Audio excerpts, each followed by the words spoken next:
Well, hello and welcome back to Coffee Talk with Karen B. Sorry for my tardy, but I do have a whole gaggle of critters I gotta make sure are okay before I can come up here and sit down. And even then, I still gotta check my little nanny cam. So anyway, welcome back. It is another fine Moonday. It's June 9th. Almost time for solstice.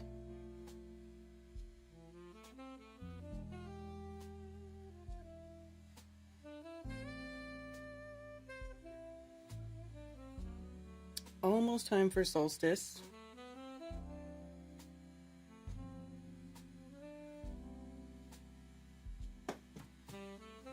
You know how it is. Just saw a dumb robot car.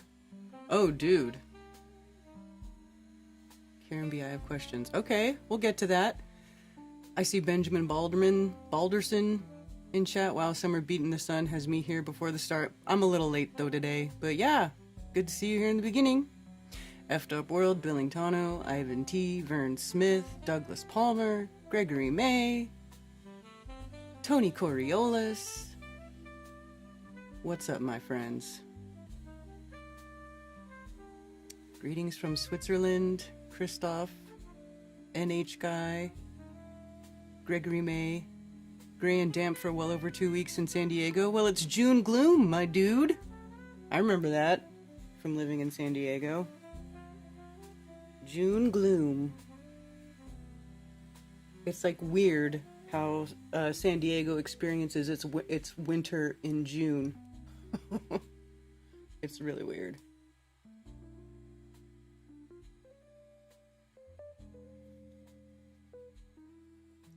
Doesn't usually happen. I'm usually doing chores when the show starts. Yeah. Hey, Jana.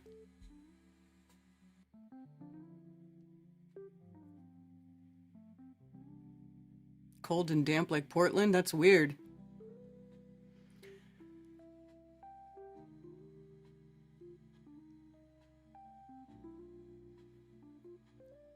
Yeah, so how's everybody doing? Dude, crazy stuff's been going on, right? It's funny that you talk about the robot cars, because the robot cars are being vandalized in the LA riots, right? Those Waymo cars. And funnily enough, Waymo had to recall 1,200 cars recently. Let's see. Oops, just dumped an empty bottle off my desk. Waymo has recently recalled 1,200 of its robotaxis due to minor collisions with stationary objects like gates and chains. This recall involves a software update aimed at improving safety and does not affect vehicles currently on the road. Oh. But it is interesting, isn't it?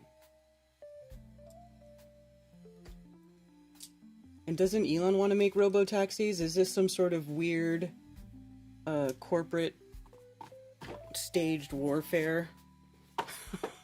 You know, I don't know. Everyone is hating illegals and immigrants this morning. Seems to be popular right now. Yeah. It's like, it's kind of crazy that, you know, I don't know if you guys are familiar with that crazy chick, Laura Loomer. She's like one of these alt media type people. And she was like, time to deploy the Palantir tech. Time to deploy the Palantir tech and use it on the illegals. Like, shut up, you crazy statist bitch.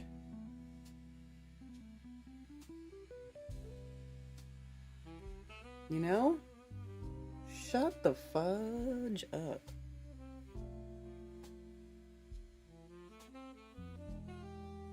Yeah, so Palantir. Palantir World Order. The United States of Palantir. Uh-oh. Is YouTube gonna try to get me already?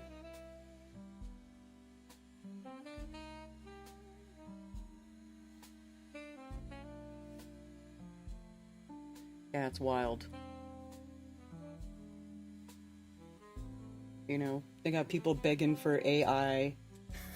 I mean, it's wild. I'm in Los Angeles and don't know that there's riots going on. Redondo Rocket, really?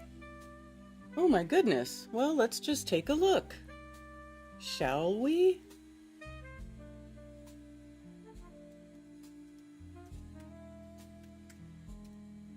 And that is actually good. I'm glad that there's somebody who lives in LA here, right? Because look at this, what's going on.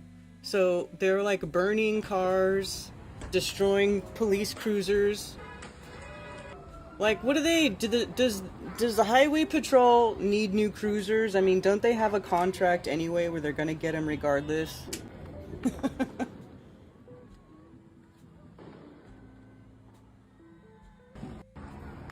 Wait, Alameda, that's not LA, is it?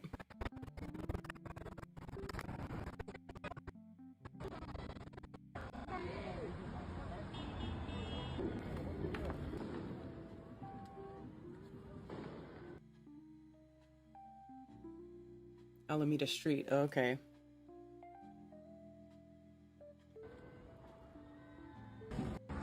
So there's that.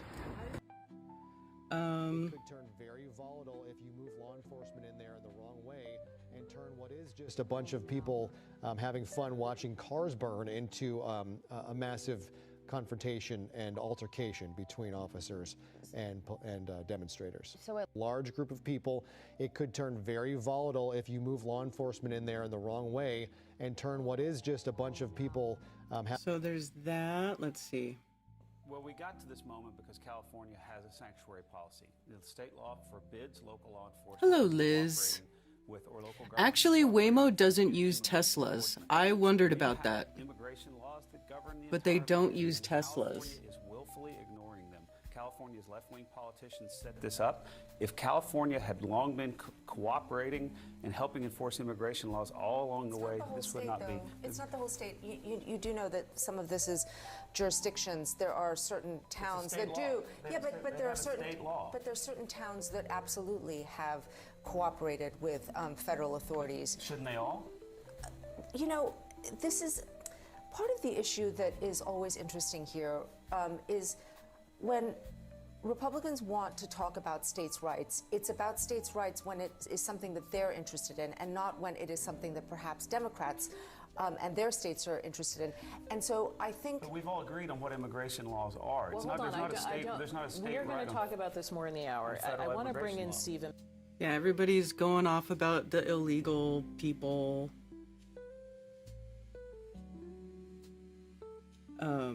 And there's all kinds of people on the internet saying, like, deport everybody.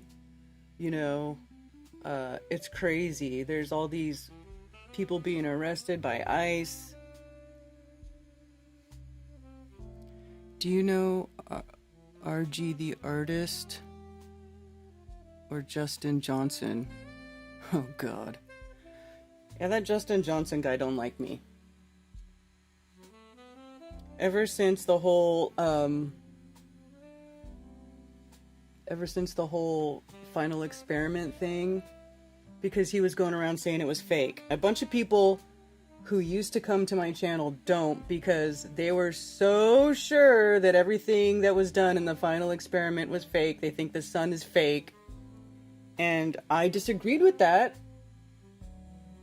And so, you know, they didn't like that. So him and like Lord Racer and these other people just stopped coming to my channel. I really don't give a shit, you know? I really don't give a shit. I'm not here to be Miss Popularity. I'm not here, you know, like, being the most popular YouTuber was never my intention. I don't really care if people don't like my opinions. I mean, you know, everybody's entitled to their own opinion. Except for me, though. If I say my opinion, fuck you, Karen. You're a gatekeeper. You're a shill. You know, even though I don't go around calling them shills for saying everything's fake when it's not. So anyway, yeah. Every now and then some lady who speaks perfect English gets on and speaks some Spanish also. Other than that, it's not even Mexicans. Laura Loomer with my Goyim children. She claims to be a Jew, but I'm not sure if she is a real Jew in real life. The United States of Lockheed and Palantir. Yeah. Paramount and Compton have been active, not so much in LA. Oh, okay, well, Compton, isn't that like the ghetto?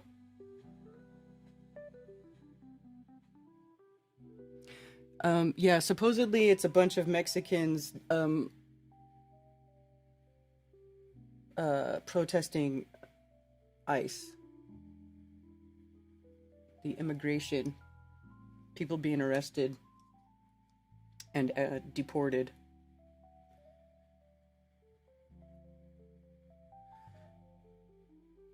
It's wild.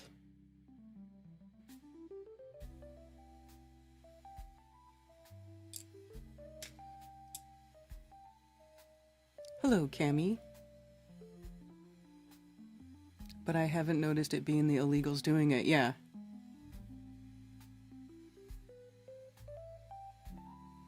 But I'm here. I'm here, CPR6.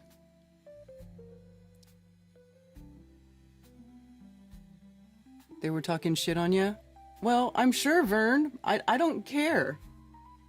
I really don't care if they want to talk shit about me. They can get bent. You know? Like... Maybe they should find something better to do. Maybe they need a hobby.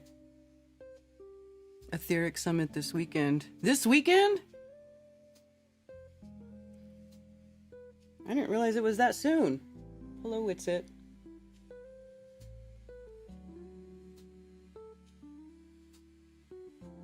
Yeah, they're talking shit because they don't like... Whatever. I live in Cali. The kids with the jacked up trucks and the Mexican flags were all born here. I know. Right? There's no illegal... Nobody who's here illegally is going to be throwing shit at cops and, like, doing any of that stuff. You know, like, it doesn't even make sense. It doesn't even make sense. Why would they do that? That's a sure way to get your ass deported. You know?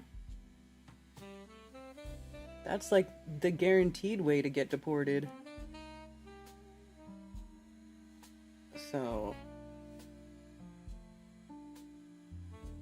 And I'm also seeing people talk about, like, Antifa helped organize the riots, like whatever the Antifa group is over there, so that's probably part of it too. You know, these riots they're just not organic anymore. If they ever were. Because they're all over the news. It's like, one thing that kind of makes me think these riots are not organic is, you know, and I talked about this a little bit last week, but the time I spent in Italy, like, it was really kind of interesting because in just a few weeks that we were there, I saw multiple protests. And I remember, like, asking local people, like, what are they protesting? You know? And they were always protesting something. They're like, oh, the road is closed today. And we're like, why? What's going on? Oh, it was a protesta. You know, like, they're always protesting something.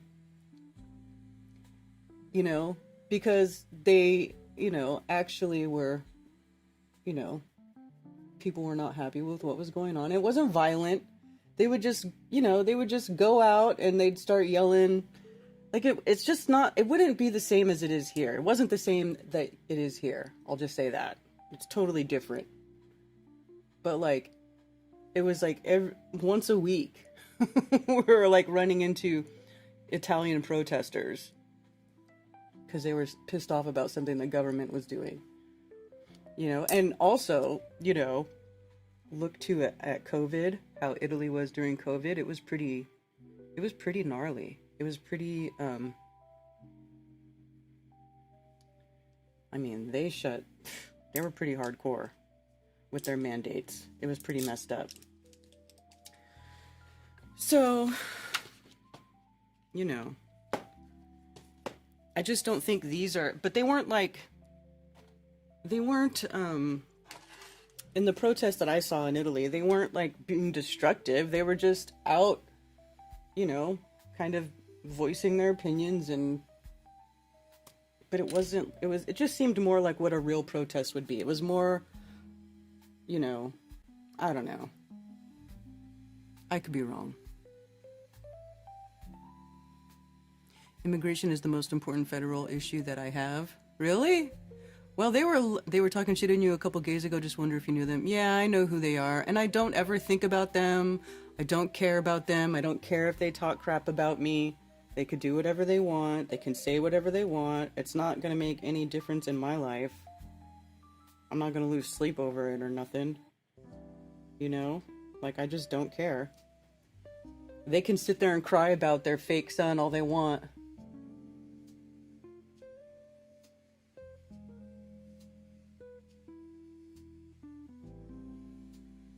It's fake. Everything's fake and gay. The sun's fake. Palestinian flags are hard to come by.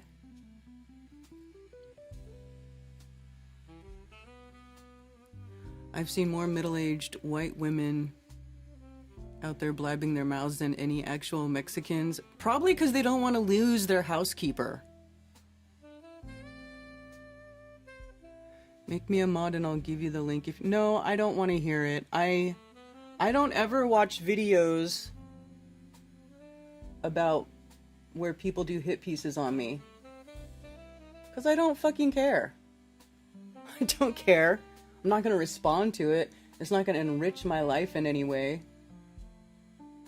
It's just two losers talking shit. Let them be losers and talk shit. If that's what makes them happy, is what makes them happy to talk shit about Karen, then let them do it. Have fun. I'll just be over here like fucking Julie Andrews on the top of a hill in The Sound of Music twirling around, not giving a shit what those two idiots are saying about me. You know? If you ever see somebody talking shit about me, just picture Karen like Julie Andrews, twirling around on the hilltop, not caring. That's where I'll be.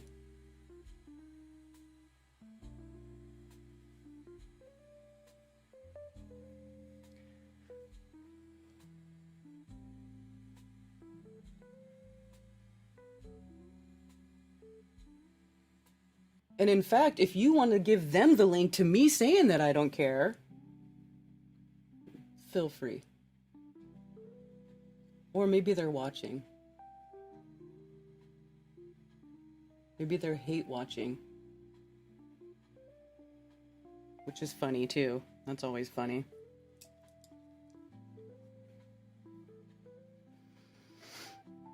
They are coordinated. The rioters talk about it. They're getting text on where to be. Yeah, and then people are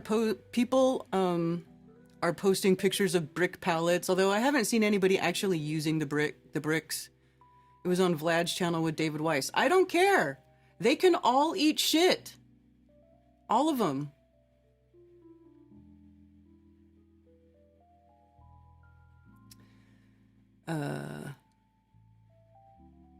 Advertisements for unpaid crisis background actors are a clue as well. Saw an ad for Clemson University wanting background crisis actors for June 9th to 11th. Really?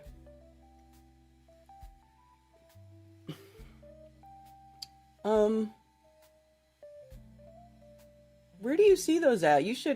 Let's try to apply. I want to be a background crisis actor and see what happens. We could like go undercover and like infiltrate the crisis actor, whatever thingy. Whatever you call it. I don't know what it would be called.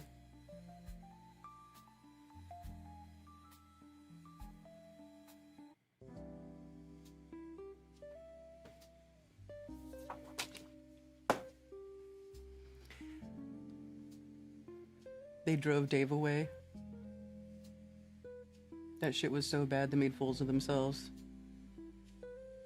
The anti-Julie Andrews. Hate watchers are the most pathetic ever. Can you imagine doing that all day with your precious time? Hell no, so I don't. Well, Vlad thinks everything's fake too. He's one of those everything in Antarctica was fake people.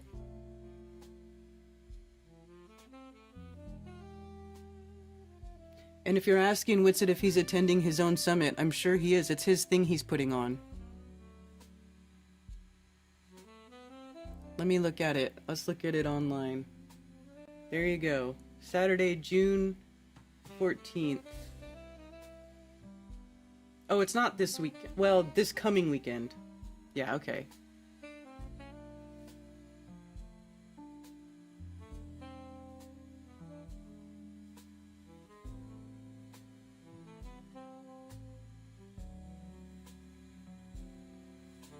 There you go. There's your speaker. So what is this summit about? This looks like more alternative health than anything. These are all like alternative health type people. Dr. Tom Cohen, cool.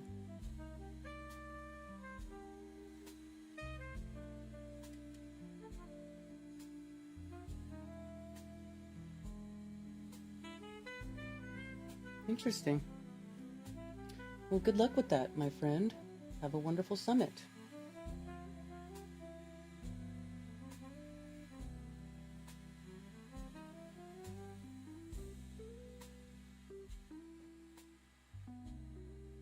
Yeah, they think, you know, I just don't, I really, like, all those people who can't accept reality and who, you know, just call everything that doesn't fit into their, you know, their paradigm fake. I don't care about those people.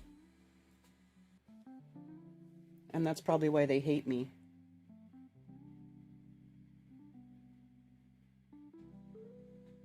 Because they're conspiratarded. And they don't like that, you know, they don't like that I basically, you know, disagree, am logical, use my brain, I don't know, am not about clickbait.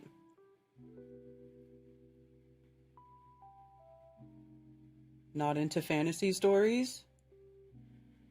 Not into speculative BS fantasy stories being pushed as truth with no proof at all whatsoever.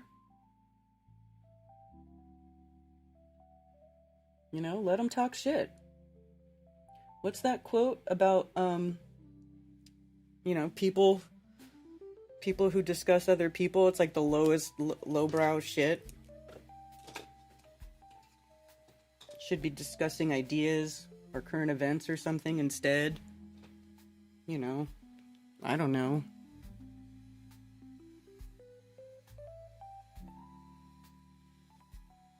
Make me oh, I read that. Let me see. I'm too far back in chat now.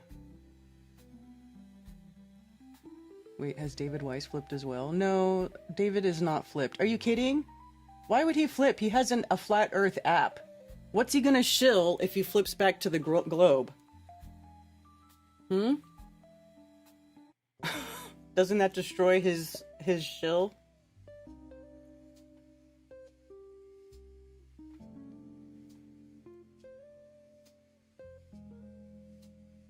Screenshot of the Clemson ad. Thank you, Jonna.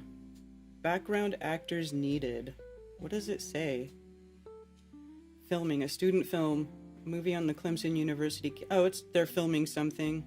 A student film. Film festival. Huh. Well, I guess that doesn't sound very crisis actor-y. Because some of them will be like, you know, actors needed for emergency simulation. Like, it'll say it. It'll say something, it'll be worded like that, like emergency situation simulation or emergency training simulation type of thing.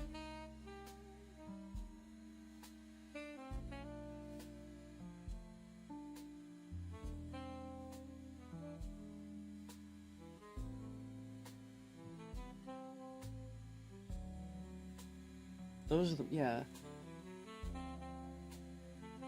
So this looks like they're just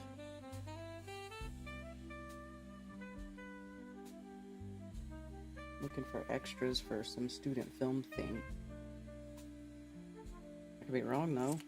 Let me look at that again.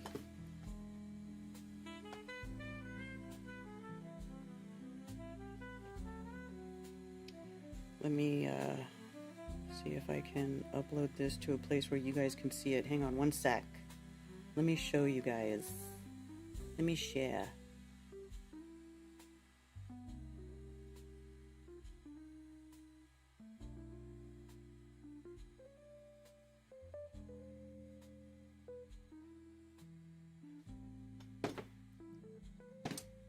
Hello, Chi-Chi! Thank you for your membership. Appreciate that. No! That's not...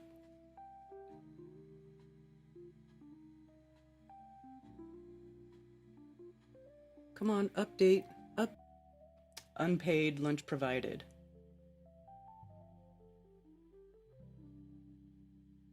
We encourage a diverse group of local students and film lovers to join and help create an energetic festival vibe. Semi-trendy outfit options. Interesting.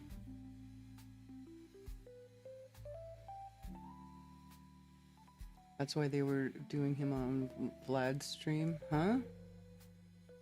Yeah, well, Austin, I support Austin in whatever he's doing. I do believe his intent is good. That's where I'll just leave it there. I'll just leave it there.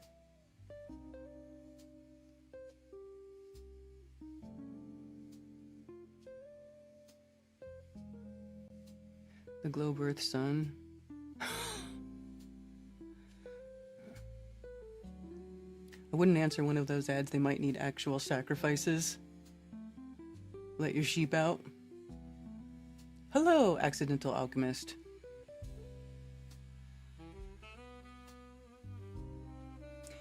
Yeah, so anyway.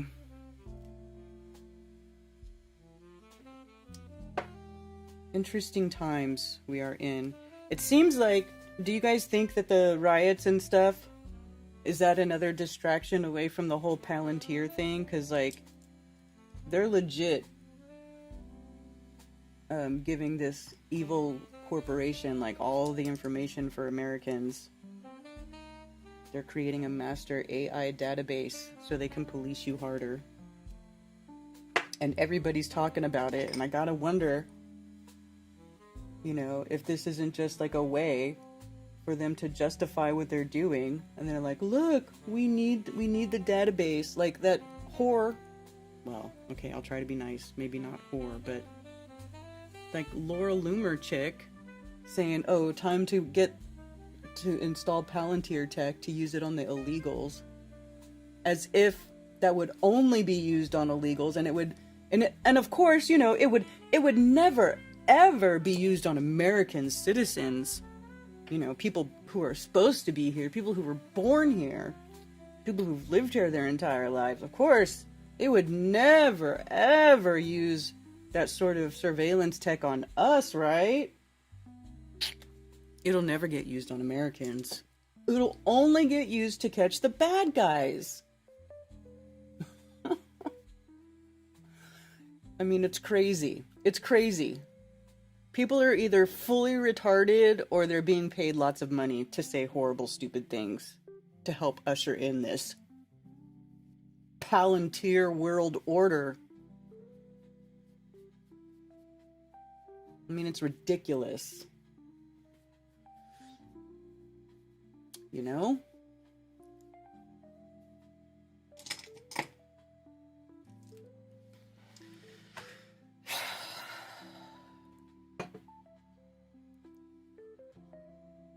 So what are your questions?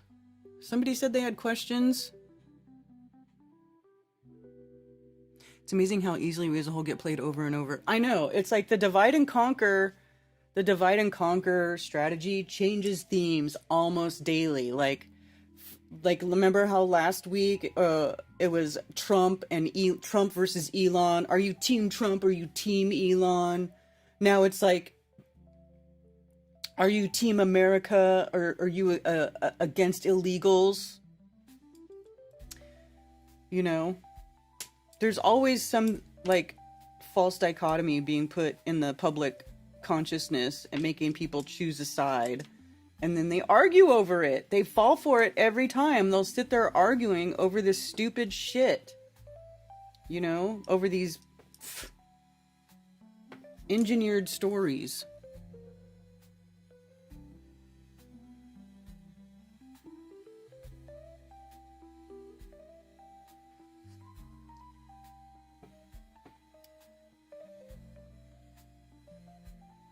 So Justin...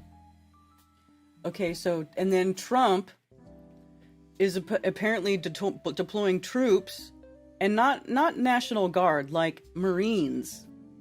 So, let's see. Not that the mayor of LA is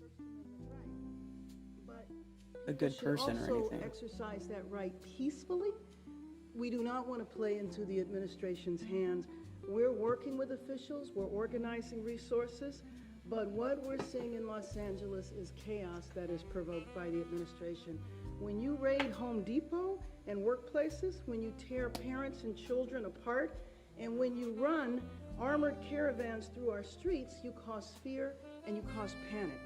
And deploying federalized troops is a dangerous escalation, but we need to be real about this. This is about another agenda. It's not about public safety. There's clearly no plan, and there is clearly no policy. I want the people of Los Angeles to know that we stand with all Angelenos, no matter where you were born. The First Amendment right gives you the ability, again, to protest peacefully, but it does not give you the right to be violent, to create chaos, or to vandalize property, and that will not be tolerated.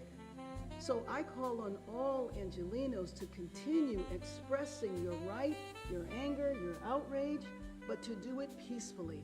And I just have to say that all of you were there Friday. Everybody knows what happened Friday. A workplace, several workplaces were targeted and raids took place.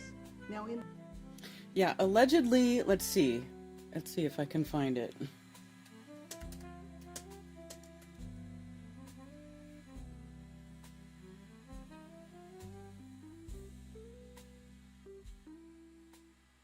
Immigration and Customs Enforcement raids in Los Angeles have sparked widespread protests leading to clashes between demonstrators. This is the AI breakdown.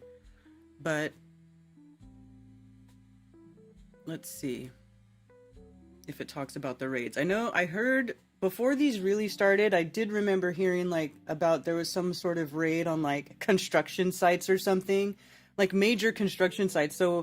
So they arrested like all the dudes working at the construction site, and now the company's like, we can't build our project, we can't come in under budget, we can't do anything.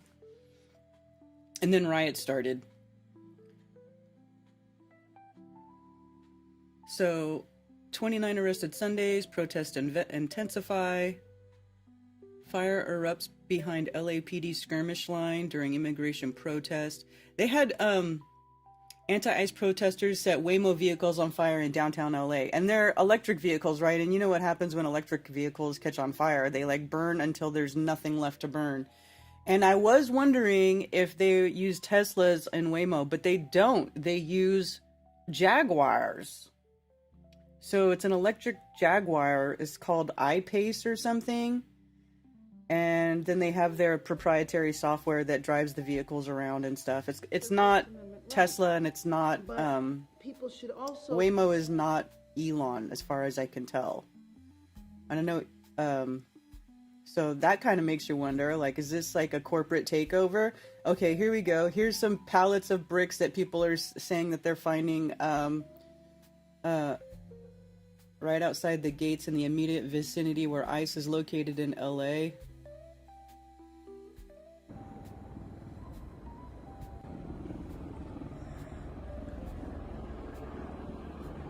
I mean, didn't we see this before during the BLM riots where they were like literally placing pallets of brick just randomly in the street and then, oh, you know. And so here's one of them cars burning. If you move law enforcement in there in the wrong way and turn what is just a bunch of people having fun watching. Oh, it's just a bunch of people watching cars burn. What lame-o, what kind of retard newscaster is that? It's just a bunch of people having fun watching cars burn. That's all.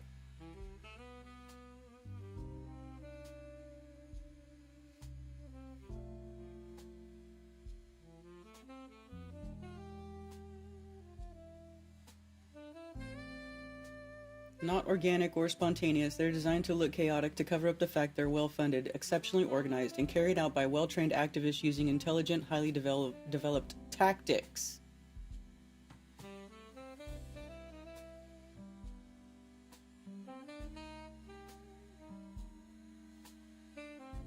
They're making Molotov cocktails there.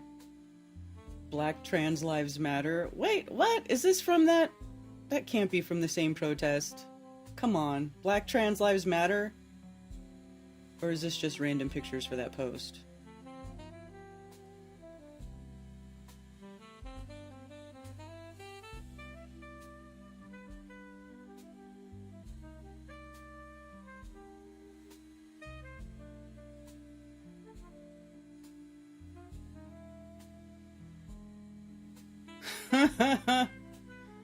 Oh my goodness, remember this guy? Hilarious. Hilarious.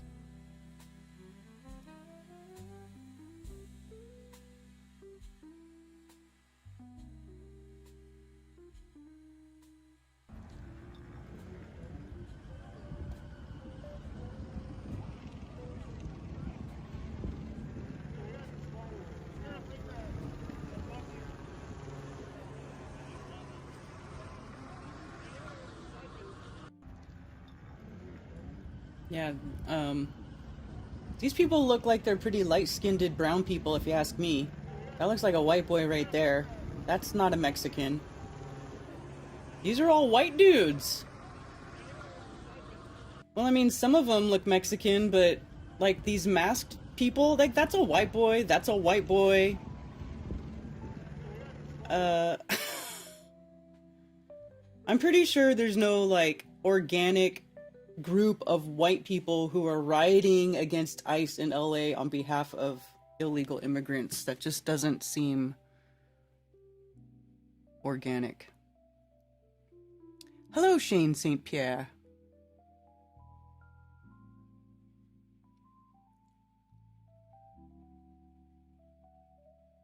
Good Sasquatch graphics.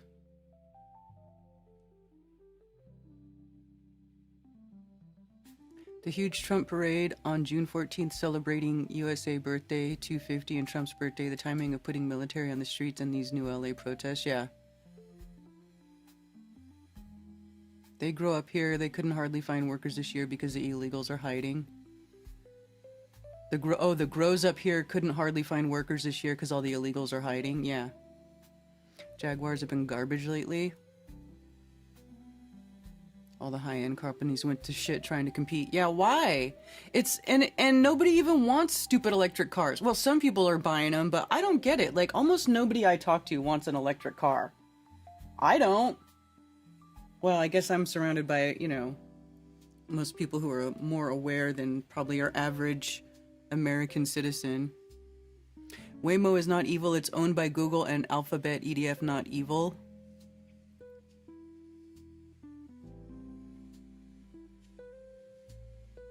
India? Good morning, ADR.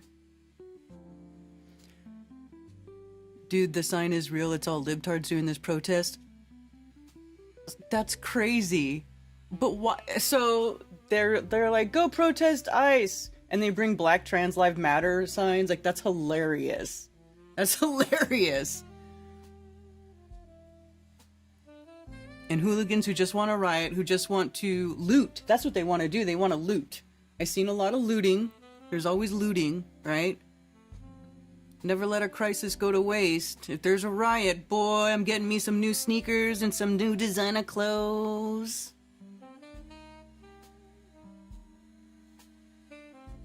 When I'm talking to an actual immigrant, we don't understand each other at all. Oh, I know.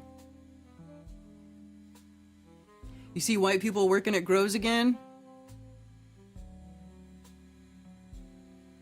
Wish you had enough for a Tesla. Really?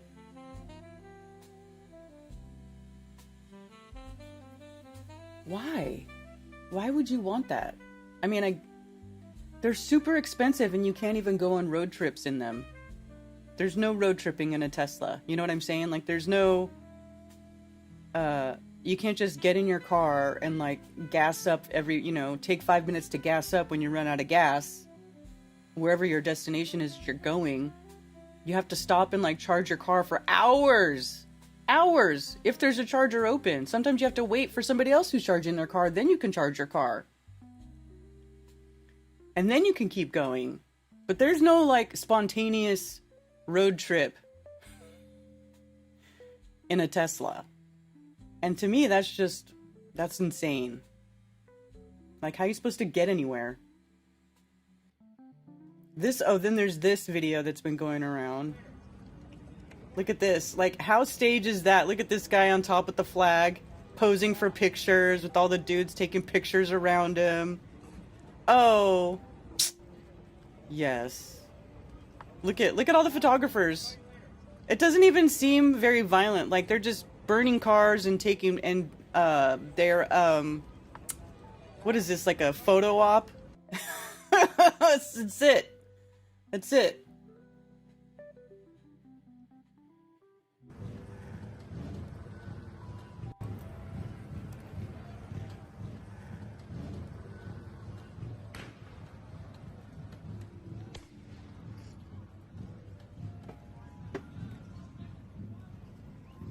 No yelling, no screaming.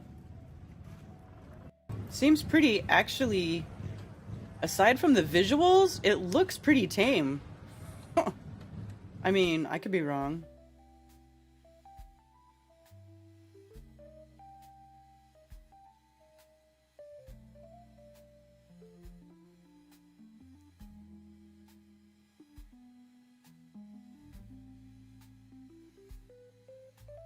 Here's another cool photo op. Look at this guy with his stereotypical cholo outfit.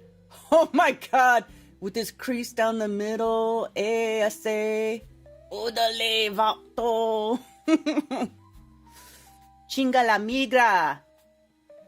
It's so funny. Large group of people, it could turn very volatile if you move law enforcement in there in the wrong way. Why do they keep showing this clip of that dumb talking? What else is going on? Death to America. That's right. I saw that in one of the video clips. This is being spray painted everywhere. Well, they missed a K.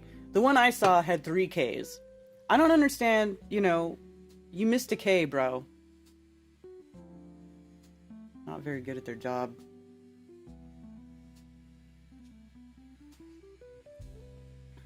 Chaotic cross here. That's what that is, right? Chaotic cross. That's a weird thing to spray paint, right? A chaotic cross. I feel like if you were just a typical, if you were like an organic protester, why would you be doing a chaotic cross? Or an anarchy A? Like, that's some phony bullshit right there. Chaotic cross, anarchy A, anarchy.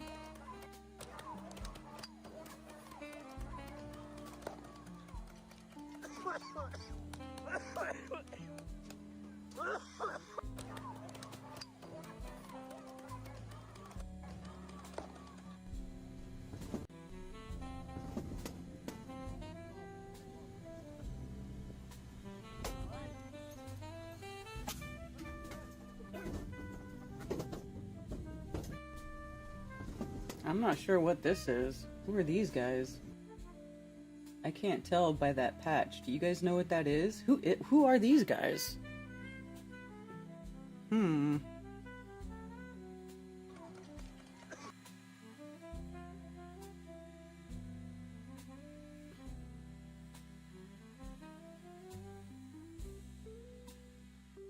Yeah, and now everybody's saying that we've been invaded the whole time during the Biden administration, letting everybody over the border. We were invaded, and now they're being activated.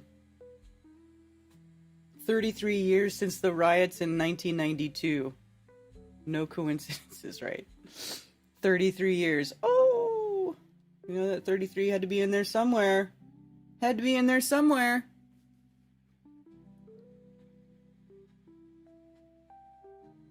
That's a jazz outfit. Hella funny.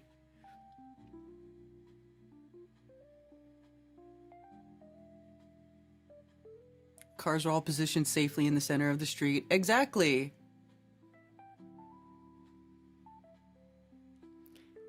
Cartel funded? No. I don't think a cartel would waste their drug money on riots in LA. Just my opinion. Mexico is so great, why don't they go back? Because they're not from Mexico, bro. That's the whole thing. They're not Mexicans. With Unreal Engine, though, those vehicle fires could be fake and we wouldn't be able to tell. Well, I don't think so, though. 3 in a row without being close enough to each other. Yeah. Yeah, the storm. Yeah, we got stormed out of our exciting rodeo that we were going to this last Saturday. We sat down for half an hour, and then a big-ass storm rolled in and started dumping on everybody, and a whole bunch of people left the rodeo. I felt so bad. Right as everybody's leaving, this little 9-year-old girl was riding her horse around the arena. She was doing her thing. I was like, aw. Felt so bad.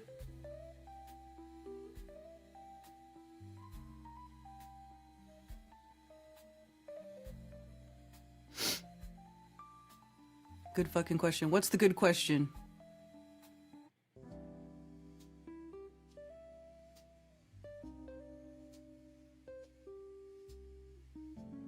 HS, that's a presidential patch?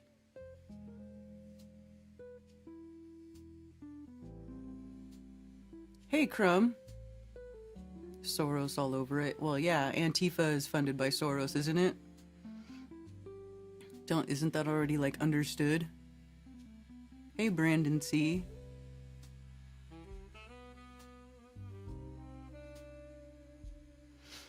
Valley used to compete. What'd you do, Valley? Did you do some barrel racing, or what did you do?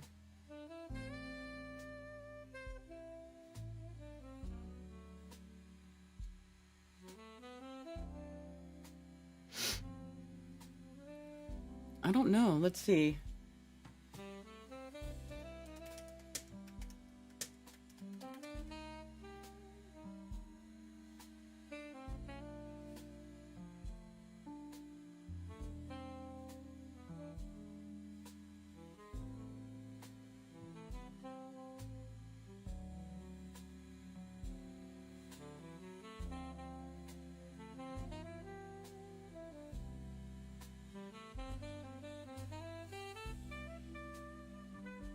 Yeah, I'm not seeing.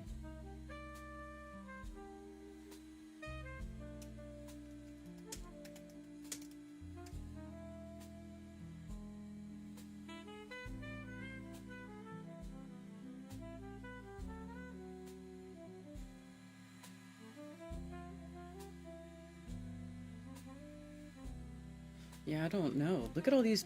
I type National Guard patch and this comes up. They got so many different patches for military. It's like, pfft, who knows?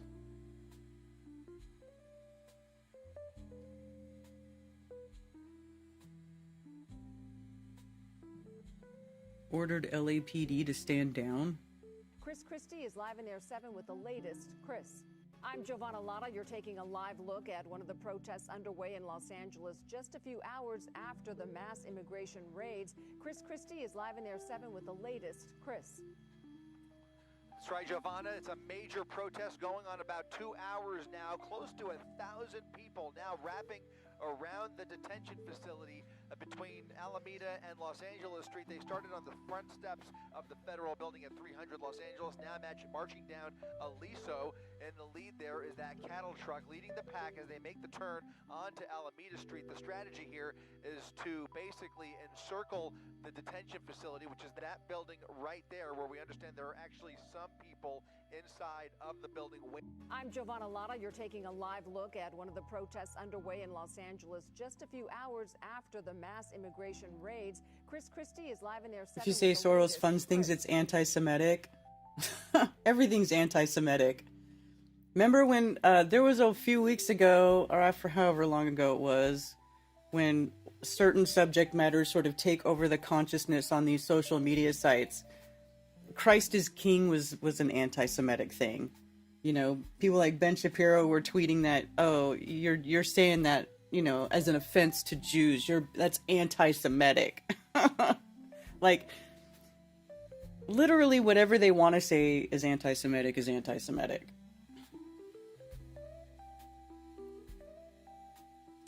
So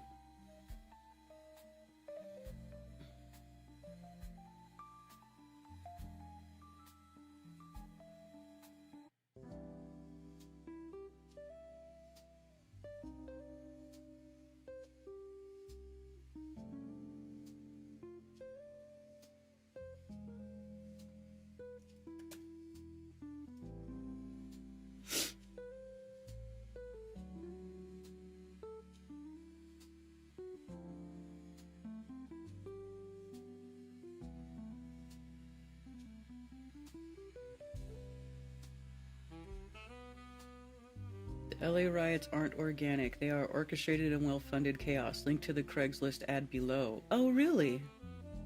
Looking for the toughest badasses in the city. Private. See, Craigslist is a lot of places where these things get put up. Extremely tough, brave men for new crew and building.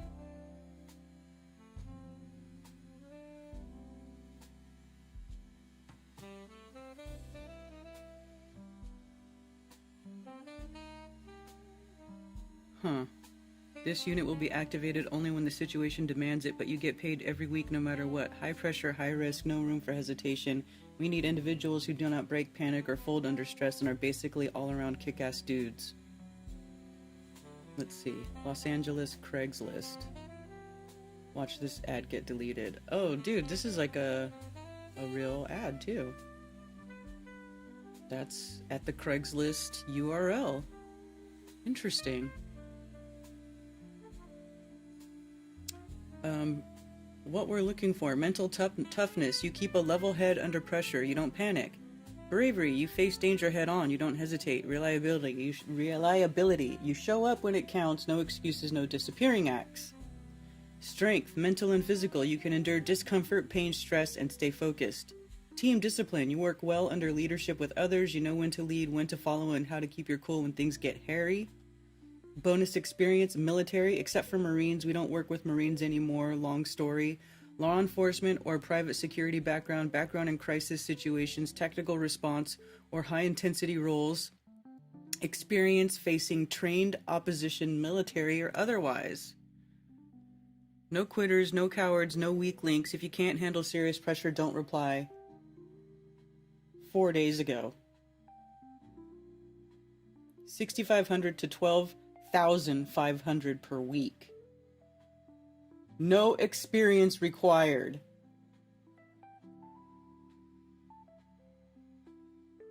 That's interesting, isn't it?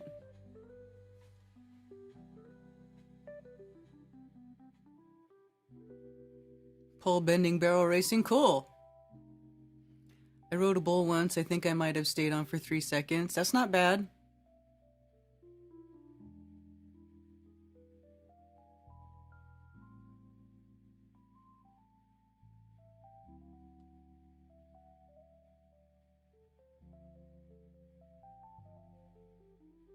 Homeland Security patch? Let me look that up.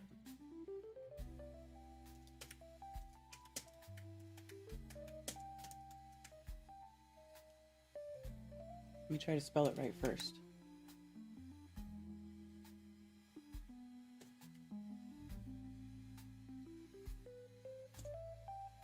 Images. Oh yeah, that might be it. It looks kind of like this. That might be what it is. I think it looked like that. That's good. Good. Nice call. Thank you. That makes sense.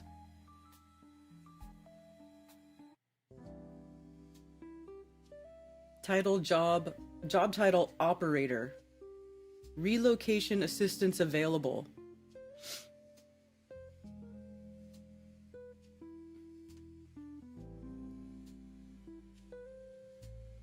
It's interesting.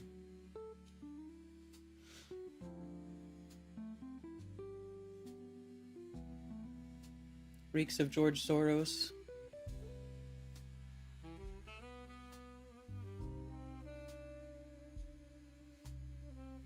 $33 million bankrolling Ferguson demonstrators to create echo chamber and drive national protests. This is old article, but you know, that just goes to show that it's like, it's already been, you know, we've already known for a while that Soros funds protests and riots and shit. May not be him directly, but that's what happens. They get funded by people who have endless amounts of money to sway public opinion, to sway the, you know, the flow of whatever you call it. Social engineering. That's what they're doing, essentially. They're socially engineering people to want that jackboot. They're socially engineering people to be like, yeah, man, bring in the AI Palantir Big Brother so we can get rid of all these illegals. And then when the illegals are gone, guess who's going to be under the watchful eye of the Palantir AI software? They're not just going to disassemble it or whatever. They're not just going to deactivate it.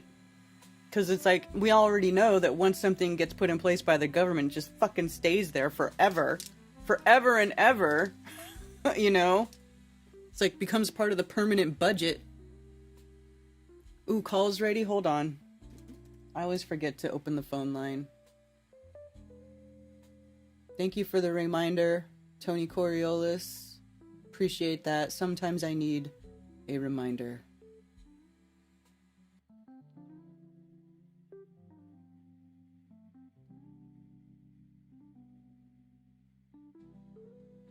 Hello, Earth First Space Later and Torontosuke Ito. Source recruitment ad. Brave men that need a mob to do anything, yeah. Kick-ass dudes, I know. Thank you for calling Coffee Talk. You're on with Karen B. Hey, Karen B, it's Tony Coriolis. What's up, Tony? Doing okay. Kind of lost my voice this weekend, so I'm pressuring myself a little bit to talk. It doesn't sound too bad, though, right? Mm-hmm. No, you sound all right. Yeah. And the Palantir stuff, was that the Catherine Austin Fitts lady? No. Okay. No. I don't know. Why was she brought up then? What was her thing? She may have talked about it, but I don't know. Did I bring her up today? Did I say that? I don't remember. It was last week.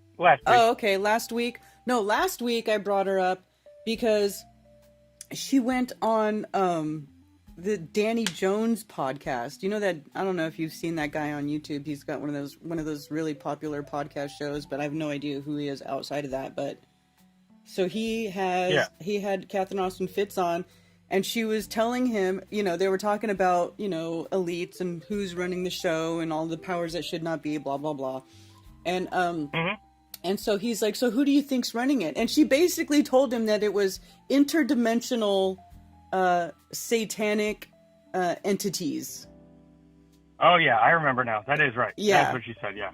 She calls it Mr. Global. My name for it is Mr. Global, but it's essentially interdimensional intelligence, you know, basically making it sound like, oh, it's demons. Demons are, you know, doing all this stuff to us. So it's like, it's just ridiculous. It's so weird that you can't really pin that to anyone either. Like, come on, give me a name. Why you gotta say that? Yeah. See, I know that stuff infuriates me because I feel like there's plenty of names. There's plenty of names that we could start chipping away and start putting these people in jail. How about Anthony Fauci or Bill Gates or the head of the WEF or the head of Pfizer, Albert Bourla? That guy knew everything that was going on. How about that crazy-eyed bitch who was the head of the CDC, who was telling all the pregnant women to inject themselves and their babies with this mRNA shot? I mean, Deborah Burke. I mean, everyone forgot about her too. Yeah, there's a bunch of characters that should be named. Yeah. There are plenty of names of humans that we can definitely start taking cases up against. So I just thought it was really ridiculous that she went on there and was like, "Oh, it's demonic entities." Get the fuck out of here! Like, there's plenty of Go ahead. Go ahead. Well, the first time I saw her, I thought she was good because she was trying to look at the financial aspect of it, but that's really all she referred to it as, is Mr. Global, like the controllers, I guess. Yeah. I want some names. Yeah. Yeah, and I think there are plenty of names. There's a whole bunch of names, you know. Totally. So. And I'm not good. I'm not good with researching and finding names, but earlier when we were talking about the robot cars, you don't have Waymos out by you, do you? You don't? No. Mm-mm. Yeah. So is today the first day you found out they are Jaguars? Yeah, I didn't know they were. I mean, I knew they had Waymos, but I just assumed they were Teslas. But then when I looked it up, they use Jaguar. Yeah, it's a Jaguar, and I swear, I only know this because I've worked in the parks forever. So me being a park guy, I see all the people that would be driving the cars that would like do the research for it, and it was a very shitty little piece of shit cheap car that would like. It'd be two people in each car, and they'd always sit in the city parks and smoke cigarettes like on their breaks.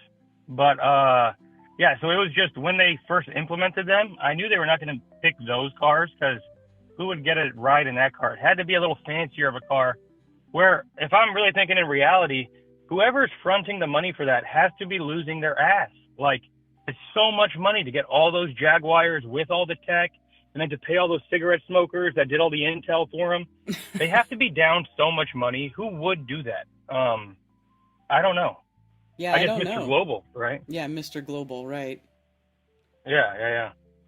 Well, one person I follow on X was, kind of maybe putting together an idea that maybe Waymo was, their cars were being burnt up in the street as like a insurance scam type of thing. That is what Catherine Austin Fitts was saying. She's saying that Mr. Global owned all the companies that got burned just so they could get insurance money. And an old, that's when I first heard of her. There was like a documentary on 2020 that she was in. Yeah, or their big EV vehicle push isn't turning out so well because you really can't force people to buy these cars. They tried to, but it ain't working out so well. Yeah. California's dropping their ban on electric vehicles by whatever year they were trying to do. Or their ban on gas vehicles, not electric vehicles. But yeah. Yeah. It's like they're way back in like 2017. I remember there was a Lyft driver guy that I got, and he said that, oh, for sure in the next 2 years they're gonna have semis all electric. Pipe dream. Like, no way. It's so far off. Yet everyone thinks that we're close. And I really wonder who's losing all their money investing in this stuff. And I guess a way to get it back is the insurance shit, which I've never been a fan of. Yeah. I find all the insurance stuff is sketchy. They don't really help you out when you need it. Yeah, it's true. Yeah. Especially in California. But, yeah, totally. I mean, I just have so many problems with so many different things, and they're just not hitting us straight, and the electric vehicles, they act like, oh, it's going to help us out so much. I don't think so. I really think they should, like, I've had, I guess now 11 different cars in my life. I've always bought in used cars and stuff. Why won't Chevy just make like one of my old cars? But I guess it would be cheaper because we're in 2025, but they never would. They want to push like a new safer, eco-friendly bullshit. Well, no, now they're making it someday. Yeah, now they're going to make it so all the new cars have a kill switch. So like if people won't buy their electric vehicles, they'll just make everybody get a kill switch installed on their gas vehicle. So even if you can gas up your car, well, they'll disable it for you if they don't want you going in it. Yeah, for sure. They want total control of everything. And even boiling it down to my simple life at the park, I had the only like ball fields that didn't have fences. But then I know that this is the truth. When COVID started, they wanted to lock down all ball fields. Oh, that'd kill people if people are out on a field, you know, without masks. Oh, God. But then they put fences around my field. But I am the only one that didn't have field. But it was just that they wanted to have complete no. If we say no fields, we're going to even put fences around these fucking fields. Like, bullshit. Fuck you guys. I've never forgotten it. And I'm trying to live my life never forgetting the bullshit, you know. I'm starting to get to an overloading point where maybe I want to ditch it all and, I don't know, go to Ben Balderson off the grid life, but I'm not there yet either. So I don't know. I'm kind of right in between. Yeah. Yeah, I hear you. Yeah. 11:11. Oh, another one of those magical calls. We're on mine at 11:11. Yeah. Well, Karen, I'm occupied at work, but thank you for taking my call, and have a great day. All right. Thanks, Tony. You too. All right. Peace. Peace. Yeah, so Waymo only is in business in 4 cities right now. So Phoenix, San Francisco, Los Angeles, and Austin, Texas. And they say they want to start it in Atlanta and Miami. Dude, Atlanta? I couldn't imagine being in a driverless car in Atlanta. I'd be having a freaking heart attack. Have any of you ever driven in the city of Atlanta? Because those people are insane. They're freaking insane. And I can't imagine being in a driverless car in that city. No way. There's no way. There's no way. There's just no way. Waymo LLC, formerly known as the Google Self-Driving Car Project, is an American autonomous driving technology company headquartered in Mountain View, California. Subsidiary of Google's parent company, Alphabet Inc. Yes. So there you go. 2 things: they cram as much under the hood where it blocks airflow and cooling ability, and neither can handle the heat: plastic and electronics.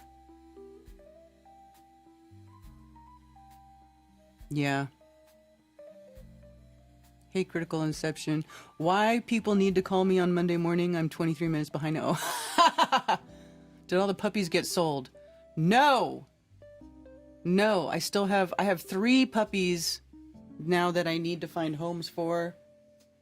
We can only keep 1. We were going to keep 2, but that's not going to work. We can't keep 2 puppies from the same litter, so I'm still trying to adopt out 3 puppies. Anybody who wants a puppy, I got you. And they're good girls. We've been working with them. They're so sweet. They're so smart. The mom is 100% purebred border collie. The dad is a mix. Just some, I think a border collie and lab mix dog was the dad. So the puppies have a little bit of lab, but they're mostly border collie, and they're very good, very smart girls. So I have Karen. That's a scary thought, right, Southern Belle?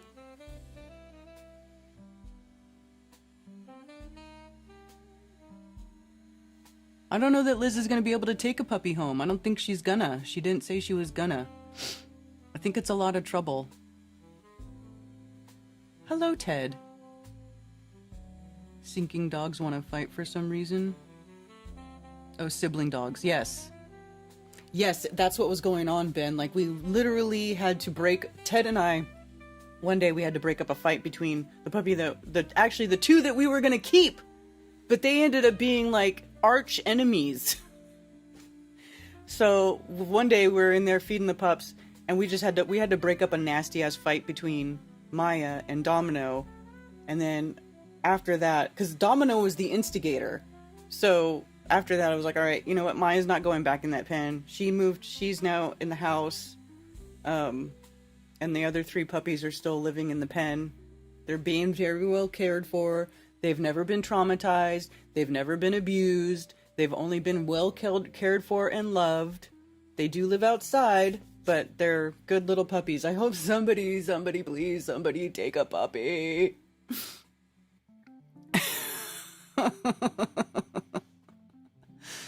Stowaway puppy, I know.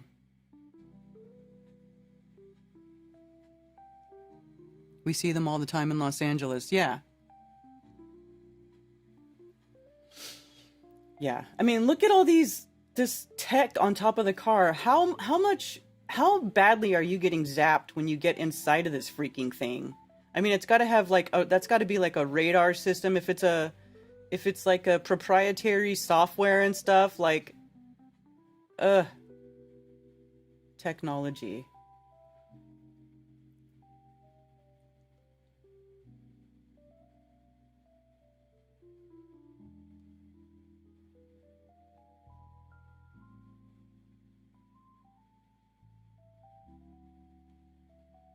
Never gets drunk, tired, or distracted. Ooh. So much emerging Loud. technology is just a show, so one can be forgiven for not being able to distinguish fact from fiction. Take this car, for example. Can it drive autonomously or not? Look at this little radar thing on the side spinning and shit. It's like driving around with radar. That was Shweta Shrivastava, Senior Product Lead for Driving Behavior at Waymo. What you're looking at is the Waymo driver in action. Adapted for a variety of vehicle platforms, it is the most advanced, fully autonomous driving technology in the world today.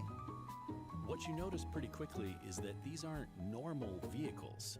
Take this Jaguar I-Pace, for example. It's been equipped with an elegant array of sensors and software.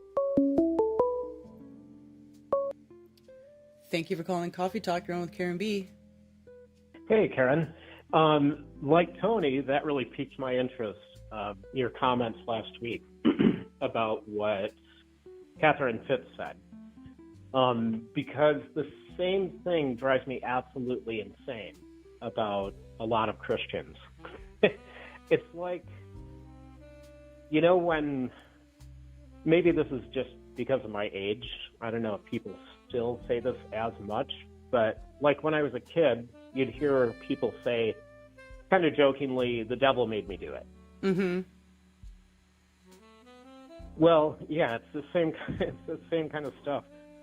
When I was living overseas, that's when I realized for myself that Christianity was real, and I became Christian, but on my own, just self-study with people like Rob Skiba, etc. Mm-hmm. But I decided when I came back to the States, I grew up Catholic, but I had learned all the ins and outs of the origins of Catholicism, etc. So I knew I wasn't going to go to a Catholic church when I came back, but I was curious to see what the Protestants were all about. And so I ended up going to, of all places, a Southern Baptist church. And the only reason that I picked that one, because there's a million different denominations of Protestants to choose from. And I only chose that one because there was an article in one of the communist rags in the town I live in about this evil, evil Southern Baptist church on the edge of town that dared to host a meeting for some libertarian group. I'm trying to remember the name of them. Oh, Tactical Physics. They're not in Tactical Physics. Tactical Civics. And I had been really impressed with them.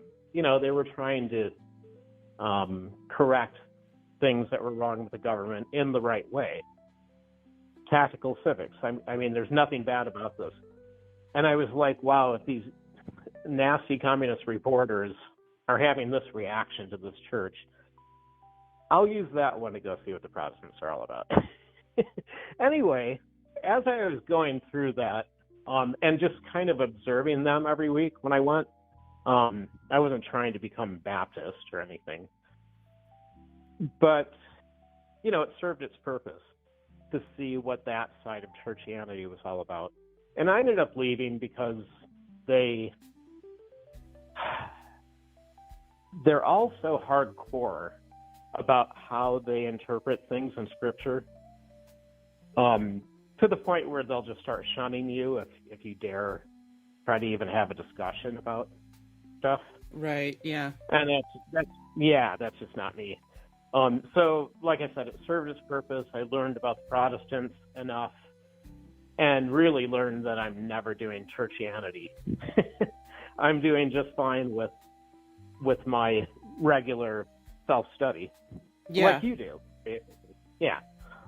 Anyway, I've got one of my brothers is really a very strong Christian and has been for decades now. And I was having a conversation with him about about how much I hate what's going on in the world, and things are getting worse and worse. This is like in 2020, this conversation. And I said, it's like those late middle-aged ladies in any church that if you try and have a conversation about evil shit that's going on, like with the COVID injections, they'll just smile and laugh and say, God wins in the end. And my brother was cracking up with me. I was happy to hear it because he knew exactly what I was talking about. As he was laughing, he was like, wipe that smile off your face.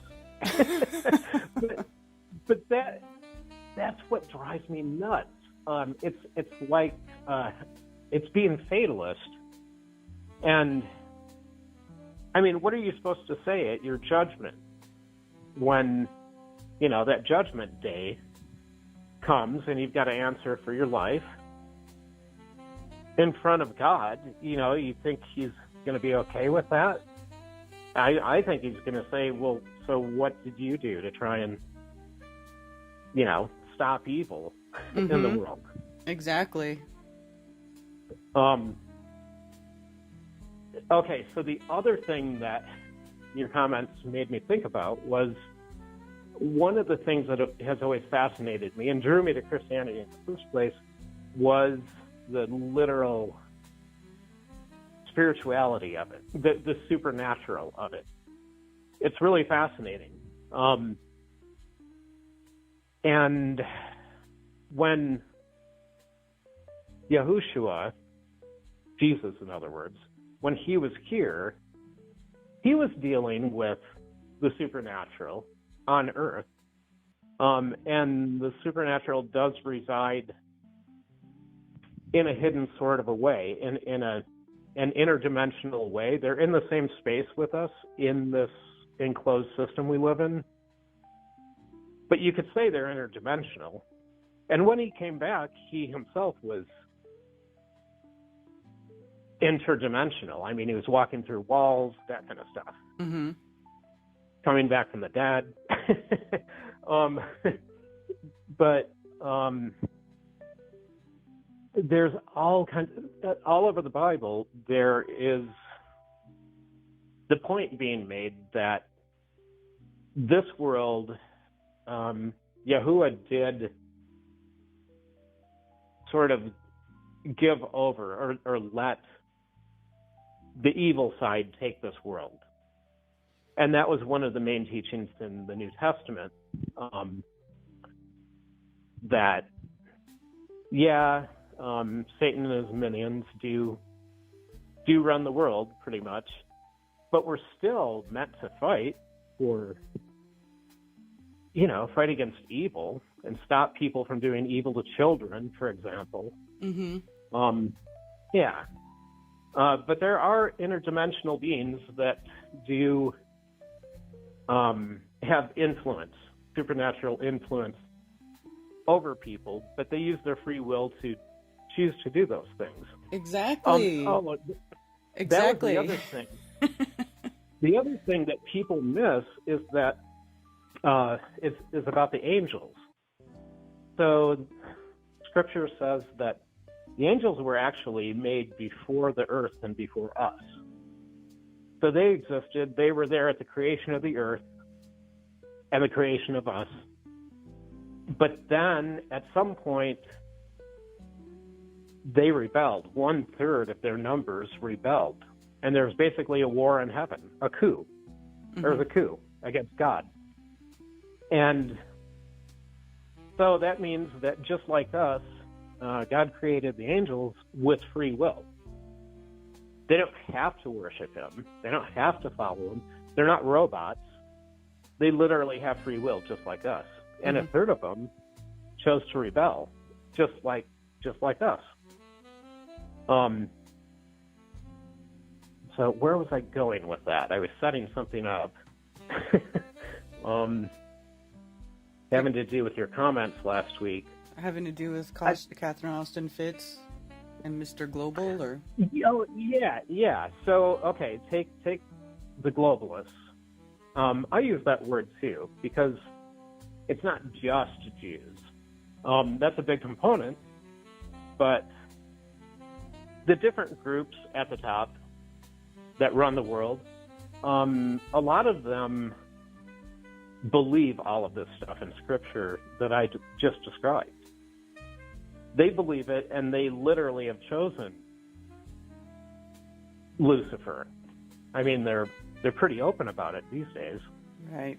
And they want to war against Yahuwah. And they think they can win. Yeah. They think they can replace God or be, yeah, definitely. Yeah. And they think they can get some kind of immortality using tech. I mean, we're really getting into that now. Mm-hmm. With AI and everything they're doing with biology and all of that. So I actually agree with the statement that Fitz made. But that in no way excuses us from, while we're on this earth, trying to at least speak up against evil people and people that have used their free will to choose the wrong side. Yes. Yeah. I agree. So I simultaneously agree with you and with Catherine Austin Fitz. But people who haven't studied it, who haven't studied Scripture and the whole spiritual side and the supernatural side especially, they could easily misconstrue her statement for, well, nothing I can do, so I'm just going to eat ice cream and watch TV. Yeah. I'll just watch the riots on TV. Yeah. That's what it sounded like to me. Like it was almost like just a dead-end statement, like intellectual, interdimensional satanic intelligence or whatever she said. I can't even remember the words. I'll have to look up the clip and probably play it. Like I said, I completely agree with her statement, but people aren't going to get it. Yeah, well, it's almost like she's giving the humans who are really responsible for executing a lot of these things that happened, she's giving them an out. Oh, it's just because interdimensional intelligence, and it's like, no, they can't help it. Yeah. Again, she's right, but it smacks of the church ladies that just smile at all the evil and say, God wins in the end. Yeah. Yeah. All right. That's all I got. All right. Thanks for calling. Okay. Bye. Bye. Yeah, man. It's wild. Let me just check my other streams here. Nobody chatting in Rockfin. Hello over on Rumble. Greetings from Switzerland. See Freddy Hot. Just give California to the Mexicans. All Mexicans move to California and problem solved. If I'm a white person and I'm born in China, does that not make me Chinese? Same with Mexicans born in America. There will be no cars in the cities in the future. Don't worry about Atlanta.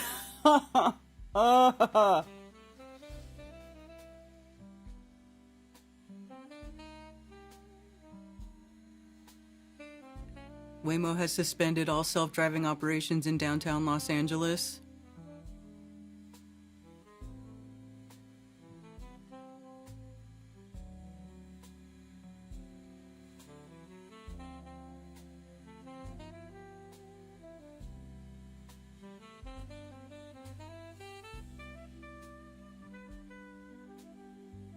I want a ghost-busting car too.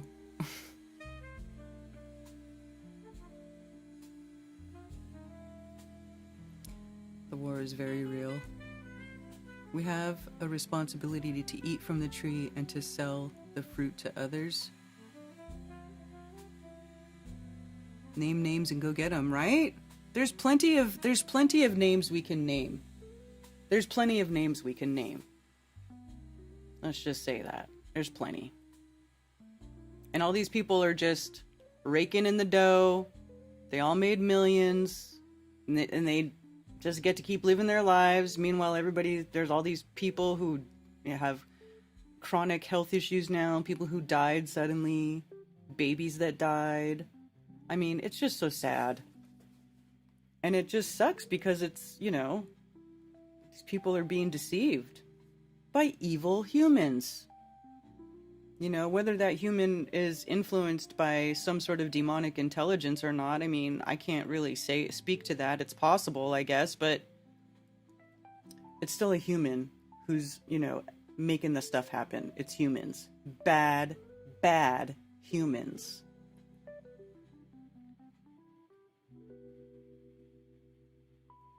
I mean, Trump with his Operation Warp Speed, it's like people just, they have amnesia. They have very short memories and they forget so quickly because there's so much different stuff always being pushed into the consciousness, by the media. So, trending in the United States, chaos. Oh, didn't I see a chaotic cross being spray painted in one of those riot pictures? Funded chaos. Google funneled millions into fighting border enforcement, funded the ACLU, backed the DACA protested ICE. Now their Waymo robotaxis are getting torched by the very chaos they financed.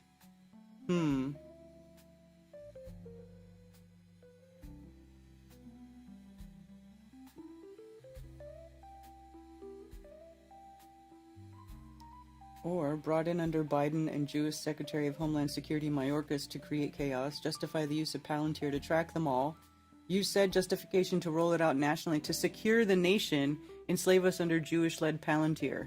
Yeah. I mean, at least there's a lot of people, there's a lot of people who see the pattern and they're speaking out about it, so it's like, there's something's probably going to come to a head here, I feel like. I feel like there's going to be some sort of, something's got to give, right? Like, they can't just keep pumping stuff out and then everybody keeps speaking against it. Like, how long can this go on? Something's got to change. Something's got to change. Oh, that's so dramatic. Look at the melted car, the dude in the background waving the Mexican flag. I mean, everybody's looking for that Pulitzer Prize winning photo, I guess, huh?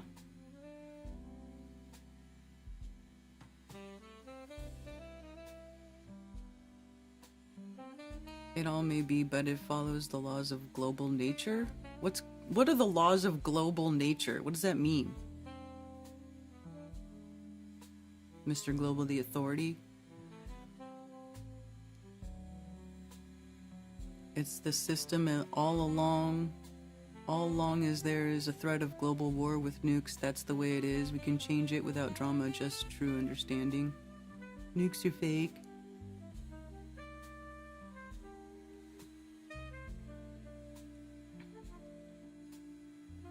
Trump's building a standing army via the police sheriff departments. Create a slush fund and all military surplus will be given to these departments.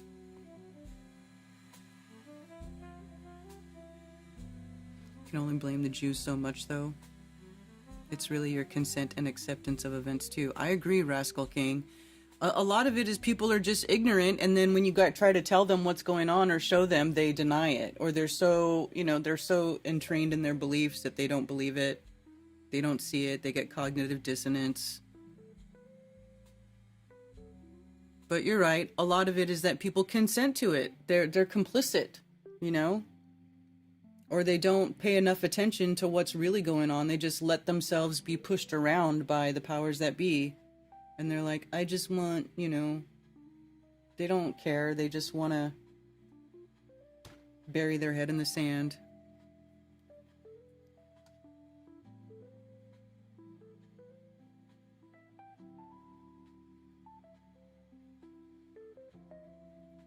Democrat politicians have a strange knack for turning down help from the military when riots break out in their cities. They want the chaos to continue.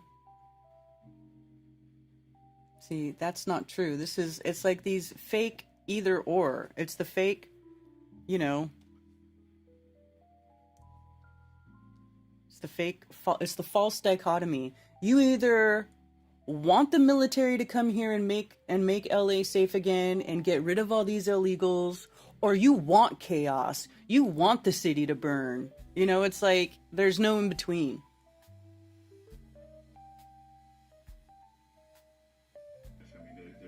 So much. It's almost where do we begin? So I think to speak to the protest, what's happening right now, people have asked, what's the message for the folks that are out there demonstrating? And my message is keep protesting. Protest peacefully for sure, but keep protesting, because Donald Trump wants one of two things. He either wants us to go away quietly and let him continue to abuse his power and overreach, or he wants folks to, as we've seen the last couple of days, that have exploited the situation to justify his overreaction with bringing in the National Guard. We've heard him threaten bringing in the Marines to restore order. That is not necessary, and it's counterproductive. You know, I've talked to the chiefs. For taking time out. Give us your thoughts. So the politicians in California are telling people to keep protesting, of course. It's so ridiculous. Meanwhile, Trump is like, stop protesting, I'm going to send the military. It's just another fake fight. Like first, like the fake fight with Trump and Elon. The fake, you know, now there's a fake fight with the federal government and the state government, you know. Oh, states are losing their rights. Anarchy in the streets.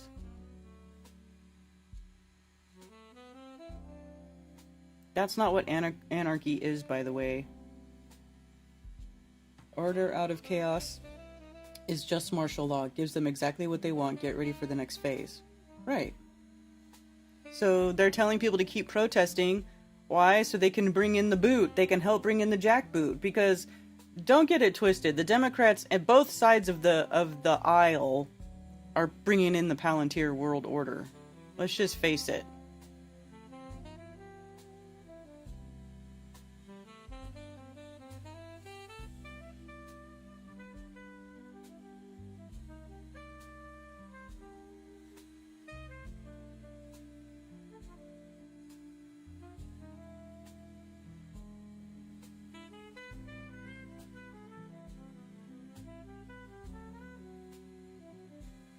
Another Pulitzer Prize runner in the running for Pulitzer Prize. Oh, look at this dude in a misfit shirt. Look at this guy. He's white.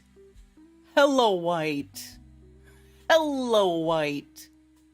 Bro is white AF. I mean, it's ridiculous. White person, white person, white person, another white person. So it's not Mexicans, it's not illegals that are protesting. It's a bunch of American people who probably, want to get paid $6,500 to $12,500 a week for protesting.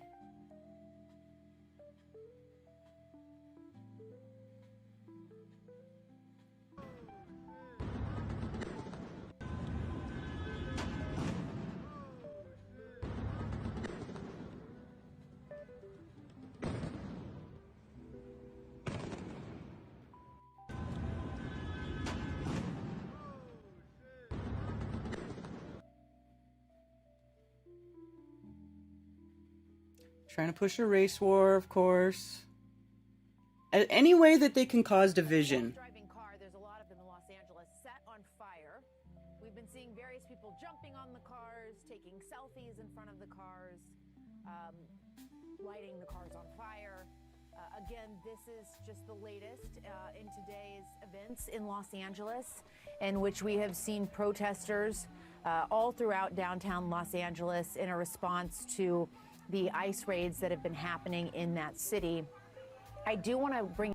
Welcome back to our... And you know what else, too? The other thing is like, before they started all these ICE arrests, right? These deportations, these mass deportations, wasn't like the whole reasoning behind doing the mass deportations was because they were saying that they were all a bunch of gang members, like MS-13 or Tren de Agua or whatever the other one is? Like, wasn't that the whole selling point behind doing the deportations? Because they're like, oh, these illegals are, you know, they're raping people, they're causing all this crime, and they like made it sound like they, at least that's what I remember. What do you guys remember? Because I remember them sort of before they started doing these actual arrests, like it was supposed to be like gangsters or, you know, something like that. Not people who've like been here for a while, who have construction jobs or houses or families, but they're like going to people's houses and they're breaking up families. So to me, it's like, well, that's not really what you said you were gonna do. You're just randomly picking people, like you're not even looking for the baddies, or you can't find the baddies because they're all hiding because they don't advertise where they are. They don't have a residence. They don't go and get jobs. They're fucking hiding out in the ghettos doing illegal shit under the radar. So that's another thing that kind of seems like bullshit. It's like, well, why would you guys go around deporting like normal people who actually have normal jobs? I don't get it.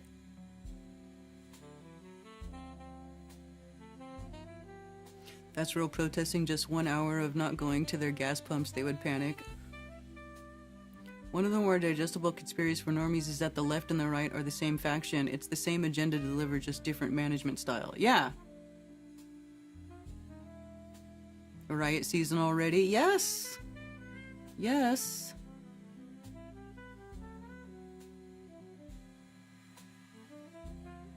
Most of them were felons multiple times over. What, the ones that they arrested?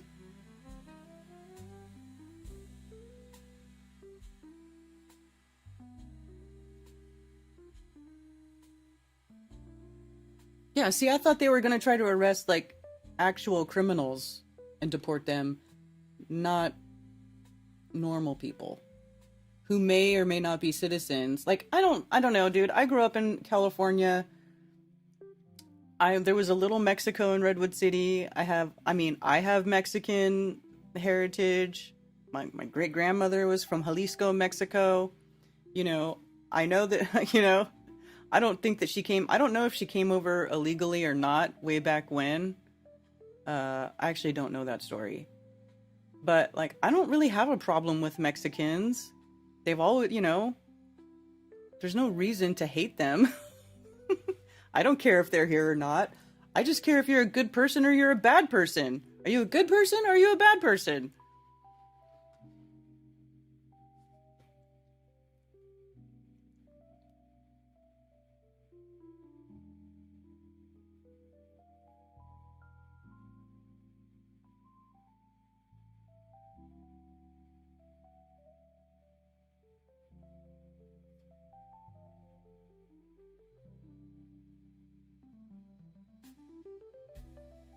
See if I can get anything else to come up here. Let's see. LA protests turned violent. Journalist injured, huh? Who got injured? Australian reporter shot by American police while covering Los Angeles riots. Oh, I did see the video of this. Supposedly this chick got hit with a rubber bullet. Why do you have a mask? Oh, check this out. Here we go. Here's the video.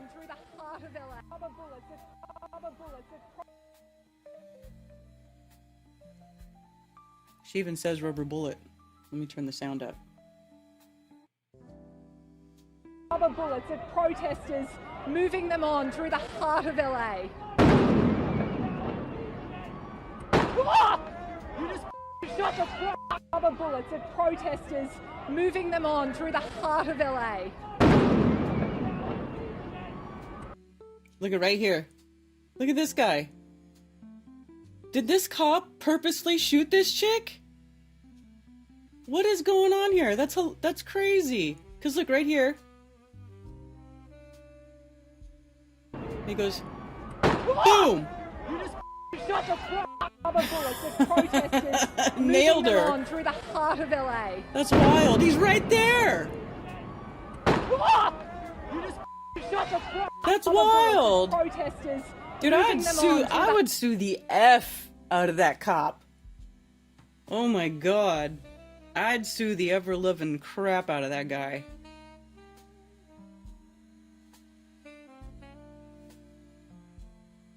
Here's rioters smashing the windows of LAPD headquarters one day after LAPD called them peaceful protesters. Okay.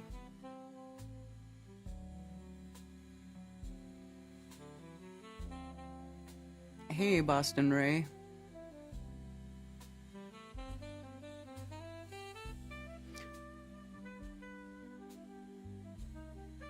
The stage. Rubber baby buggy bullets IDF. I know, right? Right? That guy probably did spend time with the IDF. He's like, oh, journalist, shooter.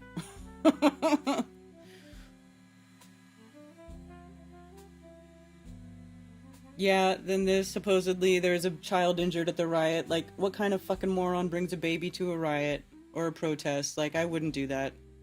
Ever. In a million years. And I keep getting shown Gavin Newsom tweets. I used to never see Gavin Newsom tweets, but now his stuff's getting put all up in my face. Don't take Trump's bait.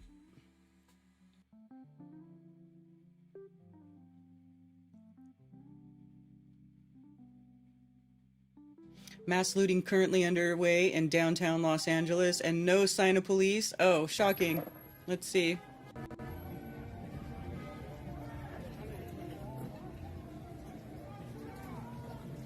Look at all the people running down the street with stuff in their hands. Hey!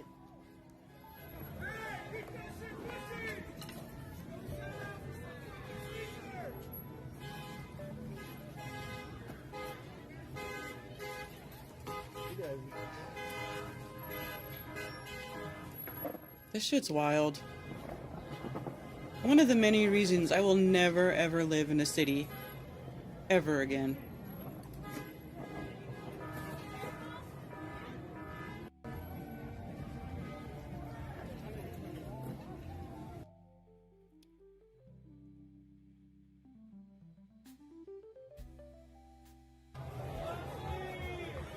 Can I get a new pair of shoes too?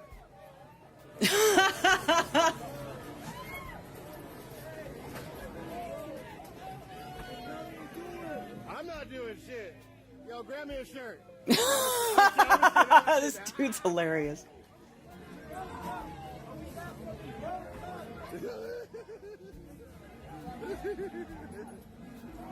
Man, let me just get a shirt up in here, dog.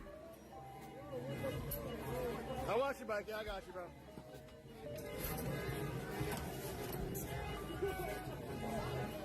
Hey, whoa, whoa, whoa, whoa, whoa, whoa, whoa, whoa, bike, bike, bike.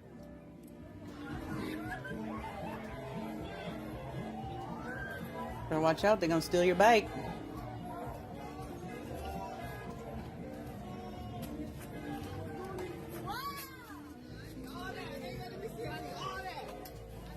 He's like, I need all that. What the fuck? He's got boxes, Jordans. Wild. The fuck out here. The guys go to the cash register? Yeah, boys!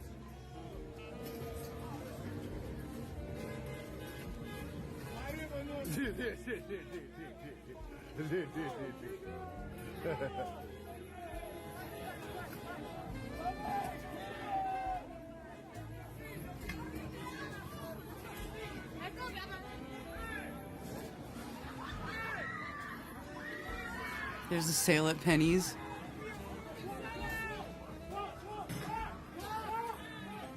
Do department stores still exist? Yeah, I don't know. Do they? Pulling unwanted plants in the hot sun. I was doing that the other day. Made me sweat. It's good for you though. It's good to sweat. Sweating is a detox. It's good to do.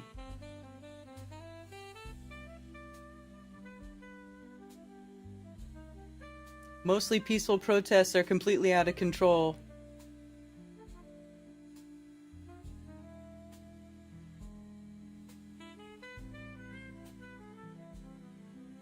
Peaceful protests launching in Los Angeles. Again, any violence with police officers should not be accepted. Them pouring gas all over that car. But remember, a lot of these peaceful protests are being jeopardized. It's like a brand new Jeep. Oh my god. Those people are gonna blow themselves up. Do you see how much gas? Look at, there's a gas can. What a bunch of idiots.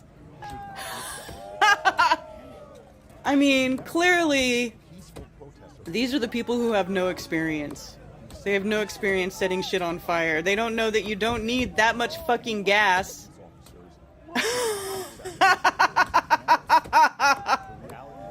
Oh my god. Hold on.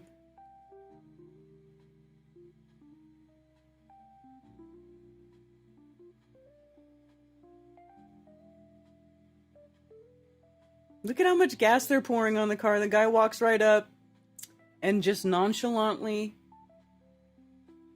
throws a match on it and kabloom. Look at these idiots standing right there.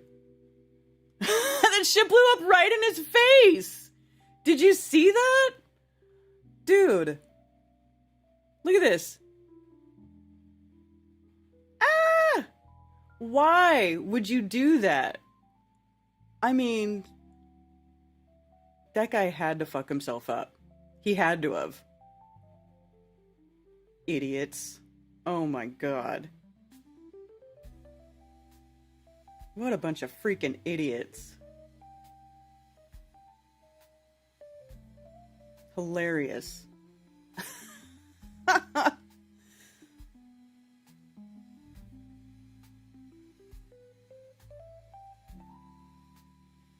Yeah, total idiot. Really quickly, left side of your screen. This is at LA Live. There's a fight in the middle of the street, and somebody is on the ground, and they are attacking that person. That person in that mini bike, right? Yeah, and I can't tell. I don't know where that. Did they get up? I can't tell for sure. Yeah, they got up, and someone's coming back and swinging on them again. They're gonna try to break it up there. And this is that LA Live location that I was telling you about. You know, you can hear the sirens there. Yeah, and the person getting up there seems a little wobbly, obviously. Oh no, and then hit by, it looked like somebody else too. Yeah. You're hoping that they can just get best out. to get out, yeah. But he's clearly injured and is not, wasn't doing a good job of getting out of there. I mean, and you look, and you know what's disturbing, and I saw it just now in the chopper shot, I saw it earlier, it is so many smiles on faces down there. I mean, people think this is funny, they think that they're having a great time. Yeah, because they're probably getting paid. They're like, this is great. We're getting paid. From where we are, because again, it's dark, and it's dark down here. Lauren, really quickly, left side of your screen, this is at LA Live, there's a Wow. fight in the middle of the street, and somebody is on the ground, and they are attacking that person. That person in that mini bike, right? Yeah, and I can't tell, I don't know.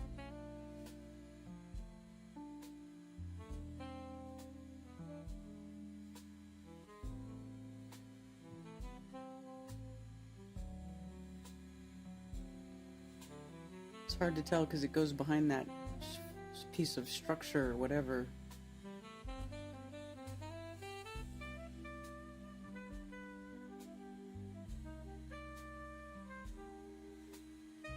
Huh. Man. They're getting paid.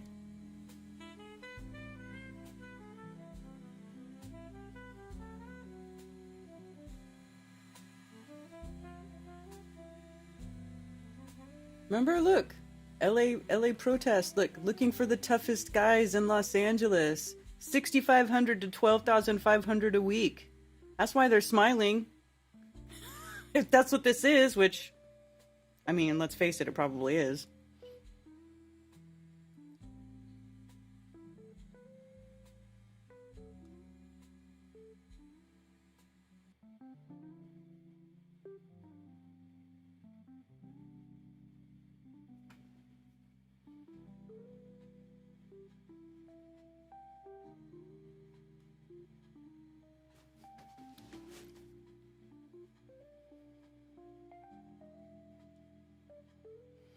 And of course, while this is going on, more people are being blown up and murdered in Gaza.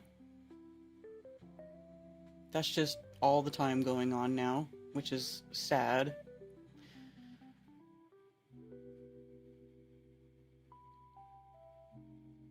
And the P. Diddy trial is quietly going on in the background. Not really many people talking about the P. Diddy trial, really, huh? Why do you think that is?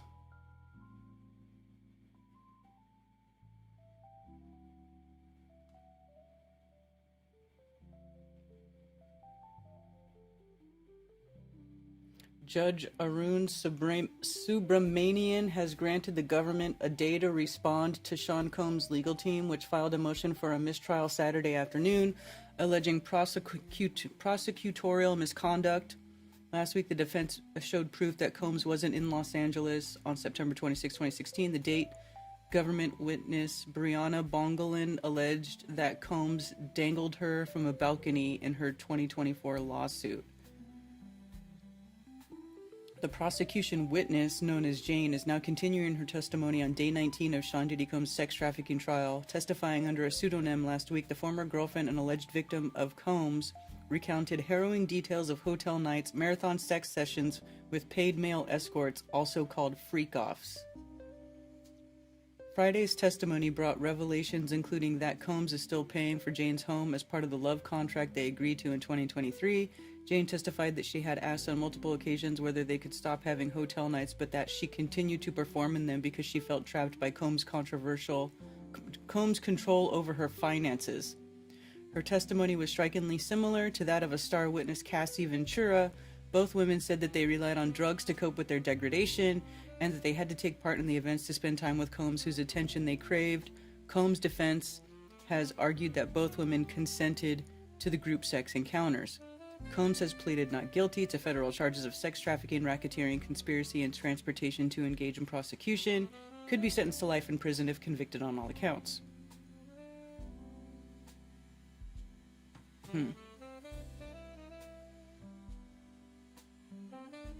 Are they not live streaming this trial? I guess not.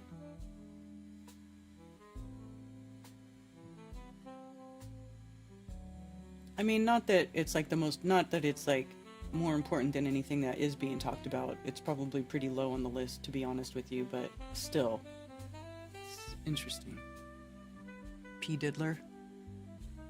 Was my birthday yesterday. Both daughters forgot it. Spent all day fighting a transmission in my truck, and I still can't get it in by myself. Oh, well, happy birthday, Bill. I'm sorry that your daughters forgot your birthday, but happy birthday to you.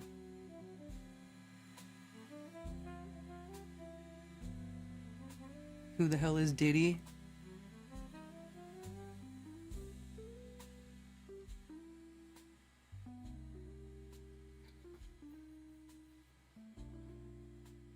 iOS 26.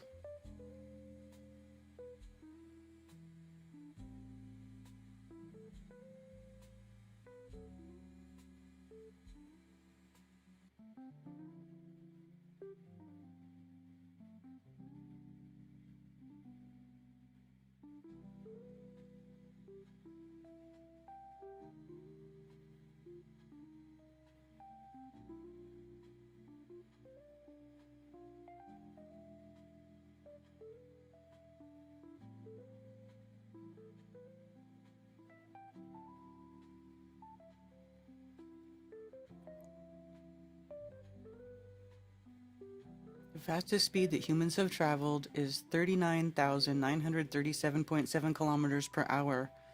The fastest flight by humans happened over 50 years ago. On December 24th, 2024, NASA's Parker Solar Probe traveled at the fastest speed that any human-made object has ever traveled, clocking in at a zippy 692,000 kilometers per hour or 430,000 miles per hour. On its closest approach to the solar surface relative to the sun. Yeah, sure it did. Sure it did.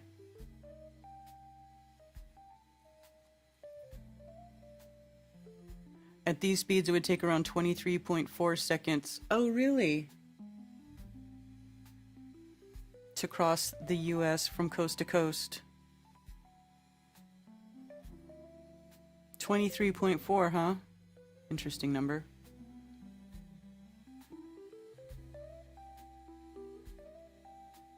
But what about humans themselves?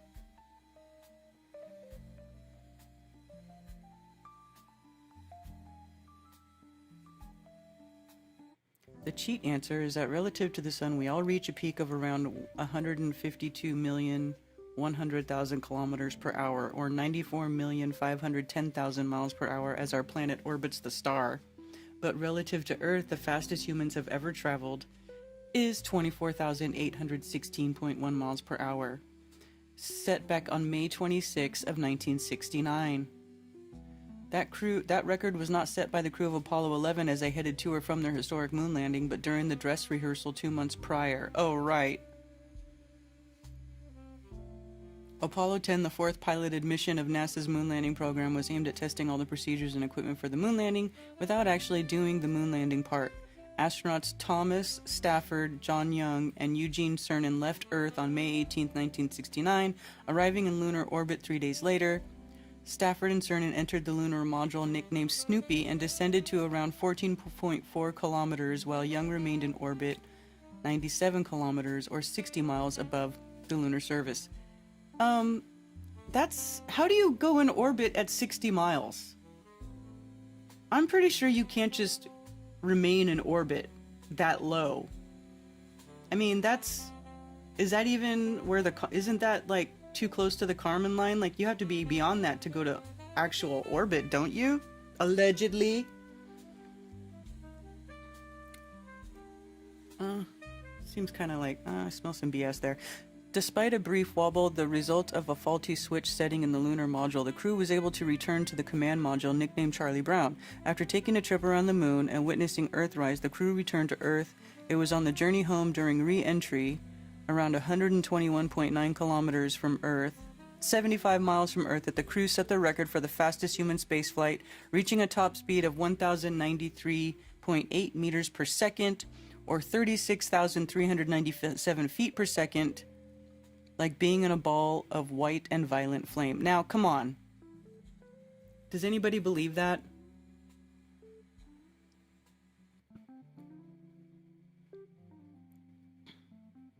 The spacecraft used Earth's atmosphere to slow its descent, as well as deploying 3 large parachutes before landing in the Pacific Ocean. Right. So they didn't even have the little assisted jets, the little jets, like the little puff of air that comes out right at the end to soften the landing. Just parachutes. And that's coming from 75 miles up, but that's just it's such crap.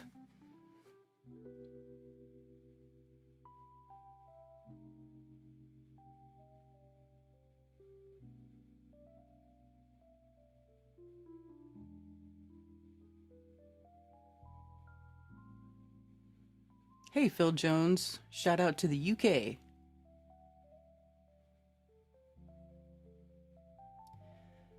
Diddy just appeared from nowhere back in the day. A week ago, the courtroom was shocked when Jim Carrey suddenly walked into the courtroom and testified. You should listen to his testimony when you get a chance. He's turning out to be a decent guy. Testified where? In the P. Diddy trial?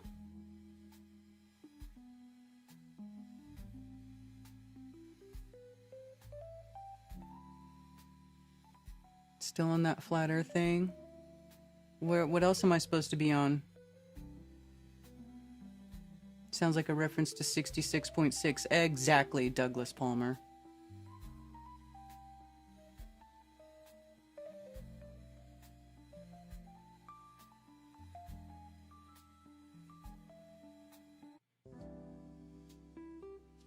Not at all, it's real.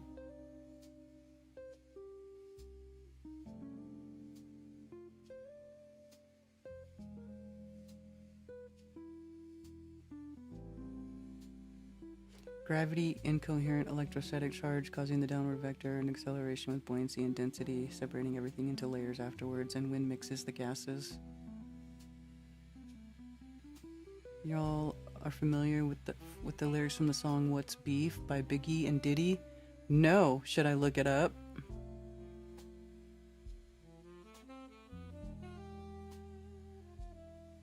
Hey Tommy, Tell the Truth, and Thunder Chicken. Good to see you guys.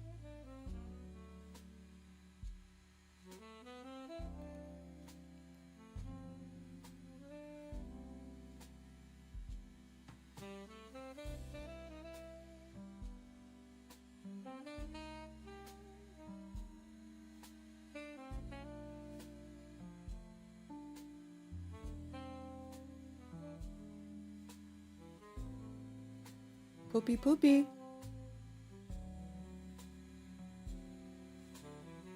I may have to go check on the doll, on the little puppy.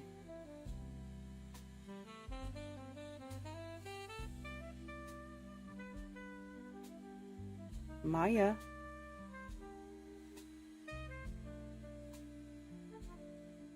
Is that her little head down there? I think that is. I may go take a quick check.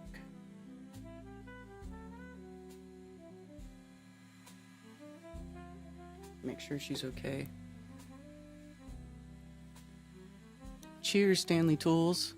And while and while Biggie sings that verse, Diddy points to himself and nods in the video like he's the one Biggie's talking about.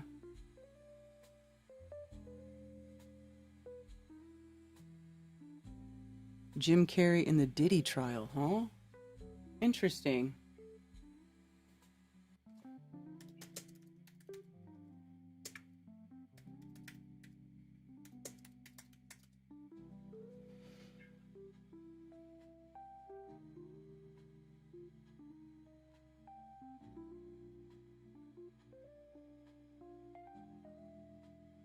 Say I'm seeing, okay, now stuff's coming up that it's not true.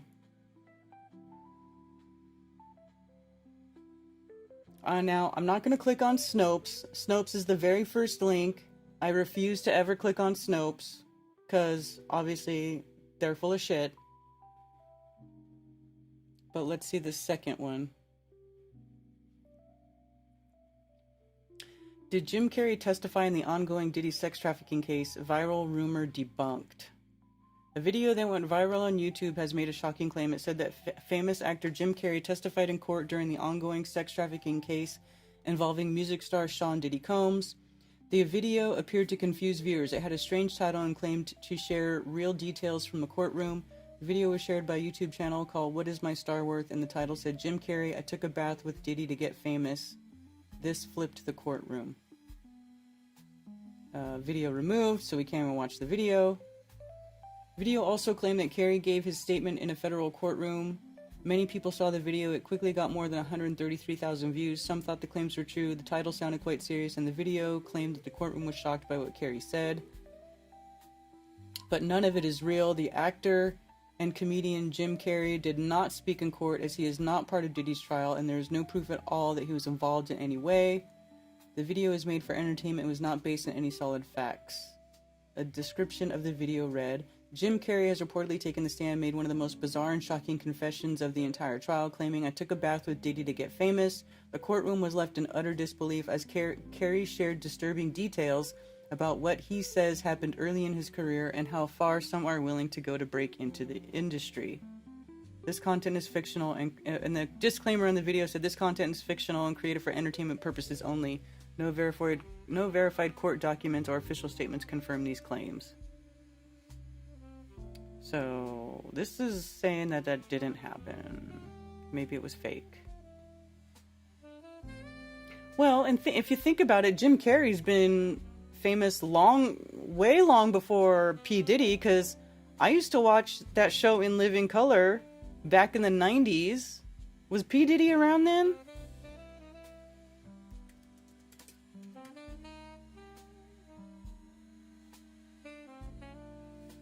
Let's look at his Wikipedia.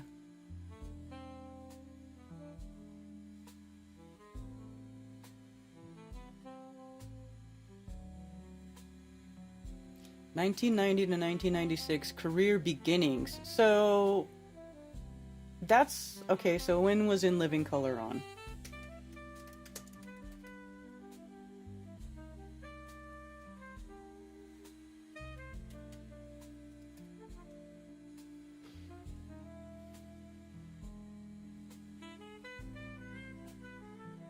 Ran from April 15, 1990 to May 19, 1994. So really, if Sean Combs, if his career was starting then he wasn't famous enough to be doing stuff like that to people yet. So, I think that might be not true.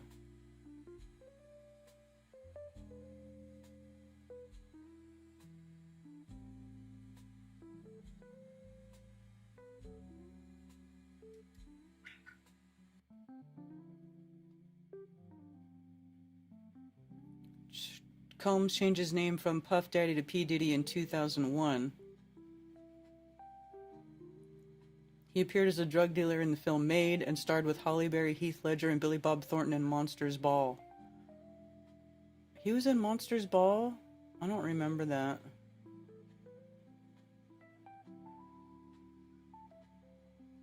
Anyway,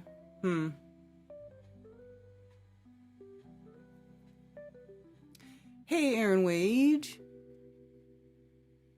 Salted Cedar, I see you there. Good to see you.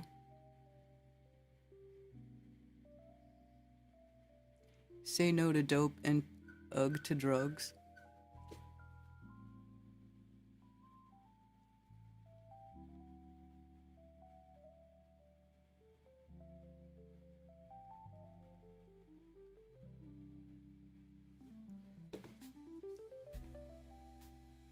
I think it was Will Smith that showed up at Diddy trial.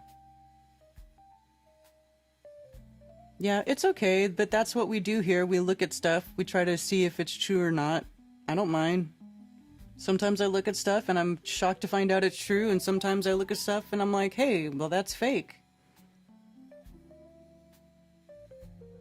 Tyrone Fire Marshal Bill did look a lot like Big Joe B. Vanilla Ice refused to go that dark path. That's why he fell off, I think. Well, Vanilla Ice, like, maybe. I do remember hearing, like, he was getting bullied. Like, apparently he was dangled over a balcony, allegedly. Yeah, P. Diddy made music with Biggie Smalls and is probably the one who killed him in a blood sacrifice. Well, okay, well, in the year, I'll just say this. In the year before the Las Vegas Flattoberfest, before I got,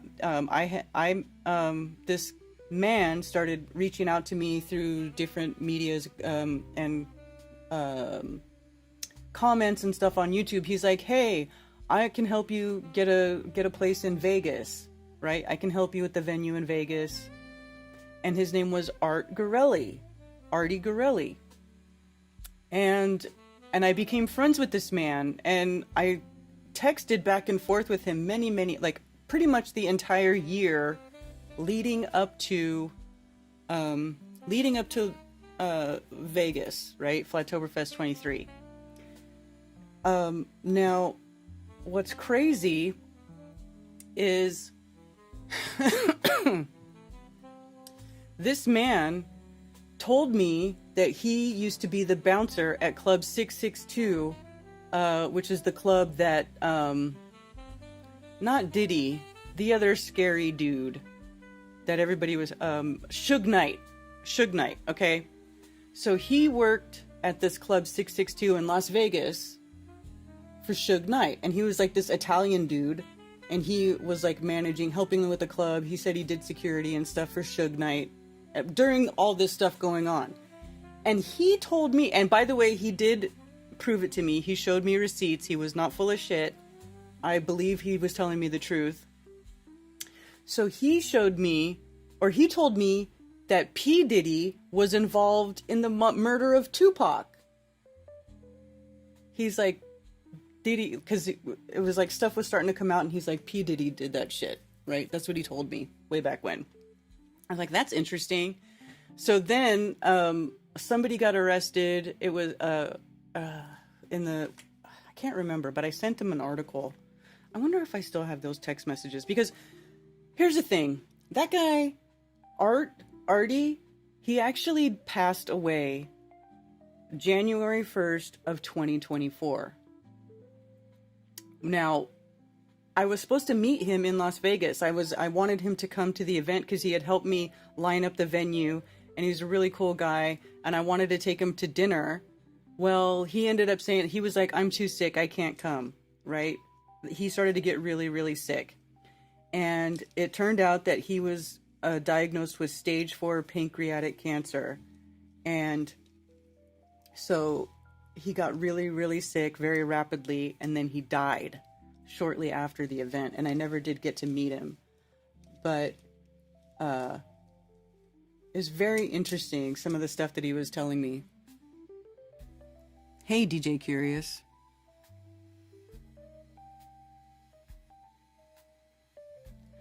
I haven't got taken in by the courtroom sketches the video showed.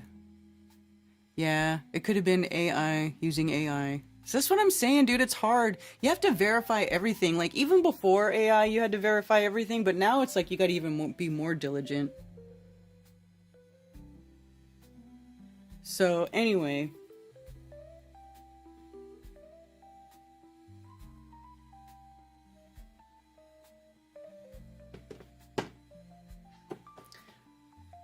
What was where was I going with that? I can't remember. Anyway, he said that Diddy was involved in that. And it makes sense. Like, now with everything that's coming out, it totally makes sense that he would be involved in those type of things.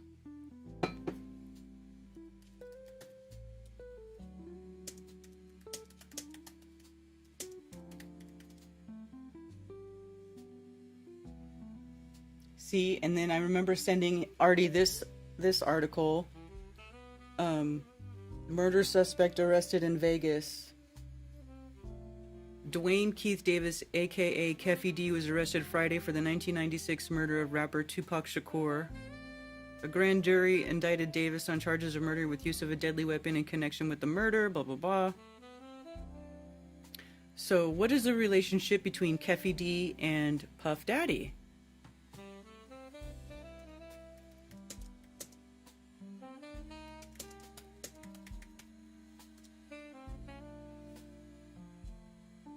Oh look, here we go. Accused Tupac killer claims Sean Diddy Combs paid $1 million to put a hit on the rap icon. Boom. Ex-gang leader Dwayne Keith D. Davis, who was charged with the murder for the death of Tupac Shakur, reportedly suggested to police that Sean Diddy Combs paid $1 million to have the rap icon killed. Davis has asserted publicly that he only told on himself and wasn't trying to provide evidence against anyone else in this conversation with police. Blah, blah, blah. However, this statement belies the claim, as he suggested that Sean Combs paid drug dealer Eric Von Martin $1 million for the killings, as well as offered to set up a surreptitious phone call with Terrence Brown, the driver, who at the time was still alive. So there you go.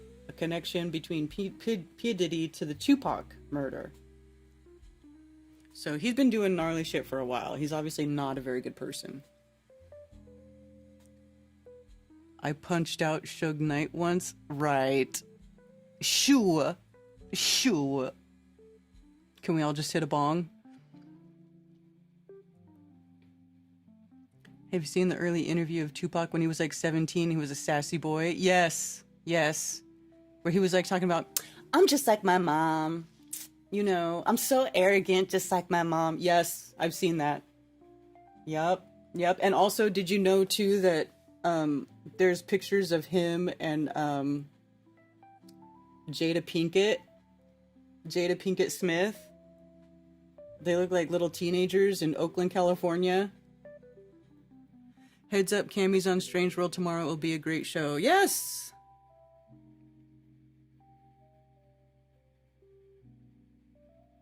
It's bucket bong time. Yeah, so all this stuff, it's kind of crazy how connected all of this stuff is, you know? Once you start looking at stuff, looking into things, you're like, whoa, dude, it's kind of crazy. All the backdoor connections, quote unquote. Hey, listen, you guys, I'm gonna go check on my poopy, and I'll be white black.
And I'm back.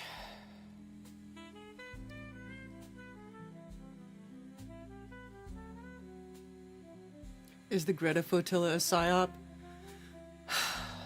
Do you think anything involving Greta is a psyop? We can look at that too. Happy Moonday, you were right. It changed us from the bad guys to any and everyone. They can't find the real crooks because they are crooks and know how to hide from retards. Yeah. They were supposed to be using rubber bullets at Kent State when the National Guard killed 5 students. Soon we'll be watering our plants with Gatorade. Dude, I keep getting ads for this app. It's like plant something, some plant app.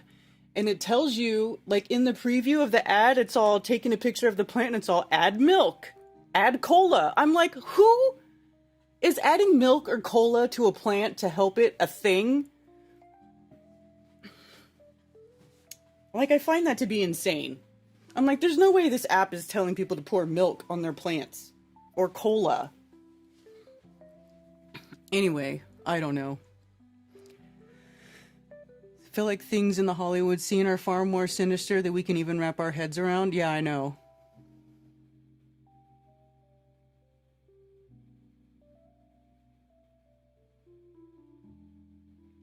John Thor has a couple excellent new documentaries on his channel. That's cool. He went to a performing arts high school in Baltimore. Yeah, because look, let's see. Let me see if I can find that picture.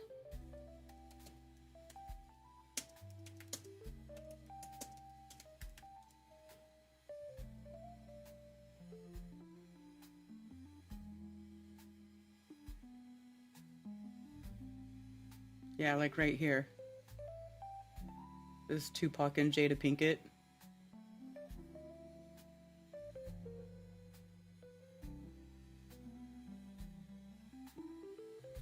These are older pictures though. There's pictures that like, seriously, they look like they're in school. Yeah, see, here's 3 different ones.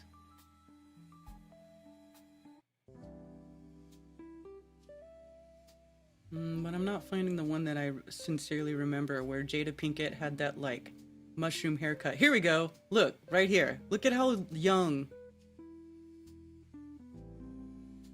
Look at them. They look like babies. Like they're like in front of like a high school locker or something.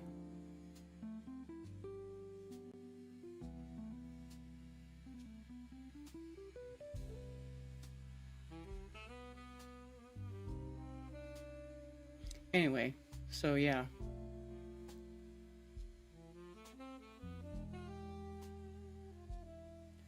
One is called Frankenskies and is a comprehensive documentary. Oh, Frankenskies was put together. That's not his video though. Frankenskies was made by that guy, Matt Landman. So he's probably just mirroring that one. I don't think he did that one. And to be honest with you, like Ted and I sat down to watch Frankenskies, I think last weekend or like a week or so ago. I said, let's come, you know, because it was on BitChute. We couldn't find it anywhere to watch it. So I was like, okay, well, we came upstairs. I mirrored it to the TV and we started watching it. And after half an hour, we were falling asleep. We were so bored. That movie was so boring. And like some of the stuff in the in their little montage, like that television where there's a montage of all the old video people talking about weather manipulation, like some of it's relevant, some of it's not. I mean, I don't know. I couldn't get past a half an hour. I could try again though. I'll try again. Both mirrors. And the other one is what now? Is about WF Palantir Skynet? Yeah.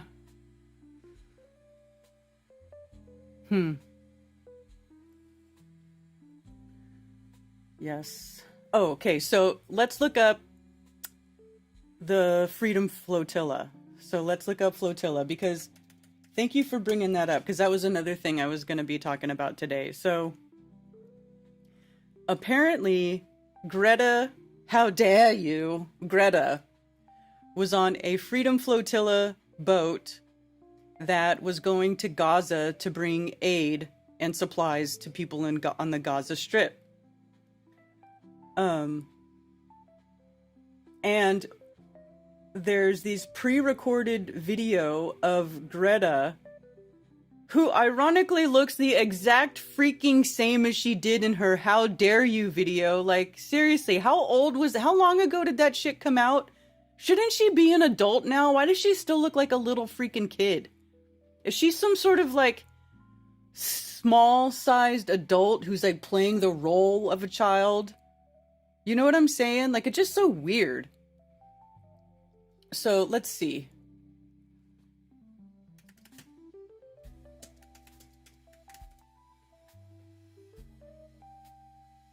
Let me see if I can play that video.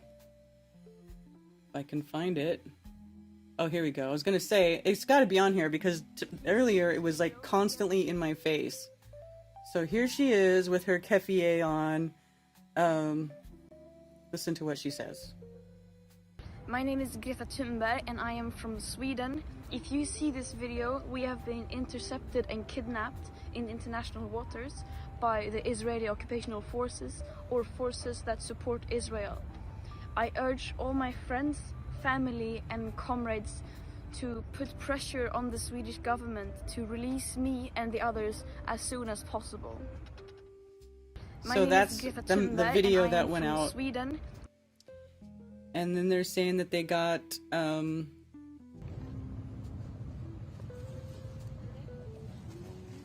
don't know if this is the same boat.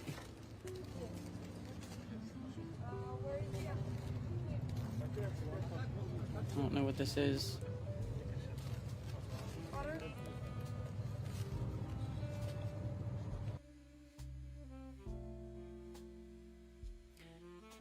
Greta Thunberg has the audacity to claim she was kidnapped by Israel after being peacefully intercepted, handed sandwiches and water by the IDF and brought to safely. I mean, look, I'm no fan of the IDF, but it does seem a little bit staged. Like, everything with her seems staged. There was another thing where she was, like, protesting. I forget what it was. But she was being carried off of the protest by people, and everybody was smiling, and it was like, here, we're carrying off Greta Thunberg. She's going to jail. It was just so fake and cheesy.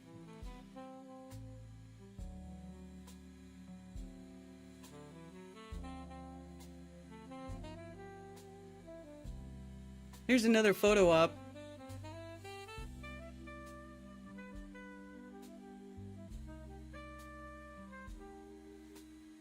Made prior to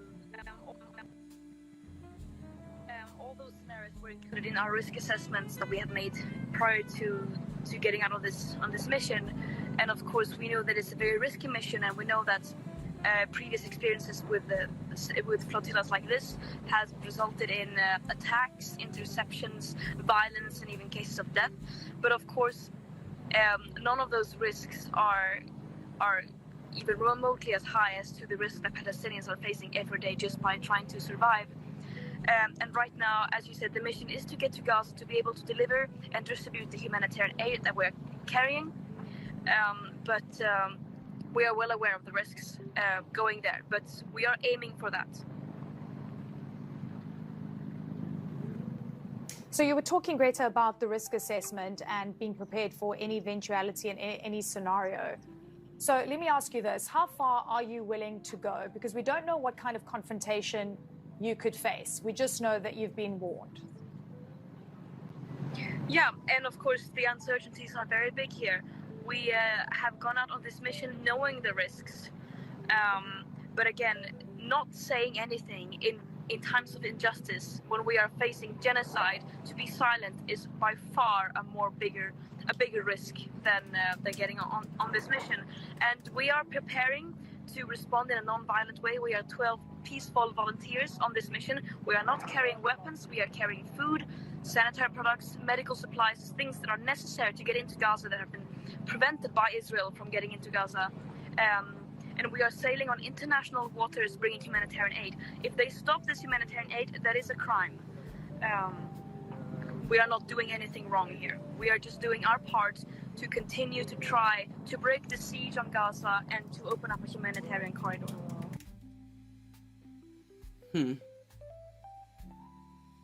How long ago was that original video?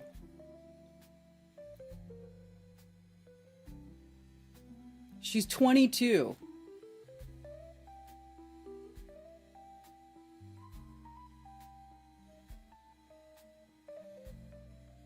So in August 2018, age 15, Thunberg began skipping school, vowing to remain out of school until after a Swedish election to attempt to influence the outcome. She protested outside Swedish parliament, where she called for stronger action on climate change. Blah, blah, blah.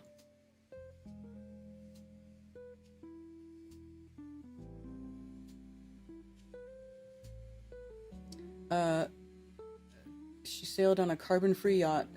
To avoid carbon-intensive flying, Thunberg sailed on a carbon-free yacht from England to New York, where she addressed the 2019 UN Climate Action Summit.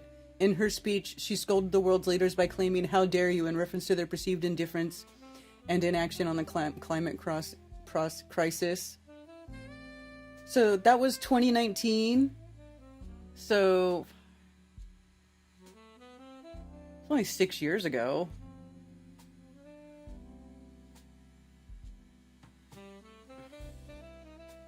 I just feel like she still looks like a little girl.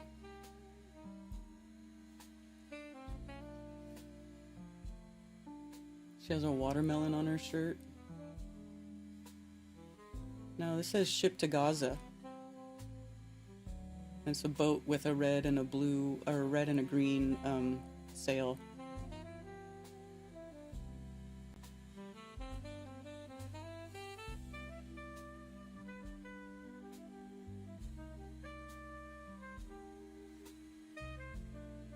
Here we go.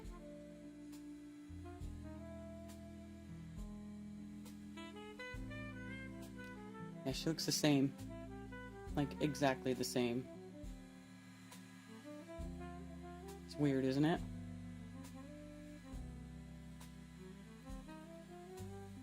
I mean, she's a climate activist, so you know she's full of shit. She's an activist or something that doesn't need an activist.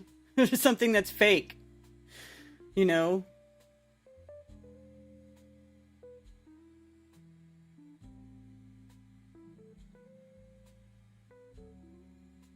$5.2 million followers on X.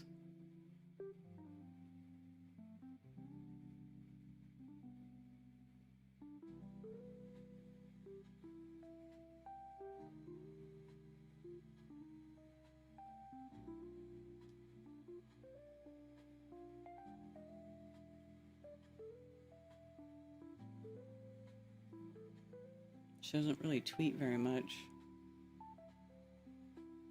You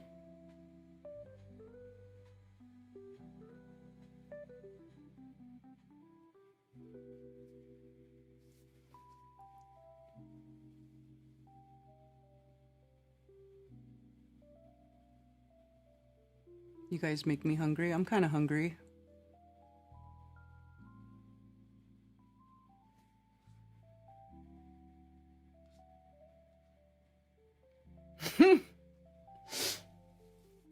So yeah, there's that. There's that whole thing going on. Let's see.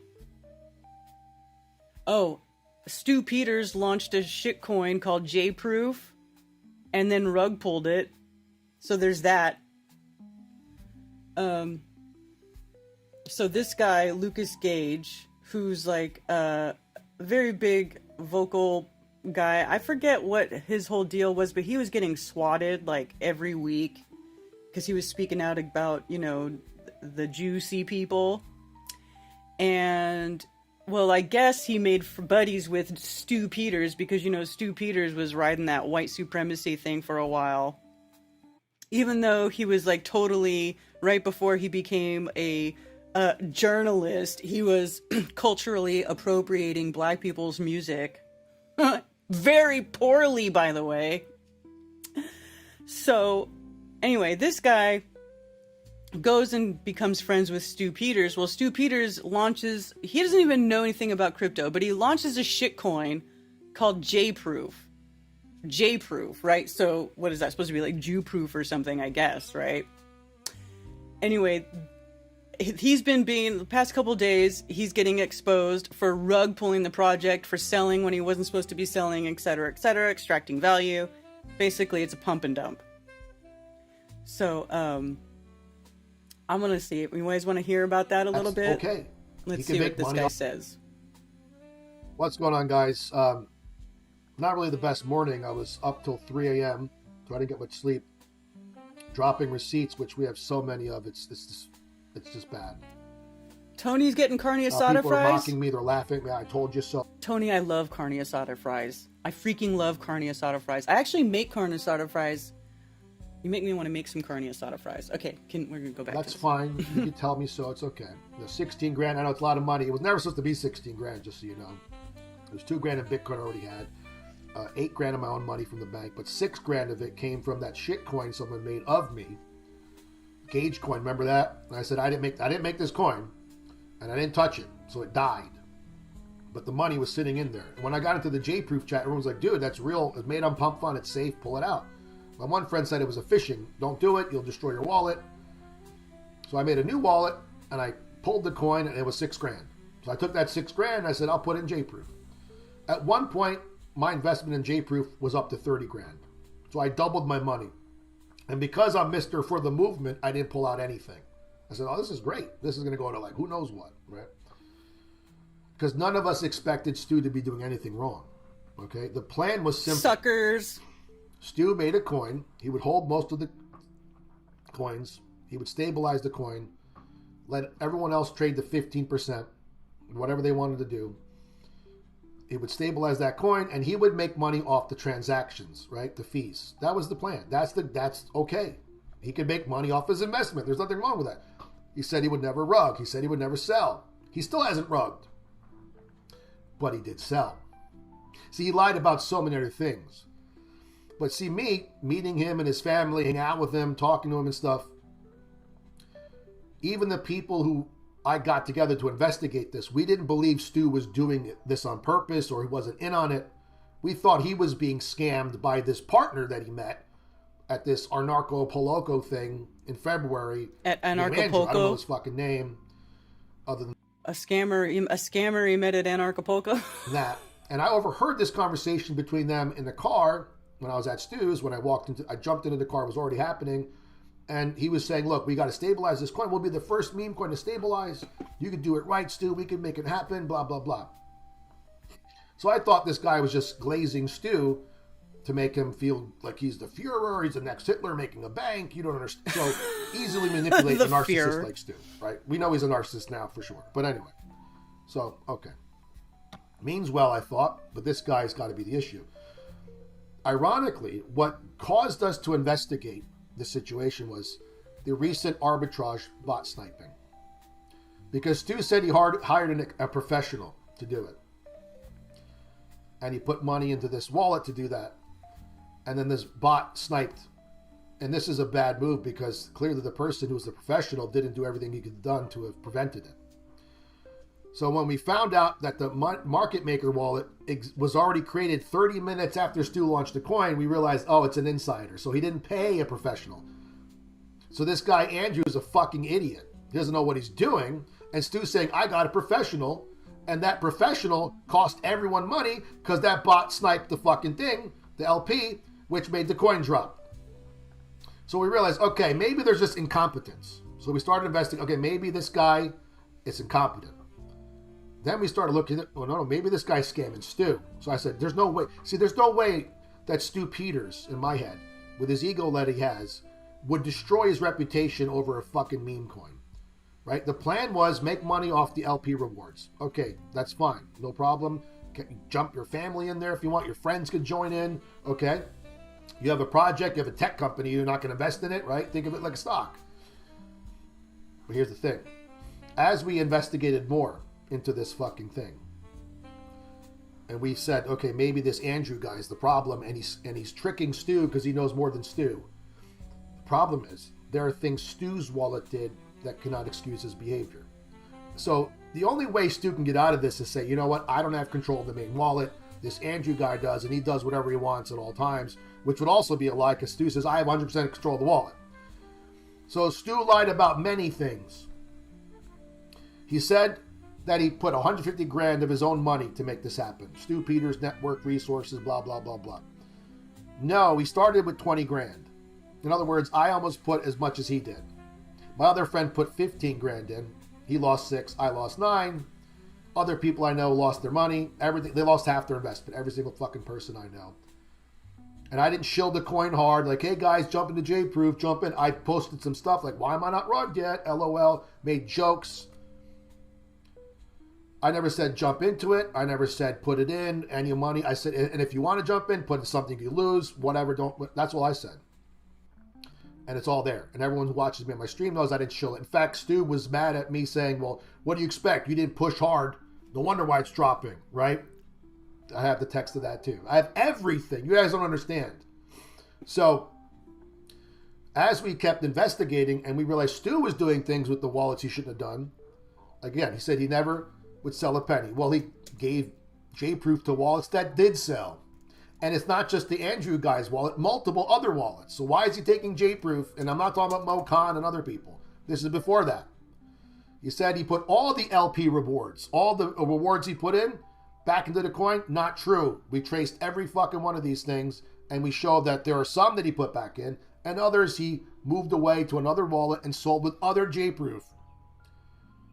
He said he hired a professional market maker person. He didn't. It was the retard Andrew who fucked up, which ironically got us to investigate this. We may have never found out this quickly if he didn't fuck up. So thanks, Andrew, you dumb bastard. He said there was no insiders. There are insiders. He said there are no secret wallets. There are secret wallets. His boy Carlos, because we were supposed to talk to him and Carlos today. Well, it turns out Carlos is a crypto fraud. And I posted a website about this fucking piece of shit. And he was buying things before the coin launched, essentially, before anyone knew what was going on. Right? So everything Stu said, he lied about. And it's funny, he goes, check the blockchain. Yeah, we checked it. And it's irrefutable. There's no way he could say anything other than, I'm caught. So when I told him last night, I said, Stu, I said all the tech, you fucking piece of shit. How could you do this? He's like, what are you talking? Complete denial, everything. Oh, of course. And I go, LOL, you got me. I could have said, Stu, give me my fucking money back and I'll shut the fuck up. Can't do that. See, that's why a lot of you guys are laughing. I told you so. That's okay. You could laugh. I mean, it tells me more about your character than me. I got duped by someone I trusted. That's what happened to me. You're laughing at my misfortune. You wearing a swastika shirt? That's what I see. That's why a lot of you guys are laughing. I told you so. That's okay. You could laugh. I mean, it tells me more about your character than me. I got duped by someone I trusted. That's what happened to me. Looks like he is wearing a swastika misfortune shirt. And everyone else you got fucked. You should be pissed off because the Jews are loving it. Because some fucking asshole's acting like a Jew, scamming everybody. Well, I have to say something because I got to protect everyone in this movement. And I'm a public figure, so I'm obligated to. Again, other people would take the L and shut the fuck up because they don't want to get embarrassed because they care. So let's search up J-Proof.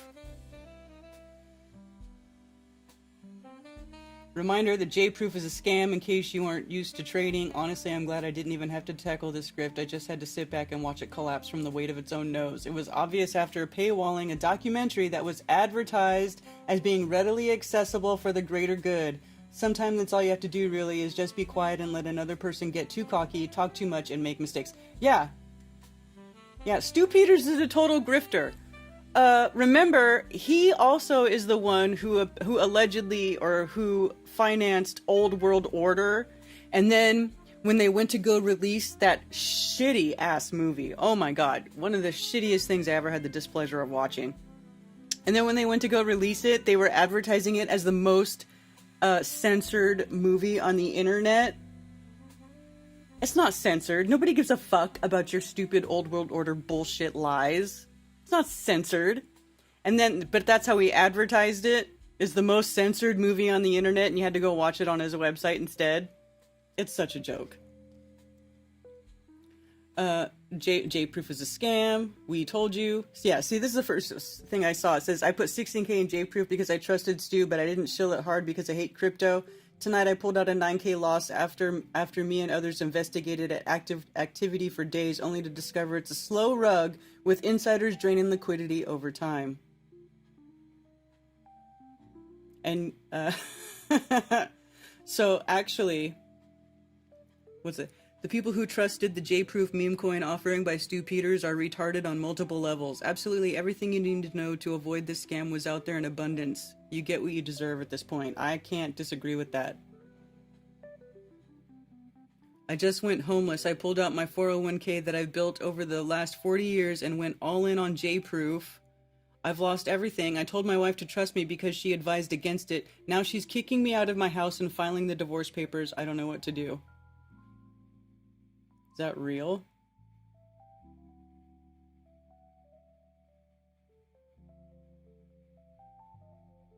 Same thing happened to me, except my husband literally just killed himself when I told him we're broke now. Well, I don't believe that.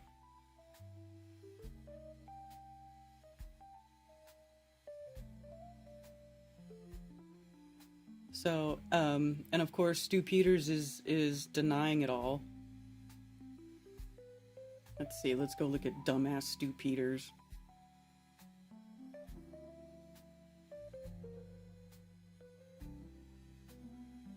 No, thank you.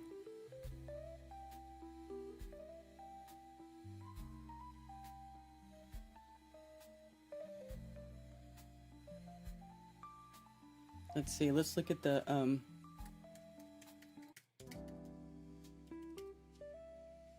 let's look at the chart.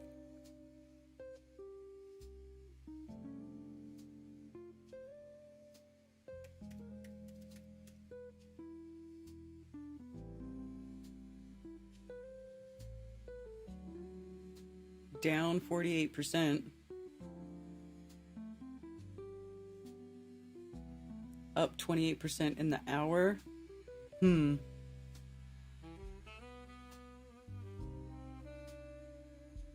But look at this chart. It's just going down.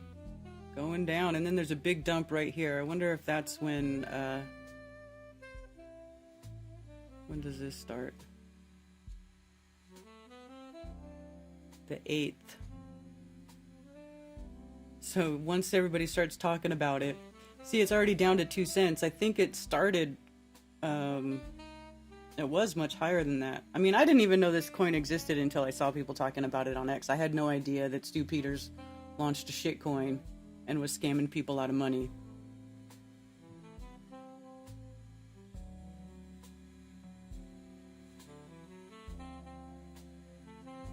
Stu exposes Jewish collaborator for launching fake FUD campaign on J-proof. Oh my god.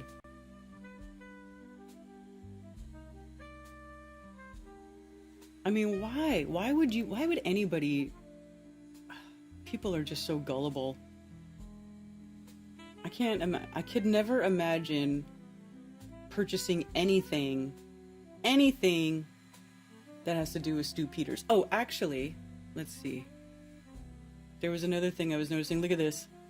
This is the literal banner for this coin. This ain't a rug, it's a revelation.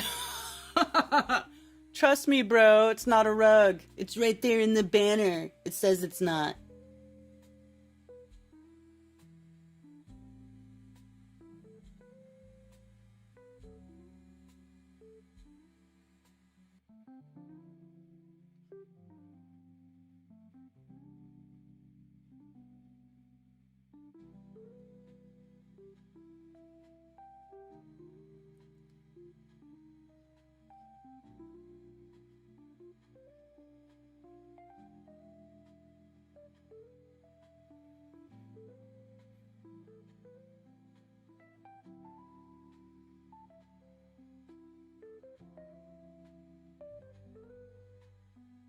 Someone's accusing them both of being on the rug. I don't know. I mean, you know, if you know anything about crypto, you'll know that 99.9% of the coins on the market are shit coins. Like, most of them are shit coins. So you're wasting your money by getting involved in that stuff. Unless you're an active trader and you sit there and watch the markets, you know.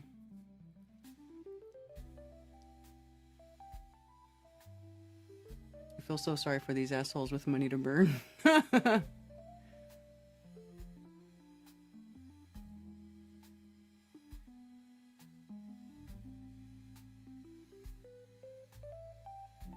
Lighthouse made for truthers.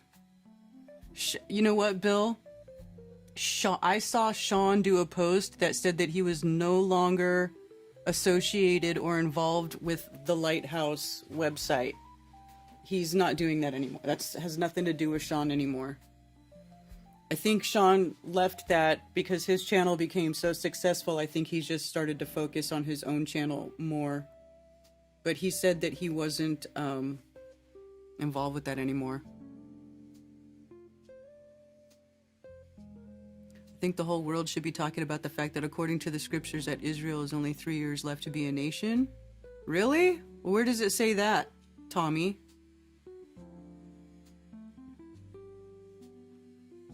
Dr. Bass Ackwards, why would anyone want to get on board a damn thing with Stu Peters? Hey, listen, I agree with you. That guy's a psychopath.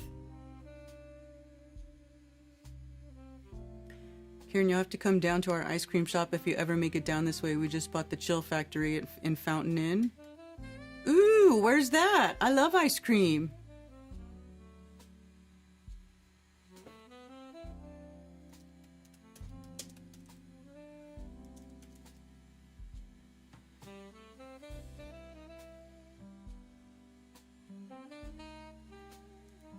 South Carolina. I'm just gonna look right now. I'm gonna see how far you are from me.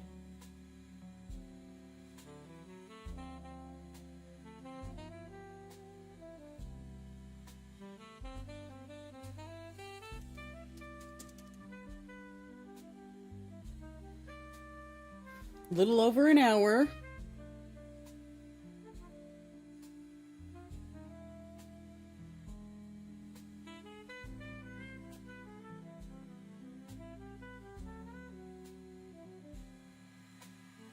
Down in Greenville, right south of Greenville a little bit. Okay, that's cool.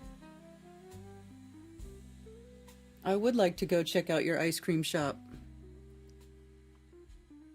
I don't think you'd use the Lord's name in vain hotter than that cross in the banner. Right? This Israel is not the Israel of scriptures. I agree, Douglas. It's the state made in the 1940s and they named it Israel. That doesn't mean it's the Israel from the Bible. Exactly. That's part of the deception. Yeah. In scripture, Israel is a people, not a place. It's the tribe of Yisrael. It's not like a land.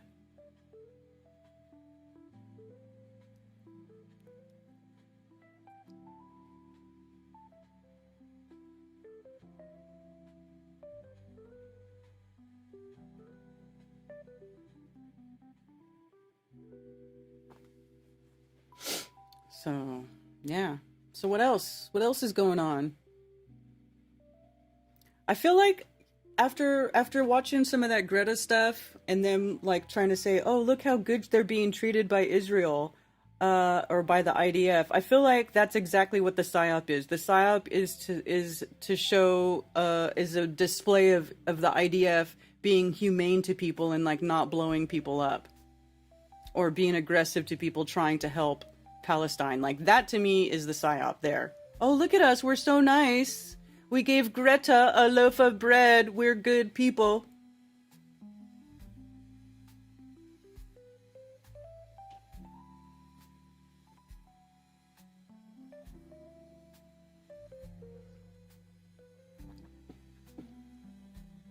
Oh, here we go. He's posting text messages now. This is me approaching Stu days ago with concerns not believing he would do this.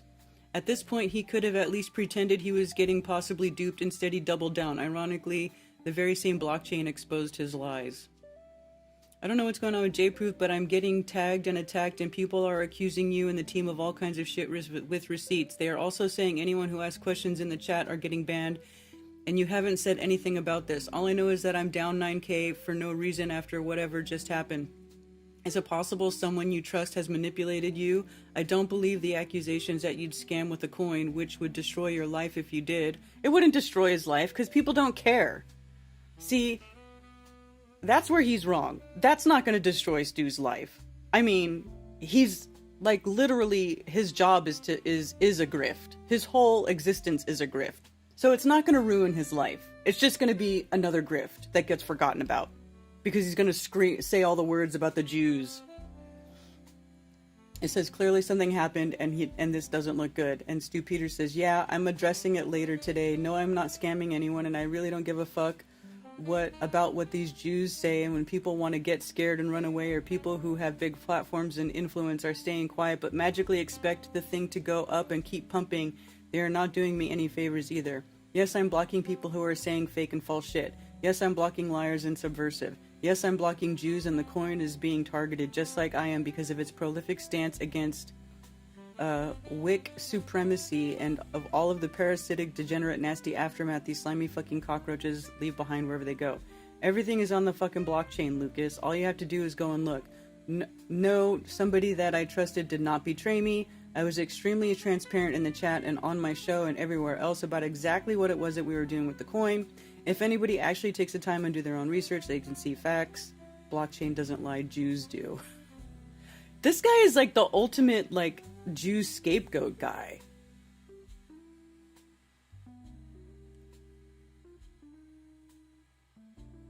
Stu the Jew. People are calling Stu Peters a Jew. I don't know if he is a Jew or not, but people are saying he's a Jew. Oh, look, there's Stu's nose.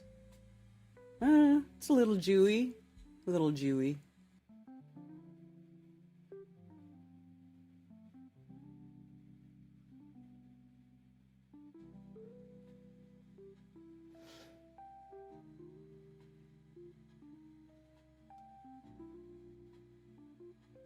Once we realized we had irrefutable proof and that Carlos was even in on it, we realized there is no point to discuss anything with him or his team, and he kept denying any wrongdoing until the very end.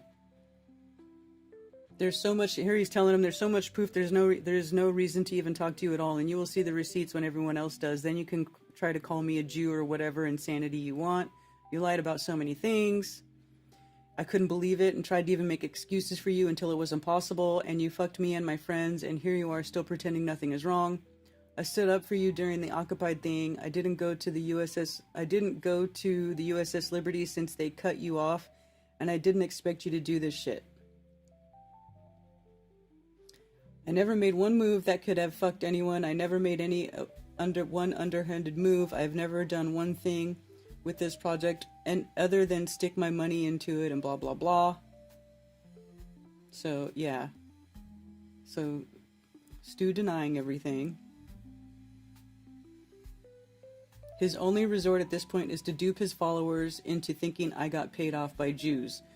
Now, if anybody has followed this or knows anything about this, like, yeah, he's a war vet. Like, he, you know, I don't think he's the brightest bulb in the shed, but I don't think he's being paid off by Jews.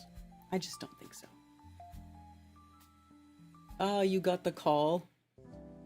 You really think claiming I'm a Jew is going to get you out of this? Laugh my ass off.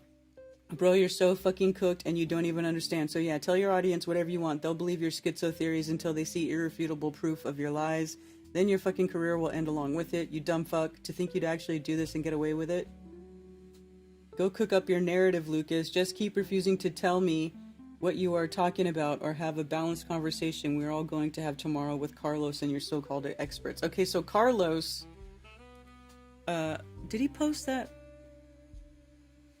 Here he is posting transactions, but there was a article. Oh, here we go.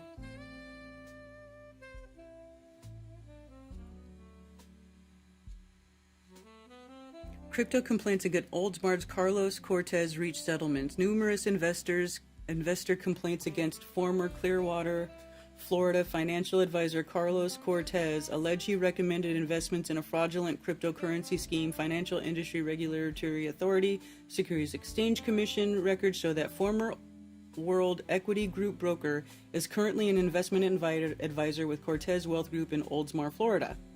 Mr. Cortez's broker check report discloses 24 investor complaints. All allege that as a representative of Cortez Wealth Advisors, he recommended investments in a cryptocurrency fund that was later revealed to be a fraud. In statements on the disclosures, Mr. Cortez wrote that it was unbeknownst to him that the investment was an elaborate fraud scheme. Oh, sure. The scheme happened during the height of the pandemic, which prevented on-site due diligence by the advisor because their airports were closed. The comment states, the advisor was also a victim of fraudulent scheme and lost a significant amount of his own money. Right. 18 of the cryptocurrency fraud complaints reached settlements of the following amounts.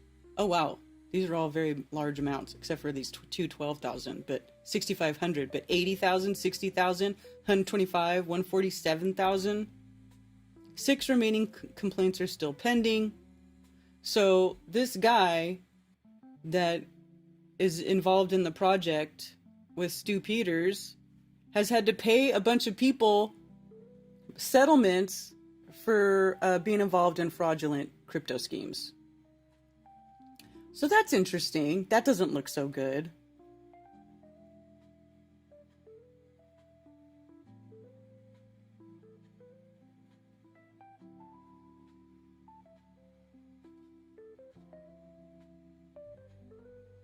And then here he's got a screenshot of people buying before the coin was actually launched. You see all these little bees here are buy, buy, buy, buy, buy. Right? And then the coin actually launches. So that's sketchy. That's definitely sketchy. And then it went, so that was like a, you know, let's see. What price point is that at? 003. Way down here. It's like nothing. And then the coin went up to like 20 cents or something. That's a huge, that's a lot of money.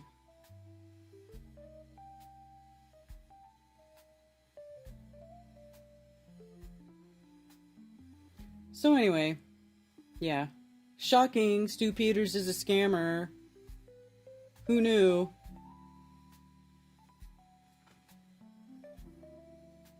Palestine or whatever are evil. You don't want to be a dog or a cat in Palestine. They kill everything. Oh, you mean the people who are starving?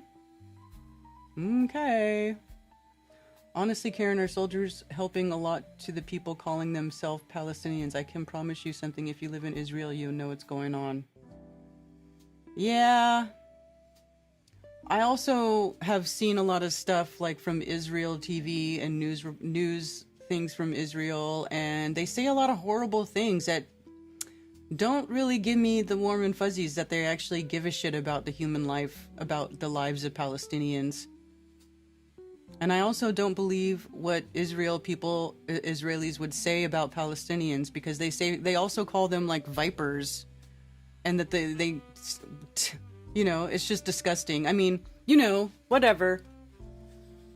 I don't really want to argue about it, but I mean, it's pretty obvious that there's some horrible shit being done to the Palestinian people at the hands of the Israeli government, and also the American government and the British government. Like, everybody's complicit.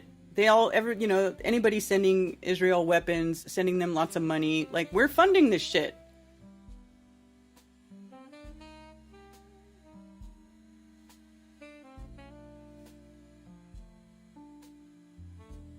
Controlled op allows the liability shield to continue. The bad Stu Peters is spreading hate victim ammo. Oh, are you a Stu Peters fan?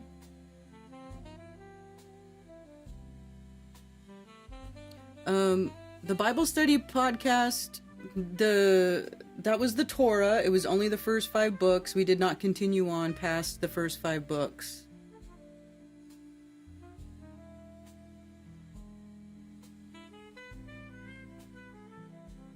Yeah, since 1948. Like, nobody... I'm sorry, I've just seen way too much. When I was young, I had a friend who was a Palestinian. Her family moved here from Palestine. So I've known about this shit for like over 30 years. Well over, probably closer to 35 years. So nobody is going to come in here and be like, oh, well, if you lived in Israel, you would know the truth. Oh, you mean on the Israel side where everybody's spoiled and they can live their lives and like everything's fine, where they're not being surveilled 24/7, or they don't have a wall built around them.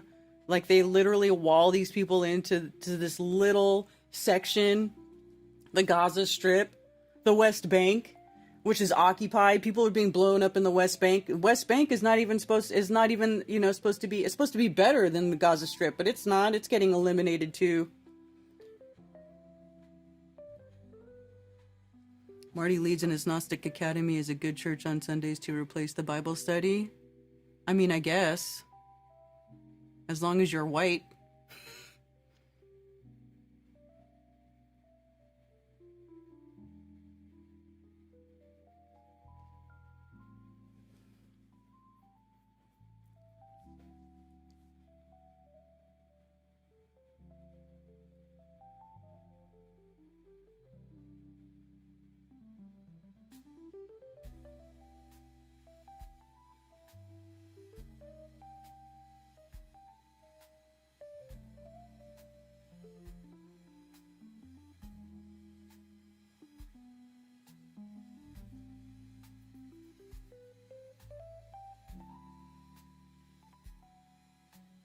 Oh, it's meant to be repulsive?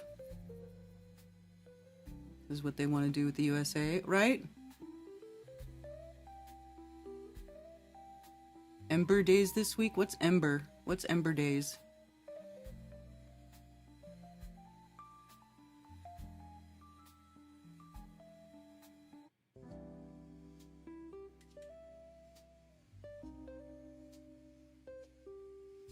The non-Zionist Jews who know by their cruelty that the people doing this are not God's children. Israel is killing children. Yeah.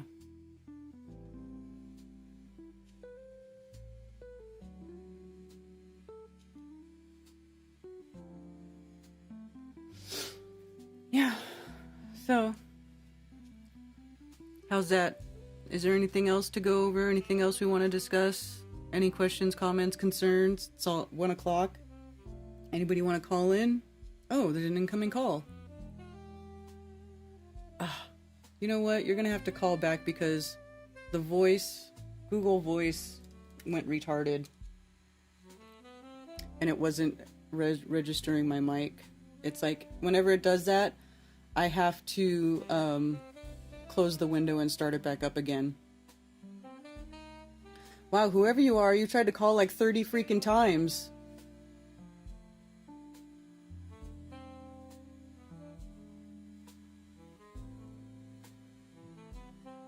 Ember Days, a religious fast before the new season starts? Okay.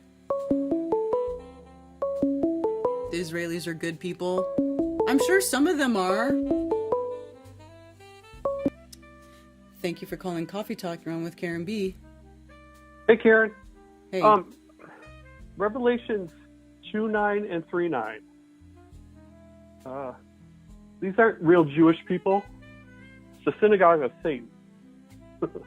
I just last night looked into Lord Jacob Rothschild and his mansions. He died 2 years ago, by the way. Mm-hmm. But in the Balfour Declaration of the Foundation of Israel, and it's rumored that they're Luciferian Satanists. I mean, Lord Jacob Rothschild was with Marina Abramovich in front of the famous Lucifer painting. I think from the 1700s. So anyway, that's all tied into the conversation you're having now.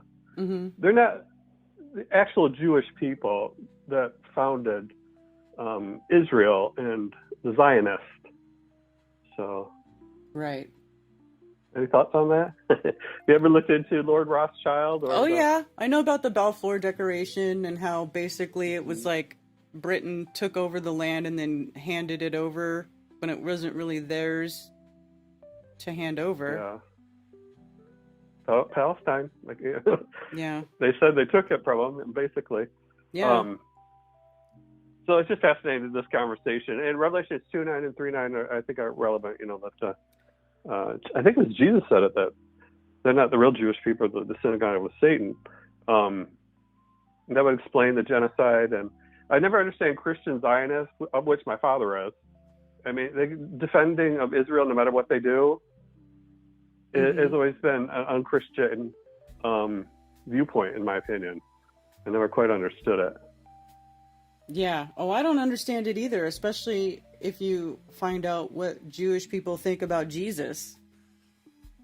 Exactly. It just doesn't make and plus, any sense. half the nation was trying to oust Netanyahu before he became prime minister or whatever, whatever his title is now. Again, he was being brought up on charges.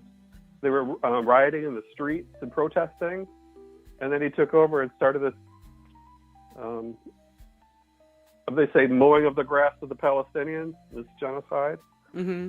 So, anyway, isn't it funny that the Rothschilds, I was just looking into it last night and telling my dad about it, who's a Zionist. And I re-listened to Lord Jacob Rothschild's interview about the Balfour, I can't want to say the agreement, declaration. Mm-hmm. And I think it was his father or grandfather is the one who pushed with the British government. And he kept saying in there, I'm Jewish and I love the Jewish people, but I'm not religious. I'm like, yeah, you are religious, but not to God. Right. I mean, one of his mansions I looked at, so beautiful. Wedden, I think. Anyway, 100 servants taking care of him. 100 people. Home so big, the opulence, the wealth is just. They say Ilyan's the richest man in the world. No, not even close. They estimate there were 600 trillion. The Rothschilds. Anyway. Wow. Yeah, I don't believe that Elon's the richest man in the world either. No, there's not a chance. Yeah. I mean, not that he isn't completely loaded with cash, but... Yeah. And speaking of a little subject change, did you hear that Elon, his black eye was from Bessent? Scott Bessent, the Treasury Secretary? Yeah, like they were playing rugby or something and he got tackled. Yeah, Laura Loomer, your favorite, mm-hmm. Through Breitbart, or whatever the guy's name is, said Elon tackled him rugby style in his ribs, and Scott Bessent punched him and gave him that black eye. And then they had to be broken up, and then Elon was ushered out of the West Wing, or whatever. And I don't believe that either. You know about the Black Eye Club, right? Mm-hmm. All the politicians and celebrities that out in public showing off their black eye. Mm-hmm. Have you heard the theories on that? That it could be part of cloning, or part of they got the implant. I've Remember not. That the Eye of Horus. You know the symbol of the Eye of Horus. Yeah, I've not heard of. That's about actually it. an implant from the eye back to the gland. What do you call it? The pineal gland. I can't say it right. Pineal gland. Yeah. Yeah. The two theories on the black eyes, but yeah, I thought it was funny that Trump said we offered to get Elon some makeup to put on his eye. Yeah, it's ridiculous. Yeah. So anyway, it's interesting. So I just wanted to call in and talk about Israel and the founding and Revelations 2:9 and 3:9. I've been going back through. I called last week about the little season. I won't go into that, but I'm still not convinced otherwise. I'm still kind of going on that train. The only thing I can't wrap my head around is the mark of the beast, because Bill Gates and patents and whatnot, they seem to be trying to bring it about. Mm-hmm. And you were talking about Palantir and spying on us and creating a file on everybody. Yeah. But I don't think after COVID and whatnot, well, I can't say that for sure, that enough people would take the mark at this time. And someone brought up a point that the Romans could have been the one world government, and they could have had the mark back then. But anyway, just different theories putting out there. They could have, but don't you think there'd be some writing of it somewhere, or somebody would have said something about it? Like, I don't know. Maybe. And how would it be, physically on the hand or the forehead back then? And it could have all been hidden. Our history is all bullshit. Most of it. The recorded history is, whoever's the controllers at the time rewrite history. So. Yeah. Well, I mean, that happens in real time now. Exactly. So everybody says they have the technology more now to do that than they had in the past. Well, maybe. And but more people are open to it, or looking out for it. And anyway, just my thoughts on that. Mm-hmm. Interesting. Good stream. Your phone? Yeah, I was trying to call a few times, so I think I left you a quick message too. You can just delete it. Oh, okay. I was trying to call. Yeah, sorry, my voice window, sometimes it just stops working randomly. I don't know why. Gotcha. I thought maybe I forgot to turn it on after you checking on your dog. So. Yeah, I just leave it open and sometimes it just stops working. I don't know. Oh, gotcha. Yeah. Okay. All right. Well, that's all I had. All right. Yeah, cool. Thanks for calling. All right. Have a good day. You too. All right.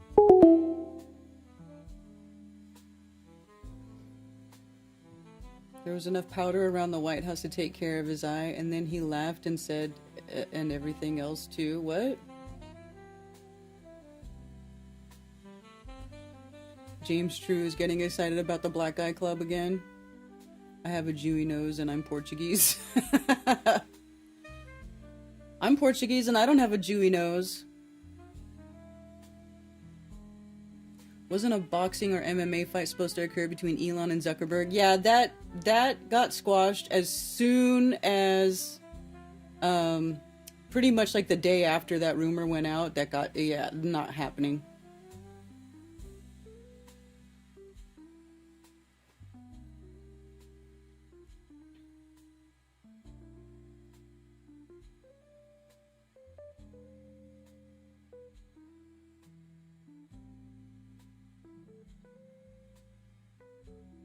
Marina Abramovich is a high-ranking witch. She calls Trump a magician of the highest order. Does she?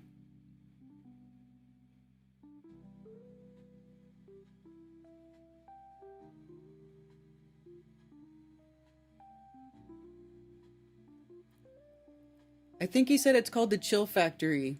Brandon's ice cream shop's called the Chill Factory. Hi, Regina.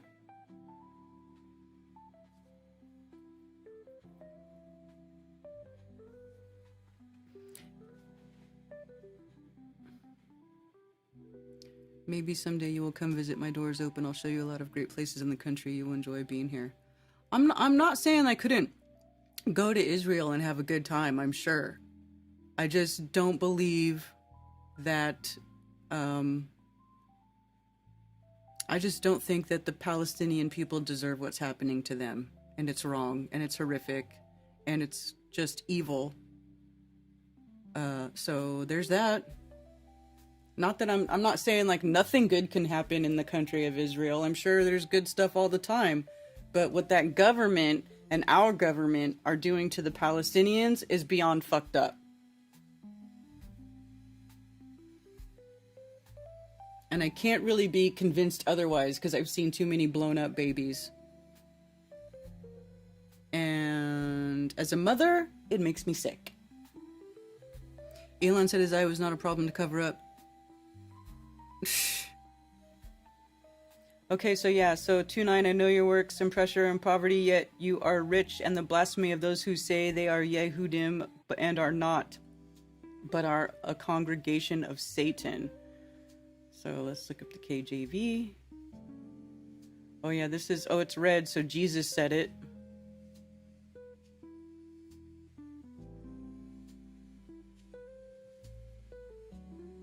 To the church in Ephesus. And okay.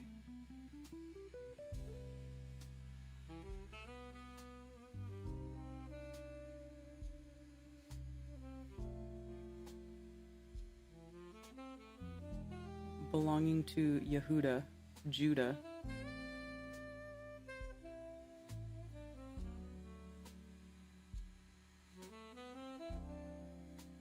And we'll see, we'll look at 3:9.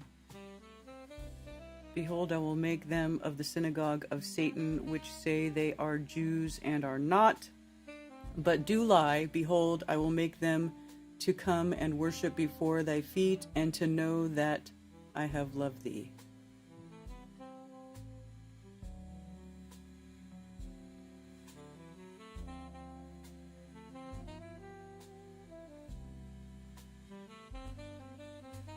of Chaldee origin.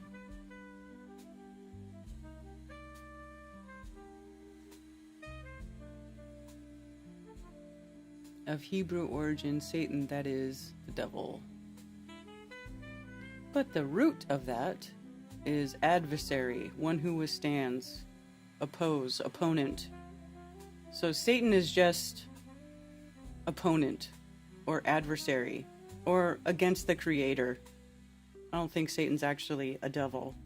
Because a whole bunch of times in scripture, all over scripture, it says that the God tells you that, you know, he created all things good and evil. He sets the path before you of path of good and the path of evil. And it's up to you to choose which path that you take. Which is like what we were talking about earlier with like that Catherine Austin Fitts comment where she says, you know, everybody's under the, or what's happening to us is happening as a result of like interdimensional, satanic, whatever.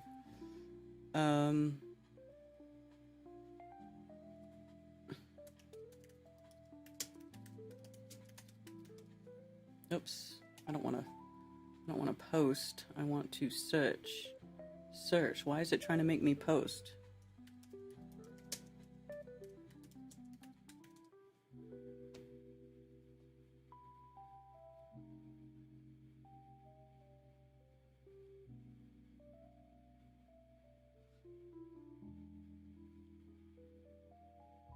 One of the things that I've looked at, because I'm trying to figure out, you know, between fiscal 1998 and fiscal 2015, there were 21 trillion of undocumentable adjustments in the U.S. government. If you go to our website, missingmoney.solera.com, we have years and years of documentation.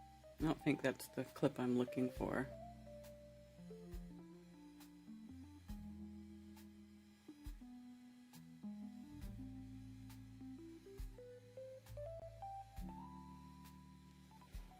Who is Mr. Global? There we go. That's what I wanted to find. Committee at the top that makes all the big, called Who is Mr. Global? Mm-hmm. And we went through every different hypotheses. What do you mean? Can you define Mr. Global? It's the committee that runs the world. So Okay. there's a committee at the top that makes all the big decisions. And my nickname for it is Mr. Global.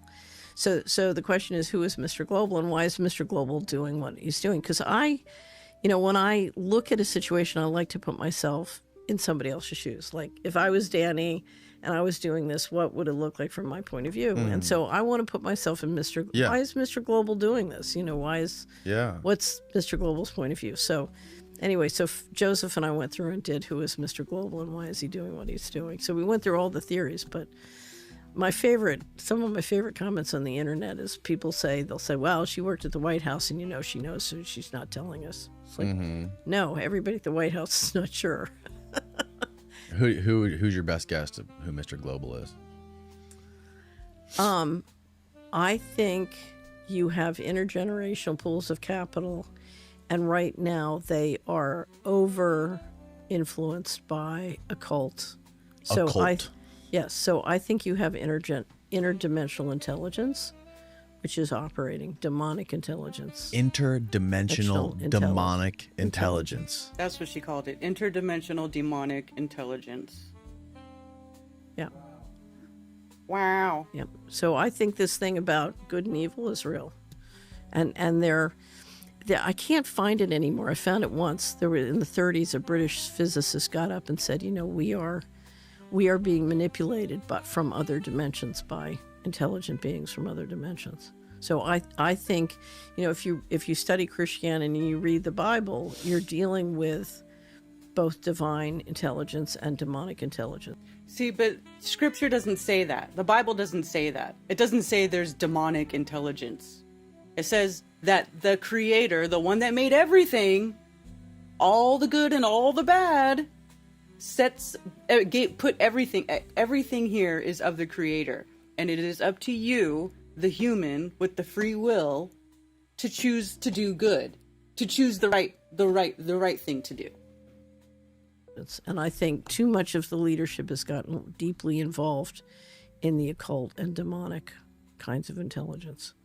And the occult just means hidden. Hidden what? Wow. So I just read a book, and I have no idea. So I've tried to find every theory to explain the paranormal stuff. So I'm not telling you. But what paranormal stuff is she talking about? She doesn't even give examples. This is true, but I just finished reading a book called Final Event by Nick Redfern. I don't know if you've ever read it. And he describes it's a exploration of a group of military intelligence in the United States called the Collins Elite.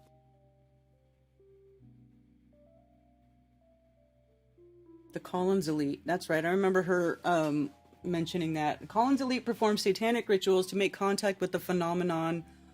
Alters or associate. Collins Elite refers to a semi-secret paramilitary investigative group that emerged around the time of the early UFO sightings after World War II. According to the book Final Events and the Secret Government Group on Demonic by Nick Redfern, the group's purpose was to investigate the possibility that non-human entities often associated with UFOs might be demonic rather than benevolent aliens, according to Nick Redfern. The book Final Events and the Secret Government Group on Demonic explores the history, objectives, and possible actions of this group, detailing its role in investigating the paranormal and possibly the existence of demonic entities. Oh yeah, I've heard about the Collins Elite. Yeah, and they came to believe that the ET phenomena was a demonic phenomena. It was not people from another planet. It was demonic intelligence. It was biblical stuff. Right. Right, and one of the things he discovered was that, or the Collins Elite apparently discovered, is in many sort of ET abduction events, if you called on Jesus Christ, it would stop. See, now, that I've heard before a lot. I think most of us who have been in this long enough have heard this before, that aliens are demons, and that if you call on Jesus or God or whatever, that they leave you alone. They disappear. And I know people personally who have had experiences like this. So that's interesting. But it's still, it's like passing the buck along. It's like, no, let's not, like I was saying earlier, let's not go and look at these people that we know actually did evil shit. Like Anthony Fauci and Bill Gates, giving all these vaccines to these third world country, not third world country, but these poor countries, right?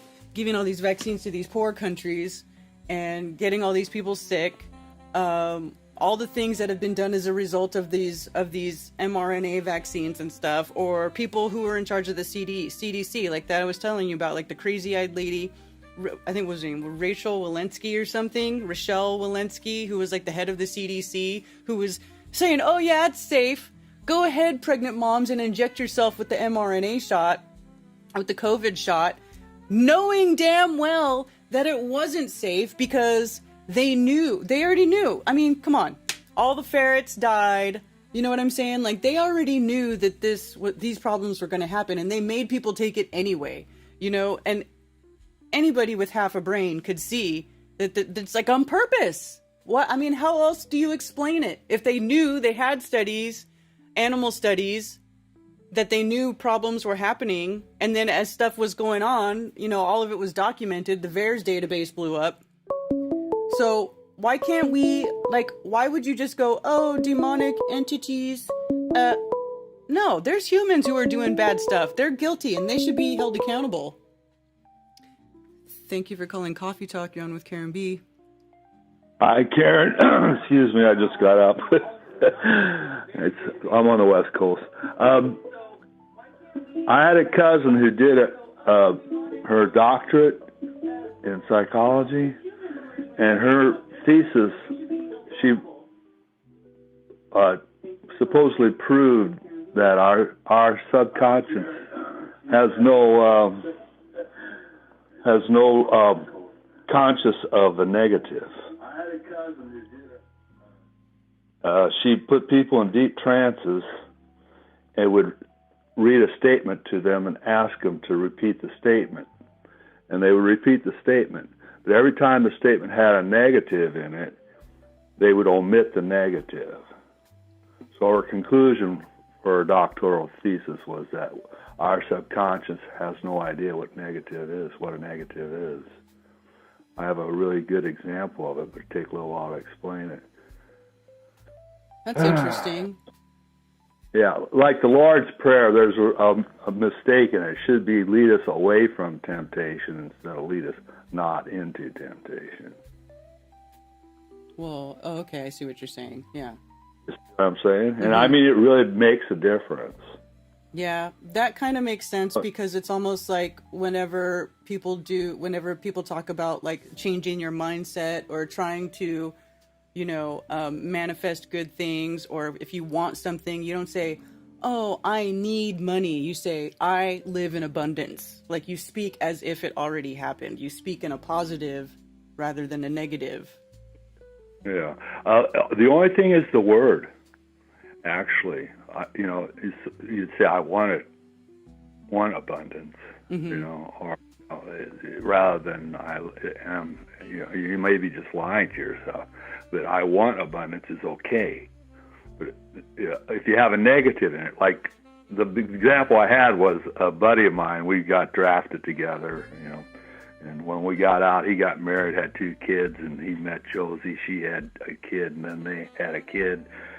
And then I was at his farm. He had a little farm outside of town, and there was a young couple there. It was springtime, and they were expecting a child, and they were real happy. But Josie kept saying, I'm not going to get pregnant. And she said it probably 1,000 times.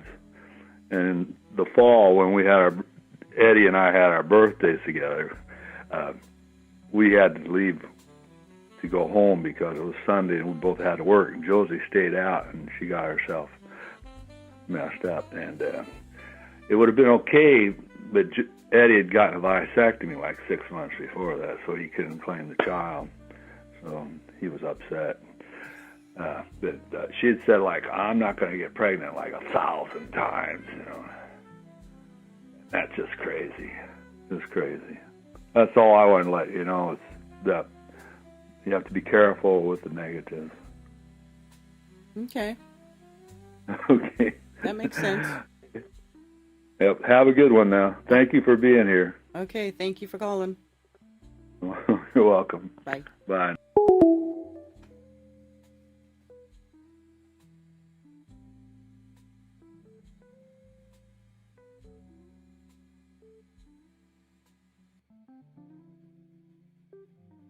The Bible says in several places the kingdoms of this world are under the control of Satan. Well, Satan just means opponent. It's just against God. It's not like Satan is a mystery an evil entity that's running around making people do evil shit. I mean, I know a lot of people believe that it's a big belief system in Christianity, but I just don't see it that way. But if there being a devil motivates you to be good, well, then you just keep believing in that devil. I don't need the devil over here, I don't need that to be motivated to do the right thing, because I feel like it's pretty easy to not be a dickhead. It's pretty easy to do the right thing. It's easy. It's easy for me to not be evil, Like, I just don't understand that mindset. But anyway, I have a long fuse, but a lot of powder behind it. Where is the light coming from within demons? That is what she literally said. Light comes from inside demons.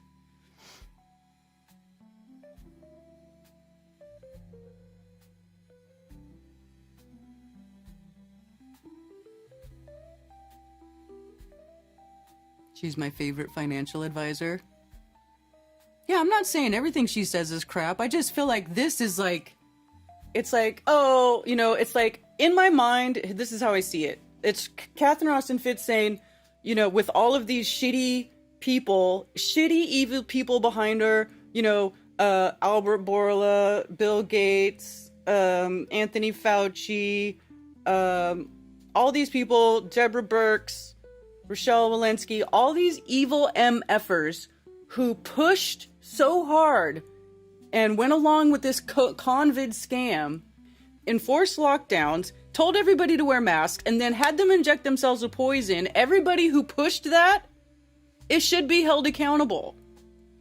So in my mind, I'm like seeing all of these people that I just mentioned who did all these things standing behind Catherine Austin Fitts, and she's like, oh, just move along. It's just interdimensional demonic entity or interdimensional demonic intelligence that's doing it. No, don't look over here at these people who actually, you know, held jobs and did things that caused all these things to happen on the masses, on, you know, people. It's like, oh, they were just, oh, you know, I don't know. That's how I see it in my head. Maybe I'm misinterpreting it. What? Yeah. That's what he reported, and he strikes me. I don't know anything about him, but it struck me as someone who was trying to do a faithful job of simply reporting what they found. You know, there's a lot of folks in the intelligence community that publicly state how they believe that the whole UFO phenomena is like this biblical thing. How it's angels and demons, and these things can be angelic entities, and, you know, like literal, like ground, like legitimate people in the intelligence community, whether they're still active legitimate or retired people or whatever, in the that have been on intelligence podcasts. community, or could they just be being told to say these things so that nobody wants to hold the humans accountable for all the evil shit that they're doing? I mean, come on. That state they so believe I is. am sure that all of that stuff is happening. So I think we are dealing with demonic and angelic forces in our world, and that's interdimensional intelligence. So the Bible calls it, you know, demons and angels. Other people call it fifth dimension or whatever. Yeah. But I think we're absolutely, and I will tell you what I think is the most important thing to understand about the universe. So write this down. This is my favorite. My favorite new book is A New Science of Heaven by Robert Temple. Oh, yeah. 99% of the material in the universe is plasma. Our universe is made up of plasma. And I used to hear that David Bohm said this, and other physicists as well, but Temple's really documented and nailed it. And I'm sure he's right. Plasma is alive and it's intelligent. And that means life is alive and intelligent. Plasma or dark matter? Plasma. Plasma. Dark matter doesn't exist, bro. Let me make it simple. The universe is alive and intelligent. Sure. And we share intelligence with all life. You know, so in The Lord of the Rings, when the trees show up to help, that's real. Right. So life is alive. And the notion that you can take digital technology and control it centrally, once you understand that, is so ridiculous. Only a demonic intelligence would come up with that plan. Huh. Right? Have you noticed this recent phenomena of, and there's been articles written about it, of essentially a lot of big shots in Silicon Valley are mapping Christianity now onto everything that's going on in Silicon Valley. There's a new church in Silicon Valley that everyone's going to. Peter Thiel and the head of this company called Y Combinator are, you know, Peter Thiel is a, famous billionaire gay Christian. And the guy from Y Combinator is a big devout Christian. And they're holding these big conferences. And, all these folks in Silicon Valley seem to be now converting to Christianity, going to church. And it's just really interesting to me, because Silicon Valley is, historically known for being like anti-religion, right? Like it's not been a typical religious part of the world in history. These people are, a lot of people developing tech and developing, these social media platforms, transhumanism, and I know nothing about it. Yeah. There's been a lot of articles. There was an article in the New York Times. How can she say is she being serious? When she says she knows nothing about it, how do you be? It's really interesting to me that. How do you be like so heavy into financials, like all of you are familiar she is, and then not know anything about Silicon Valley? I don't believe that for a second. somebody like Peter Thiel would be involved, somebody who's, very much tied up in the military-industrial complex, the intelligence I would say community. that there is a non-alignment between the teachings of Jesus Christ and what Peter Thiel and his companies are doing. Yeah. So. But it makes me wonder, though, why somebody like Peter Thiel would be so invested in promoting Christianity in Silicon Valley. I don't know. I would need to. Maybe because he wants you to believe that it's interdimensional demonic intelligence controlling everything, and he's just an innocent little puppet. Oh, I was influenced by the interdimensional demonic intelligence. I didn't mean to murder all those. I didn't mean to make all this AI software that helps murder all these people and become like a surveillance state over Americans that tries to put a digital leash on every. I didn't mean to do that. I was under the impression of intelligence. Maybe that's why all these shitty people are like trying to show up like they're Catholics now, like they're religious, like they love God all of a sudden. Help me! I've been influenced by interdimensional demonic intelligence. I didn't mean to do all the horrible shit that I've been doing all these years. I didn't mean to rape that baby. I didn't mean to kill these people. I didn't mean to tell everybody to inject their all these pregnant moms to inject themselves with poison. I didn't mean to do any of that. Understand a lot more. That's what I think. I wonder if it has something to do with trying to bolster Christianity in the United States, or sort of revive Christianity in some sort of a national security aspect. Well, here's the problem. The problem is that there has been so much financial fraud and corruption that you have a real breakdown in productivity in the general population. And so, there is a vested interest, if you don't want to depopulate everybody, and getting everybody to be productive. And they're not going to be productive unless they believe in morals and have morals. So, our problem, the reason the unipolar model failed, in my opinion, is we're not agreement capable. And the leadership is not agreement capable, but now the message is the population, you don't need to be agreement capable. Mm-hmm. And when a complex society depends on the rule of law, or at least the appearance of the rule of law, you take away the ability to be agreement capable, and the society fails. Mm. What does that mean, agreement capable?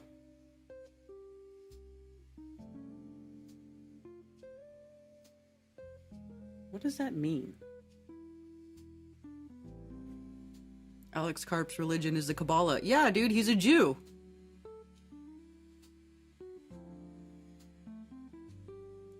Some good spirits, some evil.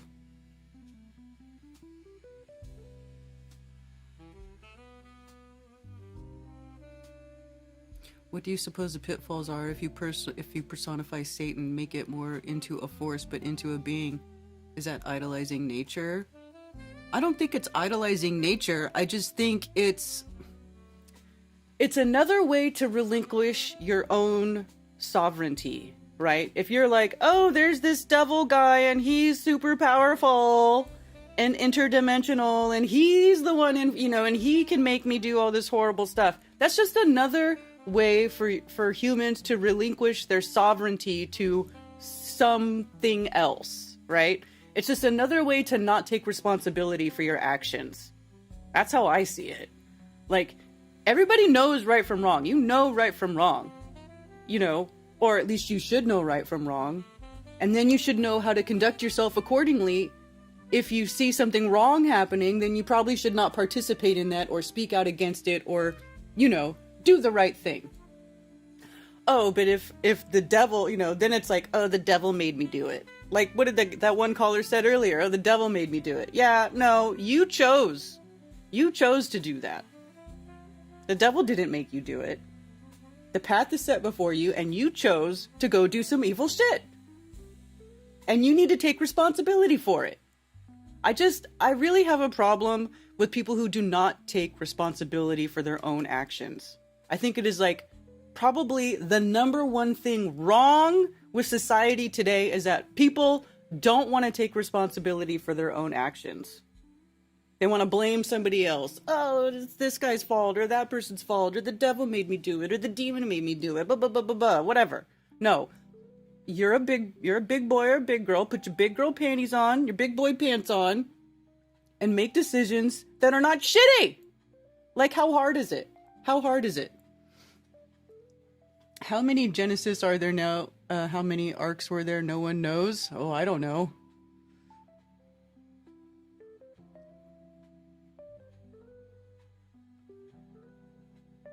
Enoch tells you straight up that demons are spirits of dead Nephilim.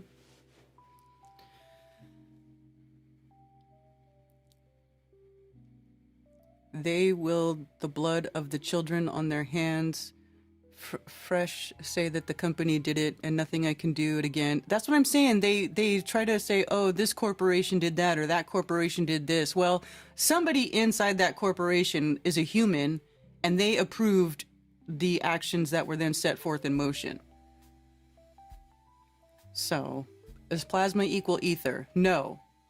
Plasma is something that manifests in the ether.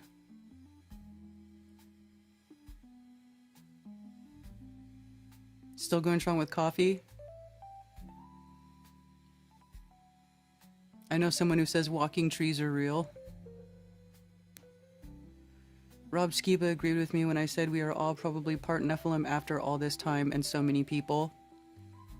Yeah.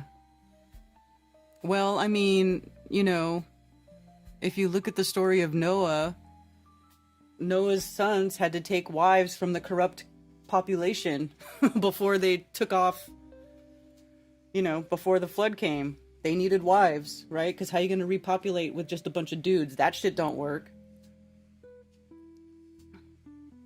So it is possible.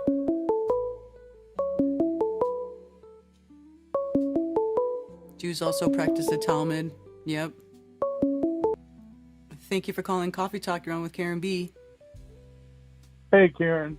I just wanted to make a comment about what you said concerning the devil, basically, Satan, the devil, what have you. Mm-hmm. And this Christian interpretation where, for example, in Isaiah chapter 14, I will be like the Most High God. I will ascend, I will, which many say that is the fall of Lucifer.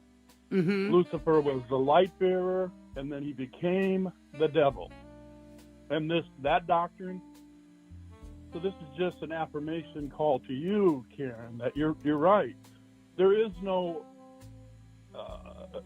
flying around willy-nilly, trying to wreak havoc at the souls of men, these flying creatures that are invisible. What there is wicked men and deceivers. The Bible talks over and over and over about the actual guilt to be laid at the feet of wicked men who have chosen, as you reference it, and then there's a whole other subject of the free will of man that I won't go into, but I just wanted to give you a kudos that the most prevalent idea of this fella called Satan, the devil, is inaccurate. It's not true. There is no such being whatsoever.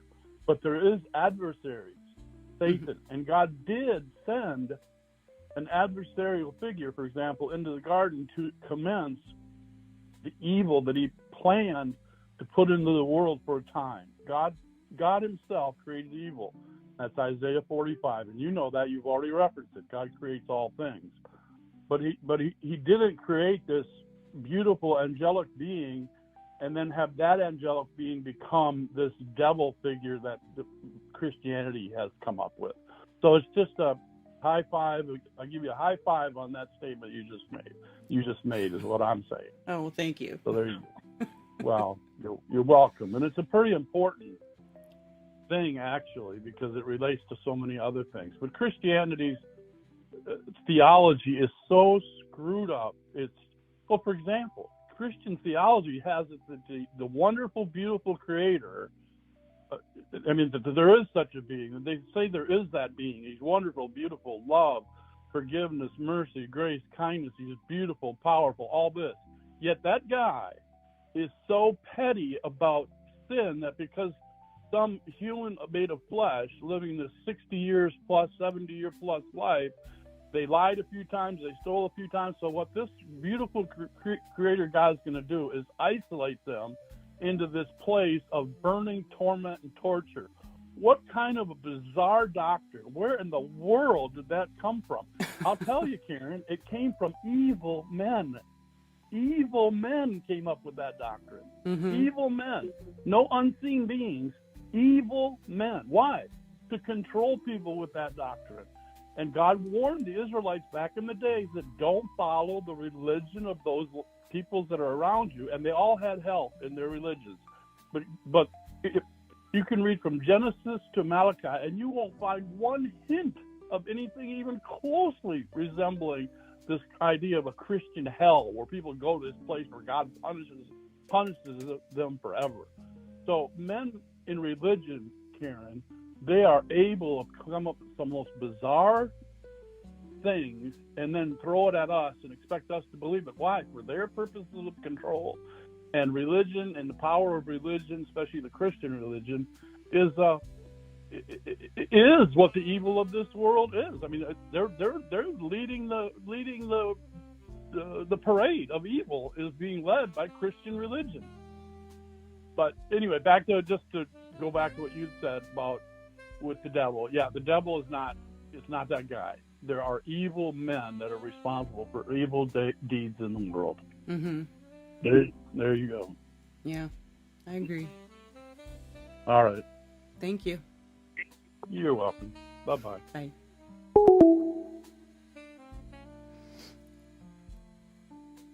David Sullivan totally disagrees. Are you saying the Bible is wrong? Okay, I get where you are coming from. No, I don't say it's wrong. I just think that it's been interpreted. The translation has been made in such a way to,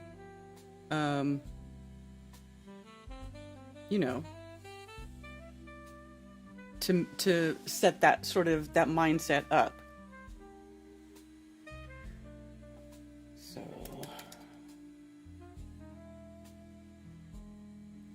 yeah, and like the word that's translated to hell in scripture, so like let's look it up. So if I search the scripture, the version of the Bible that I read is the scriptures, the scriptures 2009, where it doesn't replace the name Yehovah with Lord, or God. It uses the name Yehovah. And then if you search hell, it's not even in there, but it's all over the King James Version because they translate Sheol as hell. Thank you for calling Coffee Talk. You're on with Karen B. Hi, Karen. This is Lloyd again. I'm sorry to bother you. But what I learned when I came up to Canada was the second god of the Bible is money. Oh, yeah. And money and power Mm-hmm. is the mix. Yeah, God, the name God, the ancient name God is the Babylonian deity of prosperity and fortune. Okay, I don't really, but that's all. Thank you so much for taking my call. Sure. Bye now. Bye. Mute your watch page. 2 arcs in Genesis. Yeah, okay, so hell is not really in scripture. So now if I turn it to KJV and then I search Hell, it's 54 matches, but then, okay, so let's look at the word that they're translating as hell. It's Sheol. So let's go down here. So Sheol, Hades, or the world of the dead, as if subterranean retreat, including its accessories and inmates, grave, hell, pit. But it's the actual word is Sheol. Now, if you look at up here, we'll go to the ancient Hebrew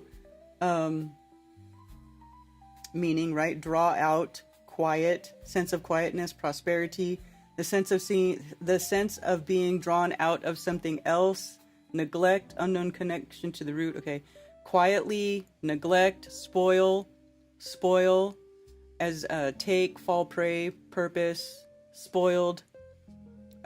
Here, there's another thing. It says tamarisk, the tree or a grove. Request, to draw something out that is not known. Ask, to seek to understand what is not known. A seeking for what is not known. So, you know, none of this is really meaning hell until the very end. It says grave. Okay, one of the meanings is grave with these certain letters. The place of the dead as an unknown place. And then it says KJV, grave, hell, pit. In the KJV, they call it hell. But it's really just Sheol. It's just the underworld. Or whatever. It's not, but it's not hell. And it can't be, and if it's just a place for the dead, so what, does everybody who's dead go to hell? No! Clearly, Christians don't believe that everybody who dies goes to hell. So it's kind of like they made this word hell, and then the idea of it, you know, they tell you, oh, now if you go do bad stuff, you're gonna go to hell. You know? So it's just the concept of it, of hell being a place where bad people go is just kind of, I don't know that that's correct. Anyway, probably more research could be done on that. But it's just interesting. It's interesting when you start looking at these words and what the root word is and what the root meaning of the word is, and it has nothing to do with what the word is being used as, like, you know, in modern times. Like, for instance, let's, in Genesis 1,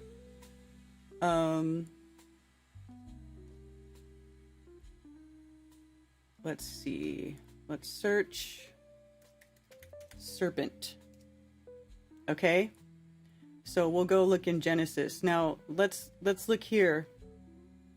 The serpent in Genesis,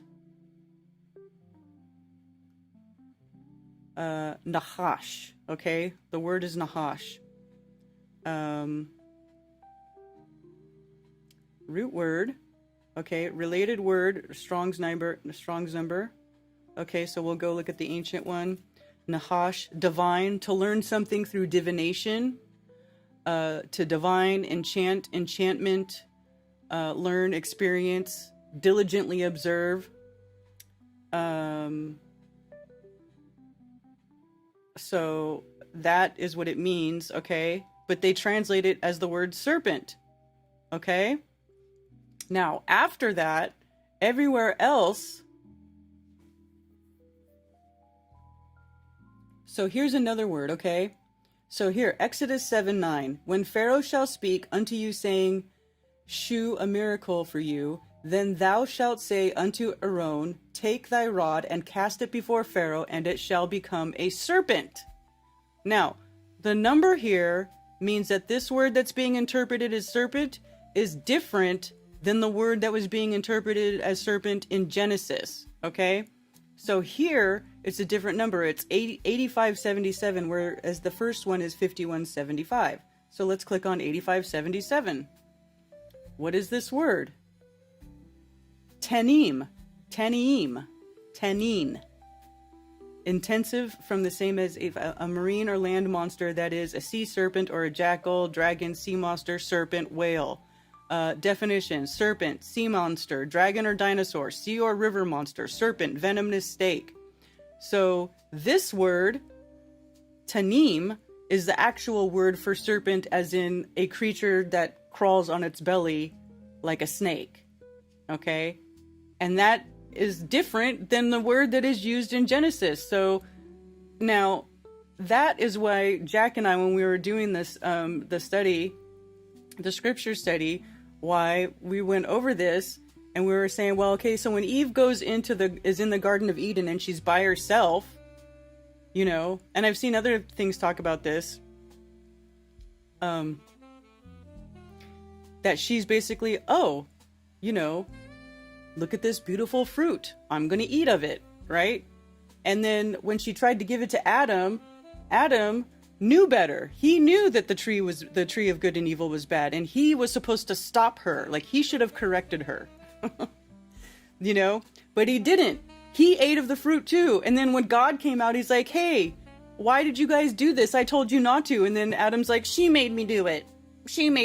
But that's That's why they both got punished, because he knew better, and he should have chosen to do the right thing and correct Eve when she was like, hey, we're gonna eat of this tree. So it was like, she decided that upon herself, right? She was just like, oh, I wonder what this is. You know, it's not necessarily like some serpent was crawling through the Garden of Eden and was like, hey, Eve, eat this fruit. You know, it's just another way to look at it. You could agree to disagree. You might hate me for saying it, but whatever. You know, it just makes me think that really, in scripture, the true teaching is for you to choose to do the right thing and for take responsibility of your actions. Like, if you know something is wrong, don't do it. And then you won't have bad consequences. Like, that's a pretty simple thing to understand as far as I'm concerned. But anyway, I digress. Most pastors are paid to distract the congregation from Christ's words in the book. It's their job, and I went to seminary. My stepbrother married a literal witch. But who was Yeshua talking to in the desert if it was a being called Satan? Which chapter and verse? Azazel? Bill Wohl says Azazel. I know Azazel is supposed to be a demon. The money and the law, a man cannot serve these things, and the truth and love. He will hate one and love the other, for no man can serve two masters, right? You guys are drifting off the path, in my opinion. Everyone makes their decision to follow the true God or make themselves the God of their lives. I think we're kind of saying this. We're saying similar things in different ways there. I believe Christ seated himself into death so that love might grow as a child, and as I grow, you see me trying to make my way home, but enough of that, it is to every man.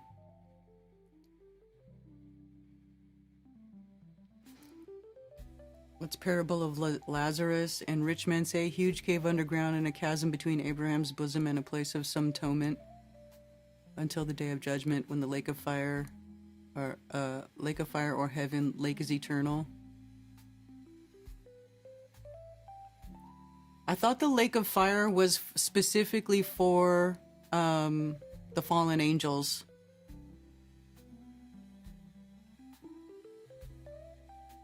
And Eve said the serpent made me do it. They both passed blame. Yeah, exactly. And that's wrong. I don't like apples, only good for vinegar. I mean, and I don't know why they say it's an apple. Why the apple became the forbidden fruit. I mean, apple day keeps the doctor away. I used to eat apples all the time. Apples are good for you.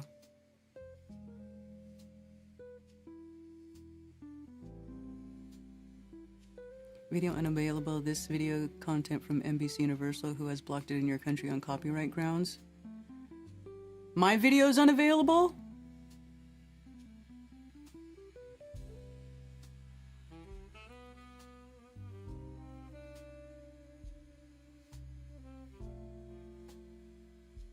I wonder what I played that got my video blocked. I don't know. The flip back to the ball for Stu is coming soon. He sucks. Climate change the photo up.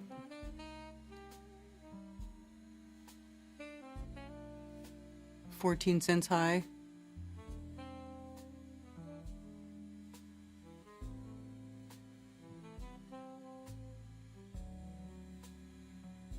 What was the paleo definition of Sheol? Here, I'll bring it back up. Let's see. It's just underworld. So, search. H-E double hockey sticks. Hell, okay. Sheol. Hades, or the world of the dead, as if a subterranean retreat, including its accessories or inmates.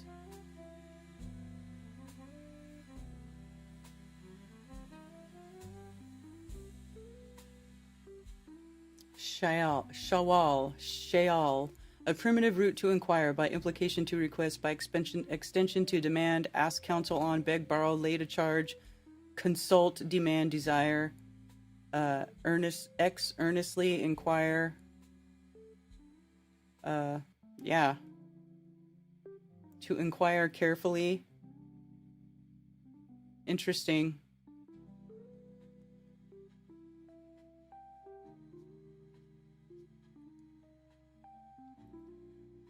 The underworld, place of no return. Sheol, the Old Testament designation for the Adobe of the dead. Abode, I'm not Adobe, abode of the dead. So where the dead people reside. I guess that's why heaven has eternal life. I don't know.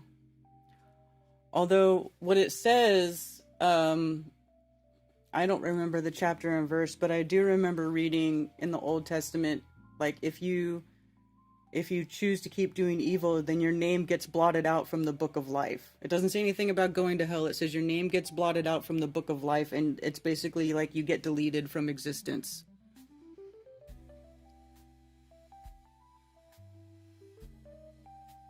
How come Effie Jack isn't a louder voice in the community? Because he's working. He's living life. I mean, he's around.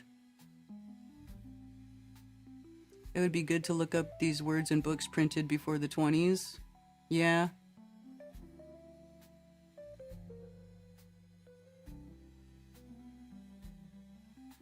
The lake is eternal, the dip in it is instantaneous, and the spirit doesn't exist anymore. Okay, so maybe that's the same thing. But it's like it's not like you're in hell burning like for eternity. You just don't exist anymore. Your name gets deleted from the book of life. I'm not sure the public can handle Just Jack all at once. Yeah.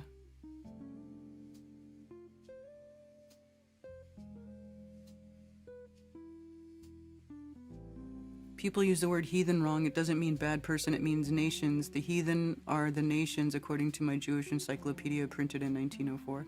Well, if Ben Balderson was still here, he would agree that heathen gets misused too. Just talked about it in Bible study. I think it's interesting. I think it's interesting to read what's in scripture and see what it says and talk about it. Because I think a lot of what is put in there is like, it's not what you think it is. Like even when we were reading Sodom and Gomorrah, that part, and that one woman gets turned to a pillar of salt, like it's like just one line in scripture. It's not even, it's like not, you know, but it's like growing up you think like that's like a bigger deal than it really is. I don't know. Deleted. Yeah. You get deleted. That's why I throw out the old heaven. Satan would defile it with his stench.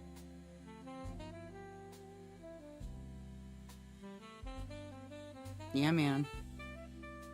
Anyway, what time is it? Oh, it's after 2 o'clock. Holy smokes. Okay, I'm gonna wrap it up. I appreciate all of you wonderful people hanging out here with me on this fine moon day for another episode of Coffee Talk.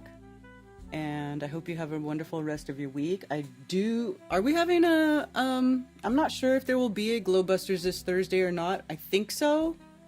But you know, if you're not, go subscribe to the Glowbusters channel and hit that bell, because there's good stuff coming off that channel these days. It's like a Glowbusters revival over there. Because we got Alan and Shane. Well, they're taking a break, but in the middle of July, Alan and Shane will be back doing the Sunday show.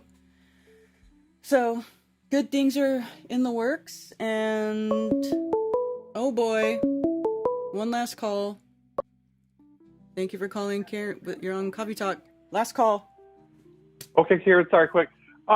So for your thirst for justice, just like an INTJ, INFJ, we live for justice. We love to see it. People get punished for their evil. If you don't think they're going to be put into the pit of hell, how does like an Anthony Fauci, you know, if he gets away with it in this life, he's 90. Mm-hmm. What will be his punishment? He'll just get away with it. He'll just cease to exist. He'll be out of the book of life. Yeah, he gets deleted. He doesn't get to play But anymore. Is that justice? I mean, in your mind, is that justice? I'm not saying, you know. Well, what? I mean, as much justice as you can get. I mean, what else would be? I mean, what would be justice in your mind for that? Torture. Torture. To have what you did to other people done to you. Maybe we should make them That take to me like, is justice. Take like the 30 harm you vaccines. committed to now be, sorry, cut you off. No, that's okay. I was just saying, what should we make them take 30 vaccines? Yes, at least, right? Mm-hmm. Yeah, I don't know. I just wanted you to expound on that a little bit more, if you don't. Because I live for justice. I watch videos all the time of people getting instant karma justice. That brings me such joy. Because there seems to be so much injustice in this world that for people to get punished and for us to see it, mm-hmm. that shouldn't bring me joy. Lord forgive me. But it does, because how is the universe, God, let them get away with it? I mean, I hear you on that. I mean, what comes to my mind is like when I was still with my last husband, who was an extremely physically abusive, evil son of a bitch. And at one point he got kidney stones and he was like kneeled over in pain, like crying, like he couldn't even walk. And I just remember looking at him on the floor crying and I was like, good. Yeah, karma, that's what you get. I was like, you cry, you little bitch. You fucking cry.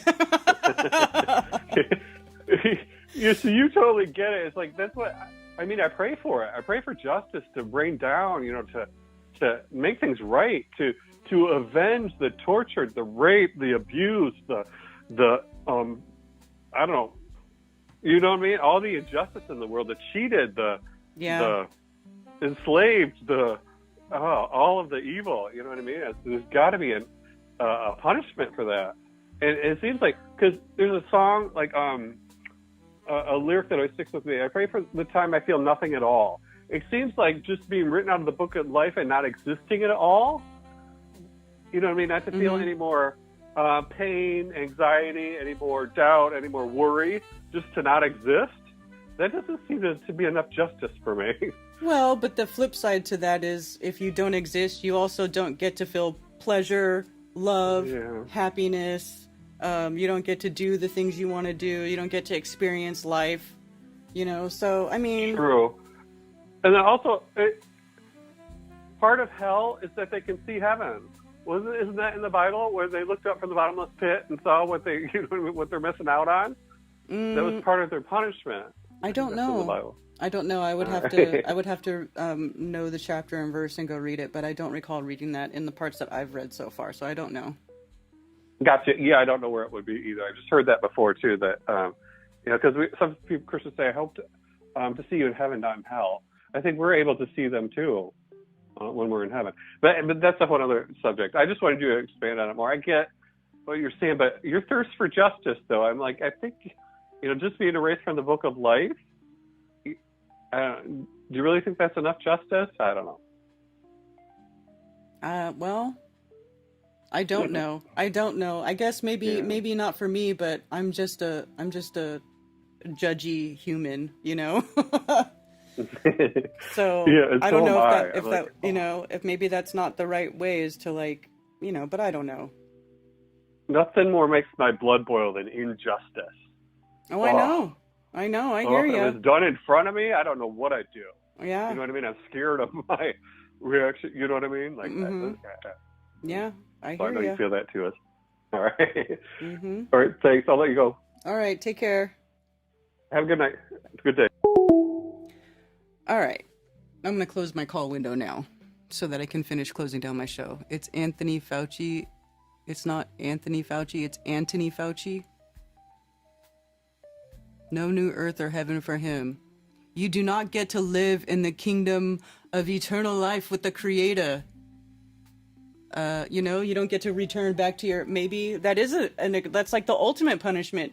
Because if you also read, like, early in Scripture, when it talks about Adam and Eve, it's like basically, if you think about it, they were light bodies, because after they became embarrassed, then they came into the flesh, right?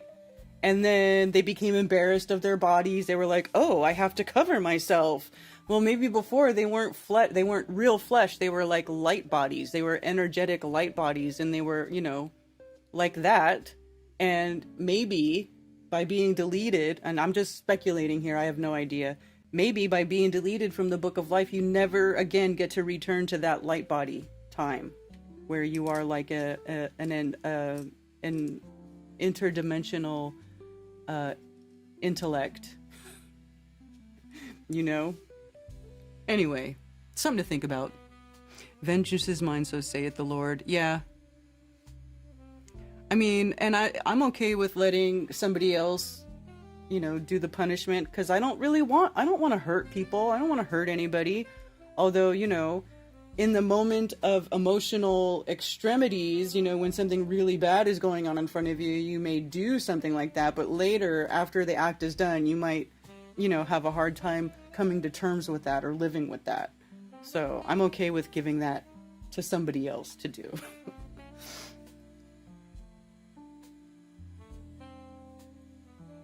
We might not be able to fully understand the manifold wisdom of God, but we can trust that He is a just God.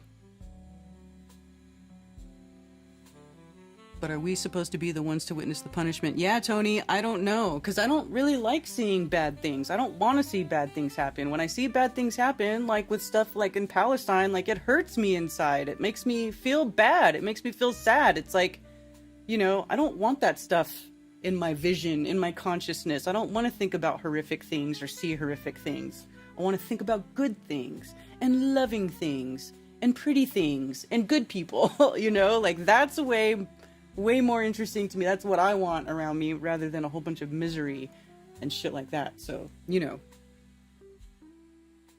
Yeah, I have to wrap it up. And we have to get ourselves back to the garden. Yeah. All right, you guys. Okay, that's enough. I'm gonna wrap it up for real this time. Thank you for joining me for another episode of Coffee Talk. I really appreciate having all you lovely people here. Thanks for the calls. Have a wonderful rest of your day and the rest of your week, and take care. And I guess that's it. Much love. You can send physical mail to P.O. Box 10, Earl, North Carolina 28038. You can also follow me on Ko-Fi.com, and if you enjoy my shows and want to send me a tip, anything and everything is greatly appreciated, and thank you.